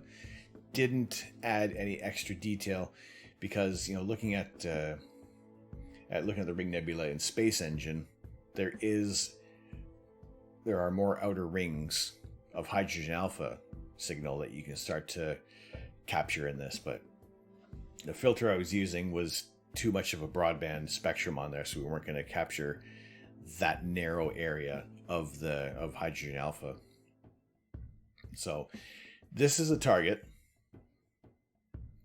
that we will image again this season, and we will be using a camera that has a narrow band pass that is going to capture more of that hydrogen alpha signal, and we will try to do it a little better, a lot better even, to get these images coming through there. But yeah, it's not the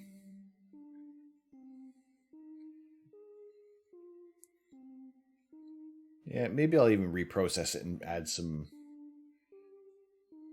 change it up a bit. Maybe it was just my subframes. I'll try it without any subframes as well, because I'll try and take care of things with that there, but I'm not gonna, we won't roll through that again. Actually, we see a little bit of nebulosity behind the Ring Nebula there. What are we looking at? That's not even nebulosity. I apologize. That is a galaxy. So, all right. Takeaway from this, which I've been totally ignoring,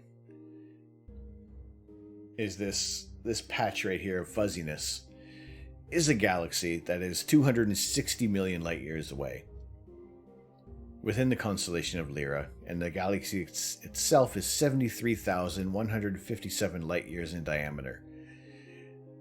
And it is a barred spiral galaxy receding from us at 5,118 kilometers per second, which is about 1.7% the speed of light. So this galaxy is only going to start to get more dimmer, more redshifted the farther away it's going to be going away from us. Whereas the Ring Nebula, which is a single star that has shed its outer layers, is about 2,300 light years away from us. So always cool to capture more images, more targets in one shot than originally anticipated there. But yeah, I'd definitely like to get more time on this and kind of do a little properly, do shorter exposures, so it's actually not going to start to look really, really washed out. So that is maybe a couple little adjustments I'll do afterwards, but you know, I would say for the most part, that's you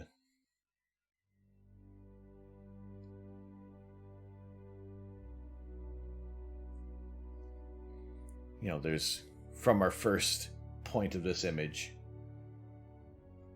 to here, you know, there wasn't a whole lot more. Actually, for the most part, this was already looking better and smoother, you know. So I will definitely go back and try this one again, for sure. Because yeah, I'm just not overly pleased with how this one turned out. But these things happen. This is how it goes with a lot of experimental workflows on here. I have like a basic first few steps of what I do, but I also like to try to change things up, see what's going to work, see where the data is taking me. It's the first image, this portion here. This was not straight out of the camera. This was we had about 70 frames that were 10 minutes long, and they were stacked up on top of each other. And this is what the kind of the finished stack of images looks like. A single image. If you look at the Ring Nebula with the naked eye, or at least with the assistance of a telescope or binoculars, you're going to start to see a little more of a distinct fuzzy gray ring through the scope. It's nice and bright, so that is a good target for visual astronomy. The Orion Nebula as well is really good to look at because it's nice and bright, it's nice and close. Other targets that you kind of see, they generally need more integration time because they're dim, and you know, our meat cameras aren't going to be able to see that as well as a digital camera is going to be able to. So whenever we're taking images on here, I try to at least emphasize what's going to be good for a visual target. If you're just into visual astronomy, that's pretty much where I started with, but I also wanted to share these images with people as quickly as possible because space is awesome. There's so many things to see out there.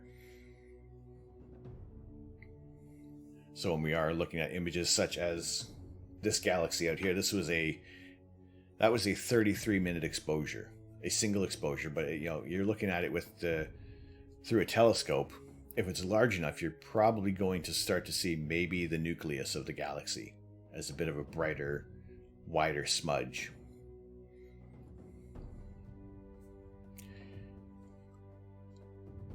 Tomorrow is Pi Day.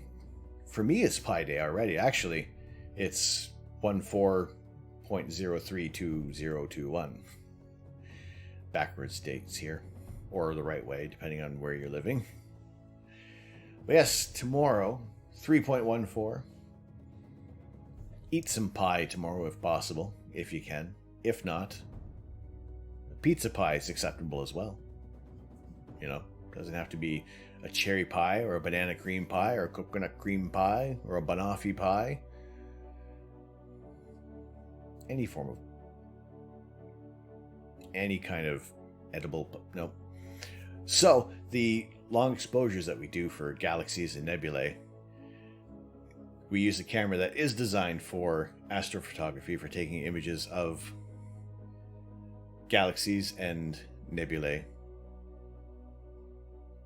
We try to keep things as interesting as possible, and I always come back to the Orion Nebula, because that is one of the naked eye targets that you can see, not so much like this, but you can see like that fuzzy gray center portion, the trapezium cluster. And it's a rewarding target for beginners, advanced astrophotographers, and visual astronomy as well. So it's always a good one to look at there. And I try to share as many bright objects as possible, because sometimes a single exposure just isn't going to cut it for some targets. You got to put in the time, and sometimes the images are going to turn out really well. Sometimes we have some real stinkers that come up, and that's fine. We learn from that and we move on, and we just know that those are the targets that need a little more love, a little more integration time. But eventually we'll try to capture as much as we can this season. And when time permits, we'll aim to do longer integration times on certain targets to really highlight what we're looking at, make something really cool, really interesting to see there. But for now, what we're going to be doing is we have our last image of the Ring Nebula wasn't. I got to do some reprocessing on that, or even just reacquisition, because I just wasn't happy with how that turned out. I will probably do another stack without my subframes, and possibly because my subframes may have been a little garbage, and that was kind of spread out over a few nights. Things can change. Temperatures wildly were changing. I think we had some really warm nights, some cool nights as well, so I couldn't get a proper amount of a right dark library set up for the Canon camera, because we can't control the temperature on that one there. Do I have the cat's eye? I think I attempted the cat's eye.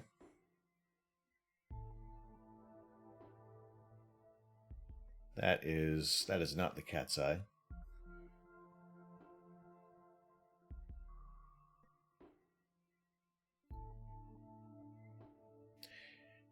For my scope, even the cat's eye nebula is very, very tiny. But we have, like I said, we always try to capture some brighter targets. Was that it? Was that our attempt at the... No, that was the clown face nebula.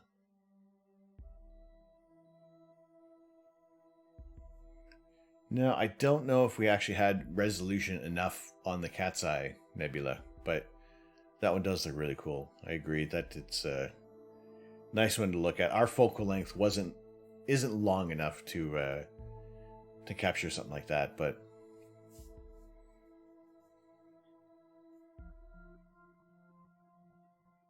I am going to start uploading more of these images to our Discord channel, because they're kind of just sitting here at the moment. I need to share these with people. So we do have some some images there in the Discord section that we've taken, other images that people have shared as well with their astrophotography images. So yeah, Medieval Dead, do you do any astrophotography yourself, or are you just kind of interested in the subject? Because we always have a lot of astrophotographers in here, and everybody has their own kind of techniques that they use to capture images. everybody has different cameras, different telescopes, so it's all going to be a bit of a different goal for what people want to shoot there. And for me, it's we're shooting at about 1 meter in focal length, so we have some good shots on galaxies, which is nice because right now we're kind of, for me at least, in my vantage point, it is galaxy season. And not until for another few weeks are we going to be able to get some more Milky Way targets, some of the nebulae coming up that we're going to get some different targets rolling through there. But yeah, we take the opportunity to get these images as often as possible. Whenever the skies are clear, if it isn't a Friday or Saturday, when we pretty much have our dedicated astronomy chat and rainy day astronomy sessions, if the skies are clear, I'm taking the cover off the telescope. That is this little guy out there. That is our 8-inch reflector telescope. And at a moment's notice, sometimes the cover can be off and we can do some imaging whenever possible. That's what we like to do on this channel here. And really just kind of chill, hang out, talk about astrophotography, what's going on in the world of space. Sometimes if possible, watch launches. I just love the subject. I'm trying to look up the telescope that's stored here in my town. It's a cool one. I think they are restoring it. Awesome. That'd be really, that's a nice dedication to do some restoration on a scope there.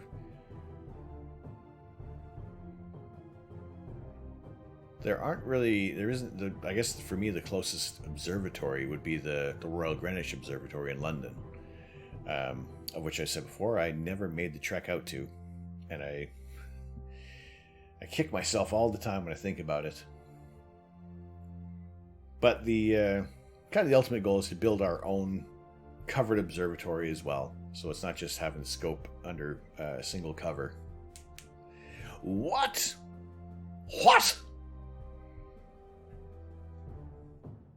You haven't been to the observatory? No, I haven't.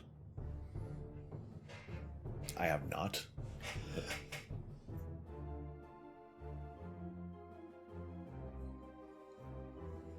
I know. Bad Astro.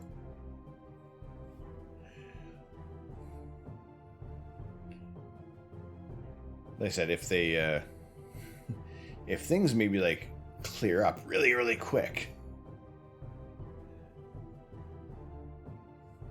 then maybe. But I doubt it.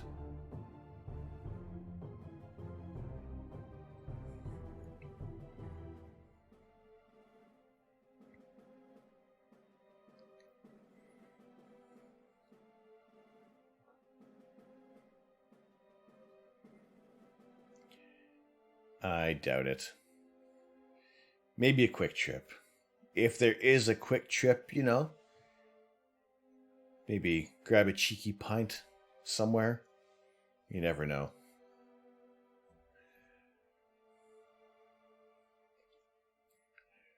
Who knows? All right, who are we going to go say hello to?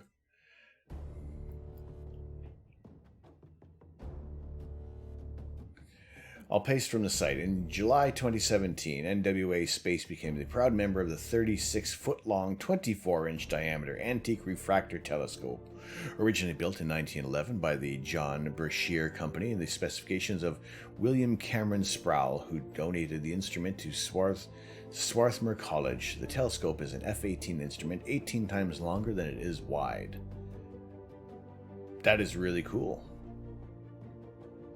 If you have Medieval Dead, if you have like a link to the site, drop it in our Discord. Always cool to see some more information. Mr. Box Monkey. Mr. Box Monkey, hello. Question: I was given the old orange tube Celestron C8, but it does not have a computer control, and manually targeting is hard. Do you know of any way to add a computer control to it?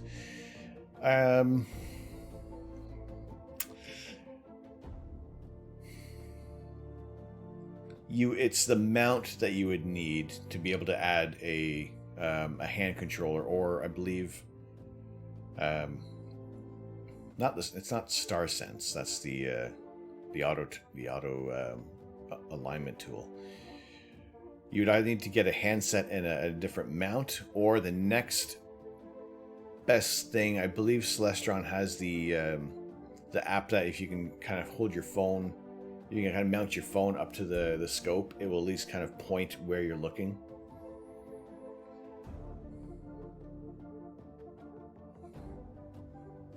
Yeah, if the mount itself is like yeah,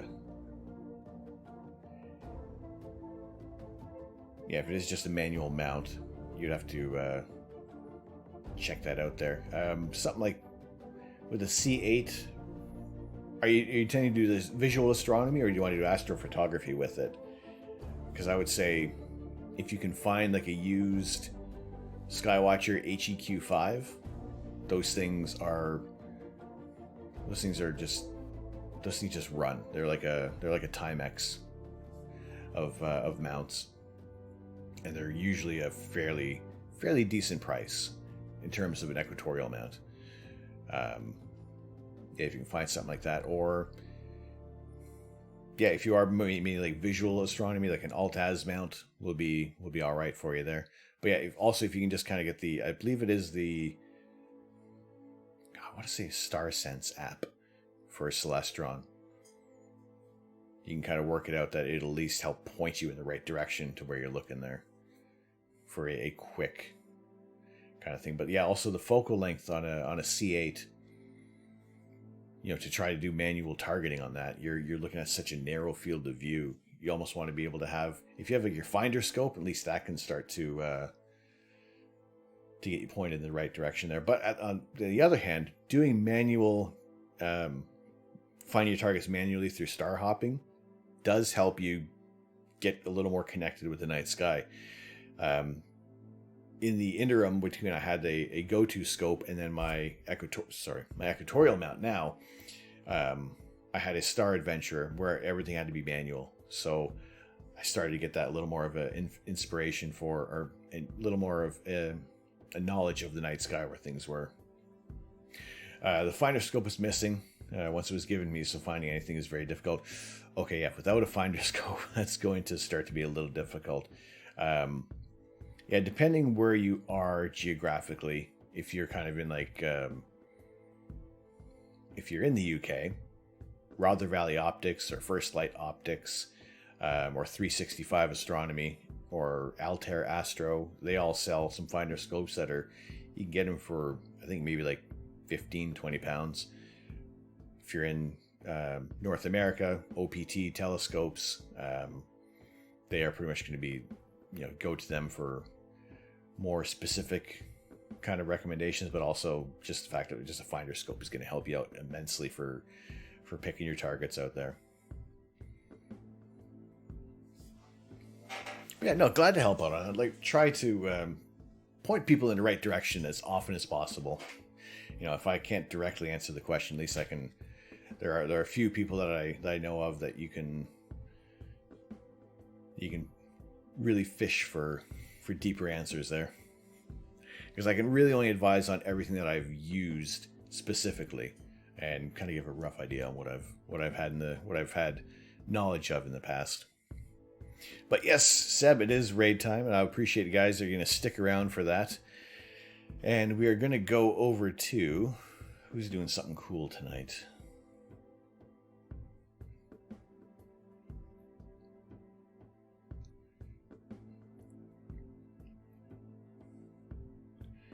Let's see. All right. While I pick out a raid, there is our raid messages covering you guys from subscribers to non-subscribers. Got you covered on both avenues there.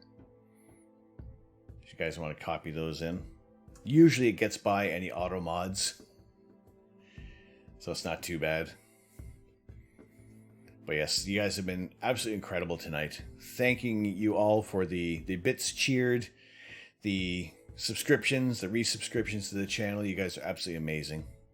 the new followers. Good to see you guys in here. Looking forward to seeing you guys on future streams. Like I said, we'll always be imaging whenever the skies are clear.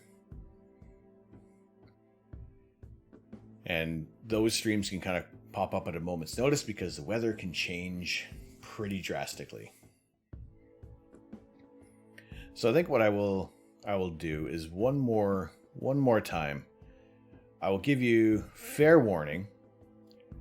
This is kind of gross, but also incredibly interesting. I'm going to send you guys one more time over to Glorgana because she is doing taxidermy and she is currently drying and mounting a pigeon. Now, yes, it can be a little gross. If you are squeamish, I don't hold it against you if you're not going to stick around for the raid. I appreciate that. That is all right. But at the same time, she's very knowledgeable about the subject, and it is very, very, very cool to see what she does. So we'll send you guys over there. Appreciate if you stick around. If not, that is totally cool. But give her a follow. Check her out. Say hello. We'll jump over there in just a short second. I want to thank you guys so much. I can't even thank you enough for everything that you guys have done to support the channel and just hanging around and being awesome. Being absolutely incredible people on here. You guys are absolutely fantastic. Mom, good night. Have a good evening. Pops, you as well. Seb, we'll see you around on some other streams as well. We'll catch you in there. But you guys are absolutely fantastic. Once again, cannot thank you guys enough for everything. We will be back whenever the skies are clear. If not, it'll probably be next Friday. But yeah, we will keep you guys posted on that. So thank you so much. Once again, Mojo Jojo, have a good evening. I have been Tom. I am the Astro Canuck. I'm not here to change the world. I'm here to share the universe. Have a very good evening, and we will see you soon. Take care.